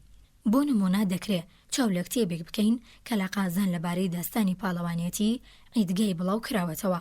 لە کۆتایی ساڵی 1940دا لا بڵاوۆکی تاتاری ئەدەبی سۆڤێتدا کورتێک لە شانۆنامەی پاڵەوانێتی ئیدگای لە چاپ دراوە کە دەقەسەرێکێکی لە نووسینی نووسەری تاتار ئان ئیزان بتەوە ئامادەی چاپ بووە. قارەمانی داستانی پاڵەوانێتی ئیدگای بەرەبەرە کرایە قارەمانی جەماوەری تاتارەکان. ئیدگای مڵکدارێکی گەوری قۆشەنی زێڕین فەرماندە و سەرکردەی ئازای لەشکری پێڕەوی تەختەمیش و تەیموری لەنگ بوو. دوای ماوەیەک بوو بامیری قۆشەنی زێڕین چەند جارێ پەلاماری ڕوخێنەرانی شار و گوندەکانی ڕووسیەدا لە ساڵی 1408 ئیدگای بوو بە فەرماندەی هێرشی مەغۆلی تاتاری لا دژی مۆسکۆ. نیژنینۆڤ، گۆروت، پریاسلاول، ڕوستۆف، ستپۆخۆڤ و گەلێ شاری دیکەی دەوروبەری مۆسکۆی سوتاندن. باجی خستە سەر مۆسکۆ لا گەڕانەوەدا ڕیازانی تاڵان کرد و هەزاران ڕووسیکردنە کۆیلێ خۆی و لا وڵاتی دوورخستنەوە. بەوتەیەکی دی ئیدگای ڕازوە خانێکی تاتاری سەدەی 15 جوڵایەوە کە شەڕی ڕۆسە گەورە مۆسکۆ نشینەکانیان دەکرد. ئیدگای بەدڵنیاییەوە ناشێ وەگا وڵاتێکی باشی هیچ وڵاتێک لە قەڵەم بدرێ. هەروەگە ئیسکاندەر نێڤسکی شاسواری سەدەی 13 ئیڤان مخۆڤ، پیتێری مەزن، کاترینی مەزن، ژەنەڕاڵ سوارۆڤ کە لە شەڕەکانی سەدەی 18دا بەشدار بوو لە سەرانسەری ئەوروپا شۆڕشەکانی سەرکوت دەکردن. هیچ کام ناتوانن ئەو دەورە ببینن. لەگەڵەوەشدا کرملین لە ساڵی 1936 بەملاوە ئەو ستەمکار و تاڵانچە خۆماڵیانەی لە زبڵدانی مێژوو هێنانە دەرەوە. زبڵدانێک کابۆڵژەفی کە سەرەتاییەکان بە دروستی لەوێیان خستبوون و ڕەنگە تۆخەکەی سۆڤێتی تێڵسون و وەک قارەمانە نوێیەکانی یەکێتی سۆڤێت قەبڵاندنی. دوای ئەوە بوو کە تاتارەکان لەبەر خۆیانەوە گوتیان باشە ئێمە بۆ لە ساڵی 1940دا ئەو کارە لەگەڵ قارەمانە نەتەوەییەکانی خۆمان نەکەین. مۆسکۆ وەڵامی دایەوە نا ئیدگای ڕووسی شکست داون. ئیدگای بوو بە قارەمانی قەدەغا. بەم جۆرە نەتەوە خوازی ڕووسی بوو بەهۆی ڕوژاندنی هەستی نەتەوە خوازی تاتارەکان و ستەمی ڕووس لە تاتاران. حاڵەکە لە ئۆکراین لەوە شڕترە لە نێو کۆمۆنیست و ناکۆمۆنیستە ئۆکراینەکان هەردەم حەزی نەتەوە خوازی و تەنانە سربەخۆی خوازی هەبووە. لە ساڵانی 20ەکان و 30ەکاندا کرملین چەندین جار هەواڵی قەڵاوچۆکردن و سزادانی ئۆکرانی سربەخۆی خوازەکانی ڕاگەیاند. کاتێ مۆسکۆ دەستی بابەرە پێدانی نەتەوە خوازی ڕۆسی کرد. ئەنجامەکەی بەهێزکردنی هەستی نەتەوەیی ئۆکرانیەکان بوو. نازیەکان ئەو کاتی ئۆکراینیان داگیر کرده بوو هەرچی لە دەستیان هات بۆ دڵگەرموکردنی ئۆکراینەکان بۆ جیابوونەوە لە مۆسکۆ ئەنجامیاندا. مۆسکۆ بۆ بیمەکردنی وەفاداری خەڵکی ئۆکراین بەرامبەر بەخۆی لافی ئەوەی لێداوە کە هەموو ئەو ناوچانێکی ئۆکراینەکان لە پۆڵۆنیا، چێک و سلۆڤاکی و ڕۆمانی لی نیشتەجێن خستۆتەوە سەر ئۆکراین و بەم جۆرە خەونی 1000 ساڵی ئۆکراینی وەدی هێناوە. ستالین لە ڕاستیدا هەموو سەرزەوی ئۆکراین نشینەکانی ئەوروپای خستنە ژێر ئاڵای ڕووسیەوە. جا ئۆکراینەکان چلۆن دەیانتوانی ئاواتی جیابوونەوە لە یەکێتی سۆڤیەت بخوازن. ڕژیمی سۆڤیەت بە مەبەستی پتەوتەرکردنی کۆچ و پەیوەندی نێوان مۆسکۆ و ئۆکراین لەو ساڵانی دواییدا دەستی بە ڕێزگرتن لە بۆگدان خەمەلنیتسکی قارەمانی نەتەوەی ئۆکراین و هێتمان کردووە. لە سەردەمی شۆڕدا تاقمێکی یادمان و مینۆمێنتەیەکی گرنگی سەربازی بە ناوی بۆگدان خەمەلنیتسکی دروستکرا و شاری پرەیاسلاڤ ناوی گۆڕا بۆ پرەیاسلاڤ خەمەلنیتسکی. خاڵی شاراوی ئەم ڕێزلێنان و بیرئانینە ئەوەیە کە خەمەلنیتسکی لە ژانوی ساڵی 1654دا ئۆکرانیای بە ڕووسیا بەستەوە و مۆسکۆ دەیەوێت جخل لەسەر ئەو ڕاستیە بکاتەوە. ئەوە لە حاڵێکدایە ئەگەر لای جوولەکەیەک کە لە سەردەمی دزاردا ژیاوە ناوی خەمەلنیتسکی بەبەی یەکسەر پێت دەڵێ. جوو کوش بووە. بوگدان بە قەتڵ و عامی جوولەکان بەناوبانگە. نەتەوەخوازی ئۆکراینەکان کە ئەمڕۆکە لەوە بەیسرە سەرکوت بکرێ بەر لە هەموو شتێک هەمیشە بەمانای دژەجووی بووە.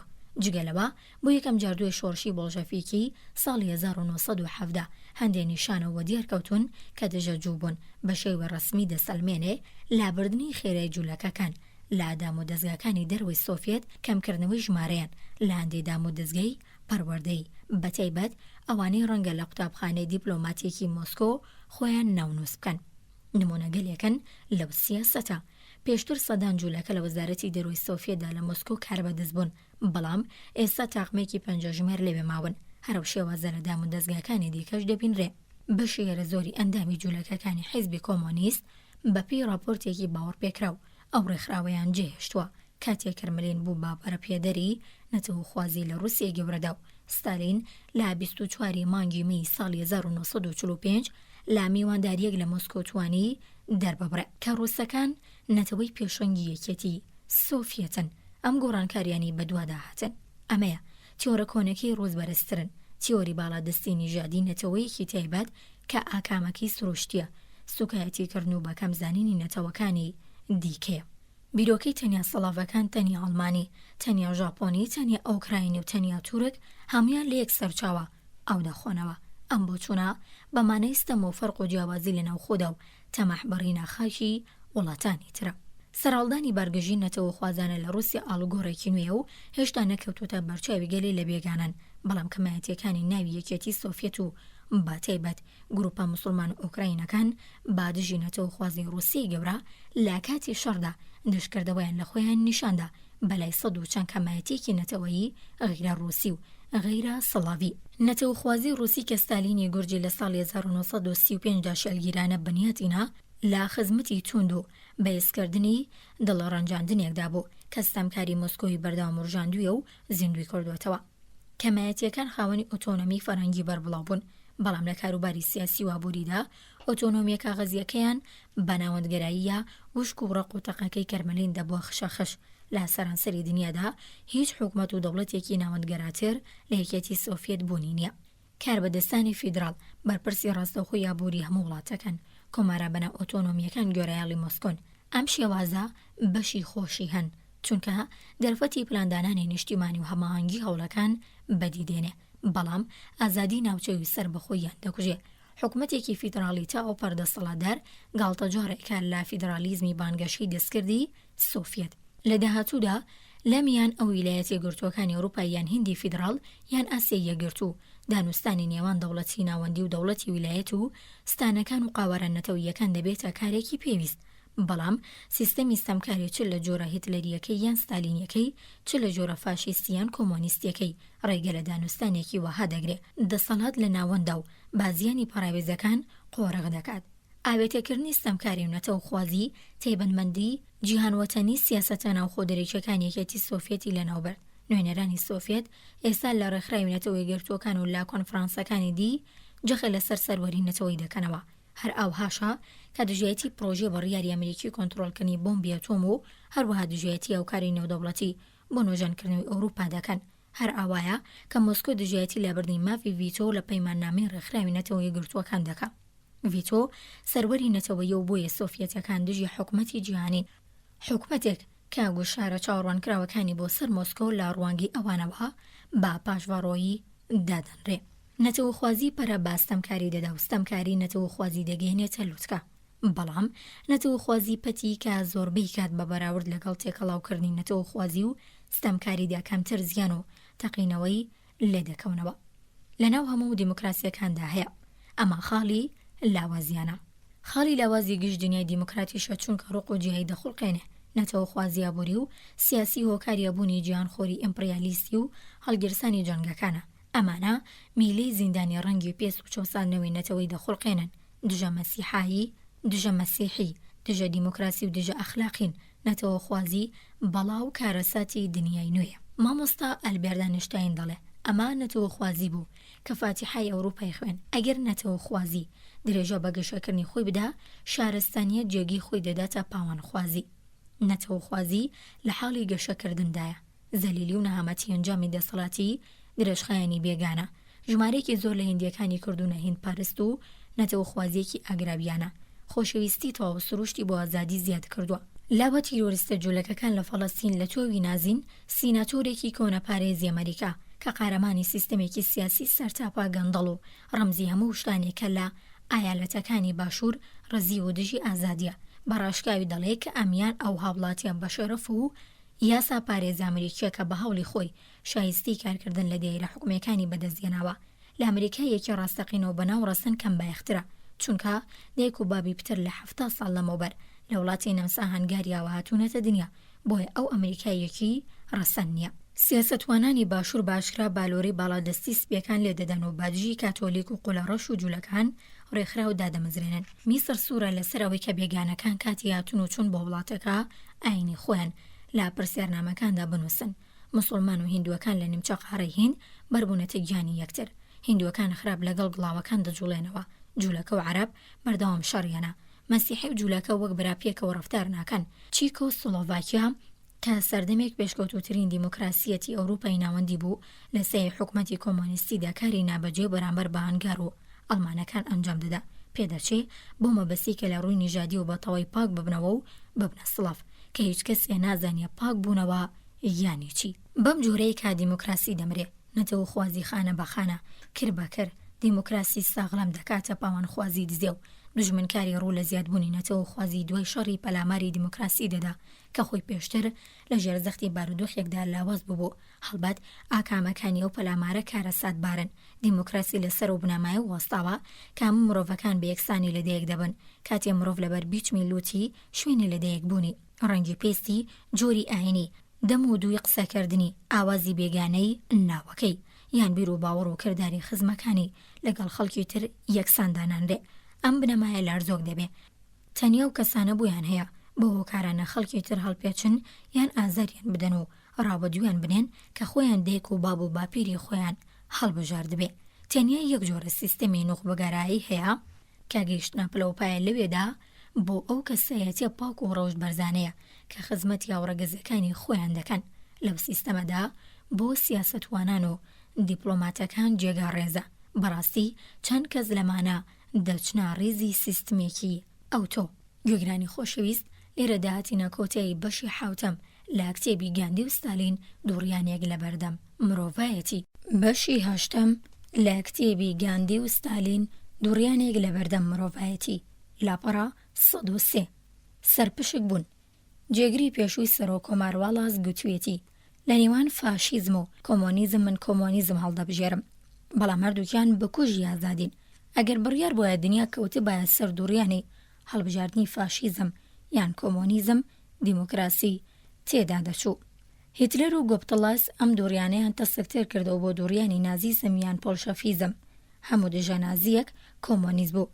هیتلەر با پرێزیدنت بهنێزی دەگوت کۆمۆنیست بۆ چونکە بهنێز دەیویست چیکۆسلۆڤاکی سربەخۆ بمێنێتەوە. فرانکۆ دەیگوت ئیسپانیا هێمای هەڵبژاردنیەک لە فاشیزم و کۆمۆنیزمە. لە کاتی شەڕی ناوخۆی ئیسپانیدا لە ساڵی 1936 بۆ 1939 زۆر لە کۆنەپەرستەکان هەر ئەو پاساوەیان بۆ پشتیوانیکردن لە فاشیزم دەهێنایەوە. کۆنەپەرستی هەندێکیان بۆ ئوردوگەی کۆمۆنیستان پاڵدەن و کۆمۆنیست هەندێکی دی بۆ ئوردوگەی ڕاستدەڕەتێنێ. هەموو ڕوانگەیەکی تونندڕۆیانە هۆکاری چوونە ڕێزی ڕوانگەی بەرامبەرە. لەو ناوەدا و دیموکراسیە کە گورزی بەردەکەوێ یۆنان لەو ناوەدا نمونەیەکی سامناک و تاقانەیە. پادشای یۆنان لە هیچ و خۆڕا دەرفەتی کەوتو دەدەست کە لاسینا بگەڕێتەوە سەرتاج و تەختەکی خۆی. شاپەرستە دەستە ڕاستەکان لە دەوری گردبوونەتەوە. کۆمۆنیستەکانیش وەگەمیشە لە پێشەوەی هەموواندا و تونتر لە نارەکانیان لە کەڕانەی هۆشداریان تۆڕاند و میانڕەوەکانیان بانگێشکردن تا بچنە ژێر ئاڵای دژە پاشایەتیەوانەوە. لەبێوە کە مەترسی کۆنەپەرستی جددی بۆ ژمارەیەکی زۆریان لەگەڵ کەوتن. بۆی دۆستانی پاشاش کە بینیان کۆمۆنیست خەریکە بەهێز دەبن داوایان لە میانڕۆ کۆنەپارێسترەکان کرد پشتی شاه بگرن. هەندێکیان قابولیان کرد و ئەم دۆخە بیانووی زیاتری بۆ ڕاکێشانی خەڵکدایە دەست کۆمۆنیستان و لەو لاشەوە بوو بە هەندێک بۆ شاپەرستان کە ژمارێکی دیکە لە میانڕۆیان پەلکێشی ئوردوگەی ڕاست بکەن. ئەگەر ئۆپرۆسیاندێکی دیدرێژیان هەبا میانڕۆ بە تەواوی لە ناو دەچوون و تەنیا دوولایانی توندڕۆ دەمانەوە. ئەو دەم هیچ بۆشاییان پردێکیان لە نێواندا نەدەمە و بێگومان ملیان لەبەر ملی یەک دەنا. ئەم ڕقبارقەیە فەڕەنسا، ئیتالیا، چین و گەلێ وڵاتی تر و تەنانەت کەمێکیش ویلایەتە گرتوەکانی خستوەتە مەترسیەوە. لە دنیای دیموکراتیدا ئەمە گەورەترین مەترسیە لە سەراشتی تێگەڵچوونێکی نێوان توندڕۆ و قەبە و هەڵفراوەکانی وڵاتی جۆراوجۆر. تێگەڵچوونێکی نێوان توندڕۆ و قەبە و هەڵفزاوەکانی وڵاتانی جۆراوجۆر بەمانەی مەترسی هەڵگرسانی شەڕی ناوخۆیی کەم تا کورد هاوکات لە دانەدانی ئەو وڵاتانەیە. مەترسیە کە دەتوانێت سێهەمین جەنگی جیهانی بەدواوە بێ. پشتگیری لە شەڕ و ڕزگاری دیموکراسی بە بەهێزی میانڕۆکان و لاوازی توندڕۆ کەونەپەرستان و کۆمۆنیستەکانەوە بەندە. هەردوو جەمسێری لایەنە توندڕۆکان بەردەوام لە هەوڵدان کە نەیارە نەرمونیانەکانیان لە گۆڕەپانەکەەوە دەربنێن. لە وڵاتێکی وەک ئەمریکادا کۆنەپەرستەکان هەست دەکەن ئەگەر توانی بایان قەنەعەت بە خەڵکی بهێنن کە کۆمۆنیستەکان خەتەرن و چانیە ئەمان دەتوانن لە کۆڵ خەڵکیان بکەنەوە ئەو دەمدەستیان دەگەیشتە دەسەڵات. لە وڵاتێکی وەک فەڕەنسادا کۆمۆنیستەکان لەوە دڵنیان لە ململانێکی دەستەویەغا لەگەڵ کۆنەپەرستاندا شکستیان دەدەن. کۆمۆنیستی فەڕەنساش بانگەشەوە دەکەن کە تەنیا یەک شەڕ لە ئارادایە و ئەویش با دژی کۆنەپەرستان و هەمووانەی دژی کۆنەپەرستین دەبێ بچنە ڕێزی کۆمۆنیستانەوە. هەردوو جەمسەری و توندڕۆیە هیوادارن بە لە ناوبردنی میانڕۆی شەڕەکە ببەنەوە و جەغزی هەڵبژاردن لە نێوان خۆیان و نارەکەیان تەسکتر بکەنەوە. دۆڵێکی قوڵی ڕق و نەفرەت کە کۆمۆنیستەکان باسی دەکەن. هەندێک جار بۆ وێنە لە چین کۆمۆنیستەکان خۆیان وەک میانڕۆ و دیموکرات پیشان دەدەن. دۆستا بێگانەکانیان بەلایەنێکی سالکانی وەک چەکسازی خوازی جوتیاری دەزانن. ڕاستیەکەشی هەروایە. چین ئێجگار پێویستی بە چەکسازی زەویوزارە، بەڵام کۆمۆنیستەکانی چین خوازیاری حکوومەتێکی تەکحیزبین و هەردەم چاوەڕوانیەوەن کردەوەکانیان لەلایەن مۆسکۆوە پەسەند بکرێت. ئەگەر کۆمۆنیستەکانی چین بە میانڕۆ دانرابان ئیدی هیچ میانڕەوەیەکی دی بەختی بەسەرهەڵدانی نەدەبوو. لە ئەڵمانیا بەر لێتر کۆمۆنیستەکان بە لاوازکردنی کۆمار پیشگیریان لا پێشنیاریە نازیەکانە کرد. دیانگوت ئەگەر کۆمار بڕوخێ نازیەکان دێنە سەرکار پاشان شکست دەخۆن و تەسلیمی کۆمۆنیستان دەبن. توندڕۆکان وە بیر لە شەقامی دەسەڵات دەکەنەوە کە دەبێ بەسەر تەرمی میانڕۆ نەرمونیانەکاندا تێپەڕێ. ڕۆژانی بەر لە پەیدابوونی هیتلەر کۆمۆنیستەکان تەقاکردن لە سۆسیال دیموکراتەکانیان خەست کردبوو. سۆسیال دیموکراتەکان بڕوایان با سۆسیالیزمێک لا پەنە ئازادیدا هەبوو. کۆمۆنیستەکان پیشگیریان لە سۆسیالیزمی هاوڕێ لەگەڵ ستەمکاری دەکرد. سۆسیال دیموکراتەکانی ئەڵمانیەوە کەسانی دیموکرات دژە نازی بوون و بە هەمان هۆش دژە کۆمۆنیست، کەواتە کۆمۆنیستەکان پێیان دەگوتن سۆسیال فاشیست. کۆمۆنیستەکان بۆ جنێوفرۆشی و خەڵگەڵ خەڵەتاندن کە ستۆزی نەدەشکاندن. دوژمنایەتی ئەوان و سۆسیال دیموکراتەکان یارمەتی هیتلەریدا بگاتە دەسەڵات. ئەم دەرسە سامناکە و مەترسی فاشیزم لە سەرانسەری ئەوروپادا بەرەیەکی یەگرت و یان بەرەیەکی جەماوەری لە ئیسپانیا، فەڕەنسا و کۆمارەکانی تردا پێگەنا. لیبرال و سۆسیالیست و کۆمۆنیست بادژی فاشیزم یەکیان گرت. مۆسکۆ ئەو مەسەلەی وروژاند و پشتی گرت.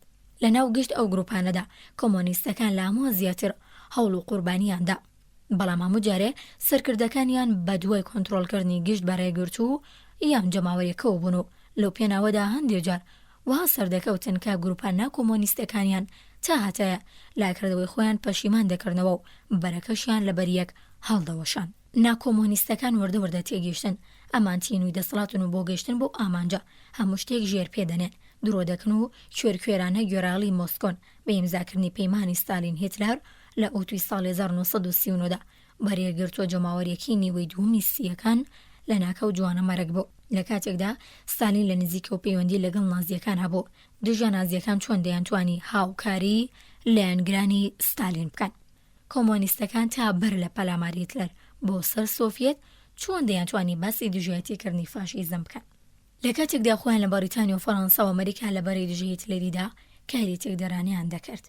چەمکی دژە فاشیست لە ئازری کۆمۆنیستەکاندا پێدەچێت بە مانای باپی هاوڕێیەتیکردنی رووسیا بێ، جا با رووسیاش هاوکاری فاشیستان بێ یان ئەم دۆستایەتیکردنە لەبەر حیسابی لە ناوچوونی دیموکراسیش بێ. دوایەوە دنیا گەیشتە تێگەیشتنێکی قوڵتر لە ماهیەتی سیاسەت و کردەوەی پاوانخوازانە. پاوانخوازان چوو سوور بن چقاوایی چڕەش دوژمنی سیستمی دیموکراسین ئاگر بەسی کاتی لەگەڵیاندا بەمانەی بە فیرۆدانی کات و لە دەستدانی پێگەیە. نێرانی پاوانخوازی ناتوانن متمانە با پاوانخوازان بکەن و لەبەرەوە ناتوانن کاریان لەگەڵدا بکەن. بوونی کۆمۆنیستان لە شوێنە حساسەکان لە هەر وڵاتێکیان سەرانسەری جیهاندا کۆسپێکی گەورەیە لەسەر ڕێگەی یەکگرتووی یەکێتیەکانی کرێکاری و ڕۆژکاران. چینی کرێکار و جوڵاونەوە دژە فاشیستی ئازادی خوازەکان چونکە ملیوێنان لە یانگری دیموکراسی خۆیان لاوکاریکردنی دژە دیموکراتەکان دەپارێزن. کەسانی بە ویژدان و ڕێزدار ڕەنگە جاروبەر خۆیان سەرکۆنە بکەن کە ناچار بوون لە هەڵبژاردننی نیشتیمانیدا یارمەتی کۆمۆنیستان لە لایەنگریکردن لە پاڵێورابێکی لێوەشاوە کە بە دژی ئیمپریالیزم خەبا دەکا، بە دژی چەوساندنەوەی نیژادی شەڕ دەکا، خانووی زیاتر دروست دەکا و ڕەت بکەنەوە. بەڵام دەبێ بزانین کە کۆمۆنیستەکان وەکو ئامڕازیەکەن بۆ یەک ئامانج دیموکراتی ڕاستەقینە تەنیا سوود لە ئامڕازێک وەردەگرێت کە نرخی ئامانجەکەی هەبێ ئەگەر وانە بێ مامەڵەکە لەگەڵ ڕەگ و ڕووشەوە سەقەت و هەڵوەشا و گەندەڵە. ئاکامەکی کاری هاوبەش لەگەڵ پاوانخوازان یان سیاسەتوانی گەندەڵ ئەوەندە خراپ و بەربڵاو و کاریگرن کە وردە بەرژەوەندی ئیحتیمالیەکان کاڵ و بێبەها دەکات. ئەو سۆسیالیزیان لیبراڵانی هاوکاری کۆمۆنیستان دەکەن ناتوانن ڕخنن لە کۆمۆنیزم بگرن مەگەر تۆمەتی ناڕێکی لەلایەن ئەوانەوە قبول بکەن. کۆمۆنیستەکان خوازیاری هاوکاری لەگەڵ سۆسیالیستەکان یەکێتیەکانی کار و لیبراڵەکانن تا دوژمن و نیارە سروشتیەکانی خۆیان لەسەر ڕێگەلا بدەن و بێدەنگیان بکەن.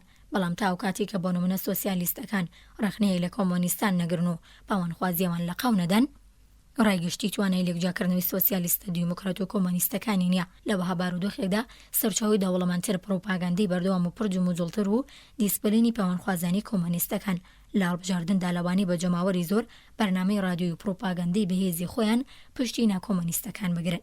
ناکۆمۆنیستەکان بەو خزمەتانە باجێکی قورس دەدەن. هەنۆری ئاوالاز لە وتارە بەناوبانگەکەی لە پارکی مەدیسۆن ئەسکویرای نیوەرگ لە 12 سێپتەمبەری 1946 سوکەرەخنەیەکی لە سیاسەتی رووسیا گرت. هۆڵەکە پڕ لە کۆمۆنیست بوو. ئەوان لە وەڵامدا هۆڕیان لێکرد ئەو لا درێژی وتەکانێکدا بە شارخنەیەکانی وتارەکەی لەبارەی رووسیا دەرهاویشت. هەندێک وتاربێژ کە ئالوودی هاوکاریکردنی کۆمۆنیزمن چەندین و چەند جار هێرش دەکەنە سەر سیاسەتەکانی ئەمریکا و ئینگلیز. لە یۆنان بۆ نمونە ڕەفتاری ئینگلیز لە فەڵەستین، بەڵام چاو لە دڵڕەقیەکانی رووسیا کۆمۆنیستان دەنووقێنن کە بەردەوام بە دژی مرۆڤەکان و بە دژی دیموکراسی ئەنجامی دەدەن. لێرەدای مرۆڤ تێدەگا بۆچی گاندی پێ لەسەر گرنگی ئەمڕاز و کەرەستەکانی دەدەگرا. ئەم کارە بەشێک لە شیدای ئەوە بۆ حەقیقەت لە هەڵبژاردننی ئەمڕازدا هێندە بەسەکە ویژدانی سەرکۆنەکەر لەبیر بکەیت. ئەو کاتێک کە لەوانەیە بیبیتە مرۆڤێکی ناپاک غیرە کۆمۆنیستێک ئامادەی هاوکاری کۆمۆنیستان بکە خۆی لە بەردەم بارودۆخێکی وەها دابینێتەوە. وای دابنێن کۆمۆنیستەکان توانی بایان بە پشتیوانی و لایەنگری غیرە کۆمۆنیستە پاشکۆکان دەوڵەتێکی نەتەوەی پێکبێنن. ئەوها لە چەند وڵاتی ئەوروپیدا ڕەخساوە. ئەو دەمۆزیرە کۆمۆنیستەکان بەبی ئەوەی ڕێ دەربازبوونیانە بێ پێگی خۆیان بۆ نەفوز و بەدەستهێنانی پۆستێکی جێگیر لە سیستەمدا و هێرشکردنە سەردا مزراوی دیموکراسی بەکاردێنە. ئەمە بە مانای ستەمکاری و لە حاڵێکدایە کە نێرانی پاوانخوازی لەلایەکی دیکەوە هێزەکانی خۆیان تیار بکەن. بە مانای شەڕی ناوخۆیە. لە بنەڕەدا دیموکراتەکانی ئەو دەستی کۆمۆنیستان ئامادەی بەشداریکردن و دەستێکەڵکردن لەگەڵ سیستمێکی ستەمکاریشن. لەگەڵ هەموو ئەمانەدا کۆمۆنیستەکان بە شێوەیەکی جێگیر بەکردەوەکانی مۆسکۆ دەڵدەڵێن ئەوان با پەیمانی سۆڤێت نازیان هەڵگوت. ئەو کاتە غیرە کۆمۆنیستەکان چیان کرد؟ درێژیان بە هاوبەندی خۆیاندا یان تەنیا بۆ چەند مانگێک برادێرەتیەکەیان تێکدا. پلانەکەی باروخ لە مەرقە دەغاکردنی بۆمبی ئەتۆمانگەیەکی گەورە بوو بەرەو سیستمی نێودەوڵەتی و دەوڵەتی جیهانی. مۆسکۆ باوەکارە نەتەوە خوازیەکانی خۆی کە تەنیا خۆی سەری لێ دەردەچێ پلانەکەی باروخی ڕەتکردەوە. کۆمۆنیستەکان گوتیان ڕاستە قوربان دەستخۆش. حکومەتی سۆڤێت پەیوەندی دۆستانی لەگەڵ ستەمکاری ئەرژەنتین خوان پیرۆن دامەزران. لەسەر بنەمایە کۆمۆنیستەکانی ئەرژەنتین دەستیان کرد بە پشتیوانیکردنی خوان پیرۆن. کارگەیشتوتە جێگایەک کە ڕووسیاکردنە سەرماشق ڕادیکاڵ و لیبراڵەکانی بۆ ئوردووی کۆنەپەرستی پاڵناوە کەواتە چۆنە سەرڕێ ئەو هەموو بەڵگانە غیرە کۆمۆنیستەکان دەست دەخەنە دەستی کۆمۆنیستان. ئەنجامدانی و کارە بۆ مانایە بەرژەوەندی لە سەروی ئامان و دەسەڵات لە سەروی بڕواوەیە. ئەمە هێکلی لە کۆشکی پاوەخوازی کەواتە کاری هاوبەش لەگەڵ پاوەخوازان پاوەخوازی لە هەناوی نێراننیدا پارە پێدەدا و یارمەتی پاوەخوازی خۆیان دەدات. لە حاڵەتی یاساییدا کۆمۆنیستێک مەرجنیە تەنیا دۆستی ڕووسیا بێ و ئەو بڕوای بەستەمکاریە، بڕوای بە تۆقاندن و تیرۆرە، بڕوای بە شوازی پاوەخوازانی و بەکاری دێنێ. کۆمۆنیستی ڕازگۆ و خۆڕاگر دەبێ قبول بکە کە ویستۆتی وڵاتەکەی لەلایەن ڕووسیا و بەڕێوە بچێ. کۆمۆنیستانی پۆڵێنیایی، ڕۆمانیایی، هەنگاریایی و ئەوانی تر وەکو داردەستی دەسەڵاتدارێتی ڕووسیا سوکەوت دەکەن و تابووری پێنجەمی سیاسەتی سۆڤیەتن.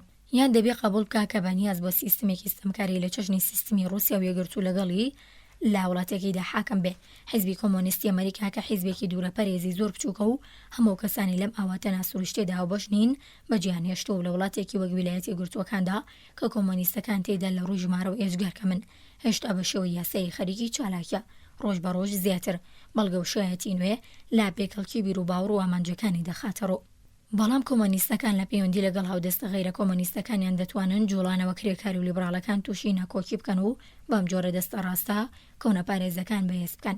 کۆمۆنیزم گەورەترین سەرمای کۆنەپەرستی و با پێچەوانەوەش هەرچەندە کۆمۆنیستەکان بەهێزتر بن کۆنەپەرستەکانیش بەهێزتر دەبن و هەرچەندە کۆنەپەرستەکان بەهێزتر بن کۆمۆنیستەکانیش بەو ڕادەیە بەهێزتر دەبن. لەلایەکی دیکەوە چەپەمیانڕۆکان گورز لە هەردوو گلایانی تونڕۆ دەوەشێنن. بۆ نمونە لە بەریتانیا ساڵ و نیوەک دوای بەدەستەوەگرتنی دەسەڵات لەلایەن حیزبی کرێکاران ئاماری ئەندامەتی حیزبی کۆمۆنیستی بەریتانیا بە گوێرەی بەڵگەنامەکانی خۆیان لە 34,000 کەسەوە بۆ 33,000 دابەزیوە. هەبوونی دەوڵەتێکی چەپ با پێشگیری میانڕۆکان و چینی کرێکار کۆمۆنیستەکان دەکاتە کەمێنێکیوە کە پێشگوێ بخرێن و کۆنەپارێزان وەها دەڕەنجێنێ کە سەرۆکەکان وێنستن چەرچیل لە کۆبوونەوە ساڵانەکانی هەوین 1946 حیزب بلا بلاکپول لەخوا دەپارێتەوە بەهانای حیزب بۆ بچێ. لە هیند حیزبی کۆنگرا بە ڕێبەرایەتی گاندینارۆ کارێکی دوورودرێژ و گەرم و گۆڕی بەسەر بەخۆی هیند کردووە. حیزبی ڕوولەگەشی سوسیالیستیش بە دوای چارەسەری کێشە کۆمەڵایەتیەکانەوەیە. لە یەکەمدا کۆمۆنیستەکانی دی ناتوانین بانگەشیەوە بکەن کە تاکە ڕزگارکەری وڵاتەکەیان چینی ڕەنجدەرانن. مەقبوڵێتیان وەردە لە جاران کەمتر دەبێتەوە. هەر بەم جۆرە هەڵبژاردننی ژاپۆن لە ئابریلی ساڵی 1947دا دوای ئەوەی توندڕۆترین کۆنەپەرست و شەرخوازەکان لادران سەرکەوتنێکی گەوری بۆ سۆسیالیستەکان بە دیاریەنە و کۆمۆنیستەکانی تووشی واشکستێ کرد کە دەنگی دەیەوە. هەردوو لایانی توندڕۆ لە ڕێڕەوەرقی هاوبەشیان لە میانڕۆکانە و ویستی هاوبەشیان بۆ ڕزگاربوون لە دەستیان چێکی هاوشێوە بە شوەیەکی یەکسان بەکاردێنن. کۆنەپەرستان دەڵێن میانڕۆیەک لە ئارادانیا هەموو سۆسیال دیموکراتێکی ڕێکخراو کە بۆ یەکێتیەکانی کرێکاری و نیودی لە شەڕ دەکا کۆمۆنیستێکە هەوڵ دەدەن ترس و تۆقان دروست بکەن. لەژێر هەربەتانێکدا سوورێک خەوتووە. بازاری توندڕۆکان لە کەشوهەوایەکی سیغناغ لە ترزا ژاوەڕا و دوونان و ئازاردانی نێراندا گەرم دەبێ. کۆمۆنیستەکانی ژەڕوەتر ئەوانیش هێرش دەکەنە سەر کۆنەپەرستەکان بەڵام زۆرترین ڕقی سەرچاوگرتو لە ئێرەیان بۆ لیبرال و سۆسیالیستەکان پاشەکەوت دەکرێت کە لەگەڵ ئەمانەدا جیاوازن. دیموکراتێک ڕخنە لە کۆمۆنیستان و ڕووسیا دەگرێت بەم هۆیە کە دیموکراتە لە دەبێتی کۆمۆنیستاندا بە کۆنەپەرستیان فاشیست ناودەبرێت یان لە وشخراپدەر با ترۆتسکیست ئەم دنیاوە بەهۆی دووباتکردنەوە بە هیمەتی هوڕاکردن و قەشمەری پێکردنەوە بووە بە پیسرین وشە لا زەنجیرە و شەستالینیستەکان کە هەر لا بنیاتڕا زانیاریکی دروستیان لە پێشینە نووسینەکانی لیۆن ترۆتسکینیە. ئازادبیرانی کەم جورئات لا جنۆفرۆشی کۆنەپەرستان دەترسێن پاشەکشە دەکەن نەوی دەکێشن و هێرشەکانی خۆیان بۆ سەر بەدفاڕیەکانی سەرمایەداران کەم دەکەنەوە کە سایەتی لەرزۆکی ناو ئازادبیران لەژێر سێبەریەم ترس و تیرۆرا فکری کۆمۆنیستیدا تووشی لاوازیە بن و ئەمە ڕاست ئەو شتەیە کاتۆندڕۆکان دەیانەوێ ئازادبیر سۆسیالیست پێشکەوتن خواز و ڕادیکاڵەکان و هەموو خەڵکانی کە بۆ دنیایەکی دیموکراتی تێدەکۆشن. هەرگیز نابێ ڕێگە بە خۆیان بدەن کاتۆندڕۆکان کەپیان بکەنیان ترس و تۆقاندنیان بخەنە ناو. هەر بۆ جۆرە لایەنگرانی دیموکراسی نابێت تەسلیمی داوای لایەنێکی توندڕۆ بۆ بەگشتداچوونەوەی لایەنەکەی تر بن. خەبەت بۆ دیموکراسی شەڕێکە لە دووبەرەدا بەدژی کۆنەپەرستانی ڕاست و بەدژی کۆمۆنیستان یەکگرتن لەگەڵ دژە دیموکراتەکان ناتوانێت یارمەتی دیموکراسی بدە. لایەنگرانی دیموکراسی نابێت لە نێوان کۆنەپەرستی و کۆمۆنیزمدا سەرپشک بن هەروەک نابێت هەڵبژاردننی خۆیان لە نێوان فاشیزم و کۆمۆنیزمدا کورت بکەنەوە. ئەم هەڵبژاردنە تەندروست نییە. هەڵبژاردننی ڕاستەقینە لە نێوان دیموکراسی و ستەمکاریدایە واتە کامەڵبوونێکی بێسەبرانە و بێپسانەوە کە بەهاتنەدی یەک لەم دوالیزمانەی خوارەوە کۆتایی دێ. ئازادی یا شۆڕشی پرخەسارەت ئەخلاقگەرایی گاندیاسە یان پاوان و قوڕاکردنی دەسەڵاتی سەرۆکی فەرماندەی گشتی ستالین. مافی بێم لە ئەولەی ئازادی تاک یان دەرفەتی چپەدوویەکی جاروبارە لەژێر نیگەی سیلی چاوی پۆلیسینیانیدا. حکومەتی پابند و سنوەدار بۆ شتێک تاکەکان ناتوانن بەدەستی خۆیان و بۆ خۆیانی بکەن شەڕی پێویست یان دەوڵەتێکی هەمەلایەنی ڕوو لە ڕاوکردنی هاوڵاتیان، سیخوڕی و خۆتی هەڵقورتاندنی بەردەوام لە وردەکاری و بوارەکانی ژیانی ڕۆژانەی خەڵکدا. مرۆڤی بە کەرامەتیان مرۆڤی بڕغ و ئاسا لە ئامێری حکومەت یا ئامێریدا مەزرەوە تایبەتە قۆڕخکارەکان کە بە ئەمەڕادا دوژە مرۆڤین. مرۆڤ وەک بوونەوەرێکی بەشداری خوازی تەواو چالاک لە داڕشن و دیاریکردنی هەڵومەرجی کار و ژیانی خۆی یان مرۆڤێکی بێدەمار کە فرۆشیاری کار و کاتی خۆیەتی. بەڵێ لەمانە دەبێ سەرپشک بین. ئازادبیرانی لایەنگری دیموکراسی و سۆسیال دیموکراتەکان بە کێشانی هێڵێکی تۆخ لە نێوان خۆیان و کۆمۆنیست و ڕاستەکاندا، بەڵام لە کردەوەدا فاشیست و کۆنەپەرستەکان با پێچەوانەی کۆمۆنیستەکان زۆربەی کات خۆیان دەخزێنە ناو گروپە چەپە میانڕۆکان. بڕوونی دەتوانن ئامانجە ئەخلاقی و بڕواییەکانی خۆیان دەربڕن و بەرەو ئەو ئامانجە هەنگاو بنێن. بەڕوونی دەتوانن ئامانجە ئەخلاقی و بڕواییەکانی خۆیان دەربڕن و بەرەو ئەو ئامانجانە هەنگاو بنێن. گوێگرانی خۆشەویست، لێرە داهاتینە کۆتایی بەشی 8 لا کتێبی گاندی و ستالین دووڕیانێک لە بەردەم مرۆڤایەتی.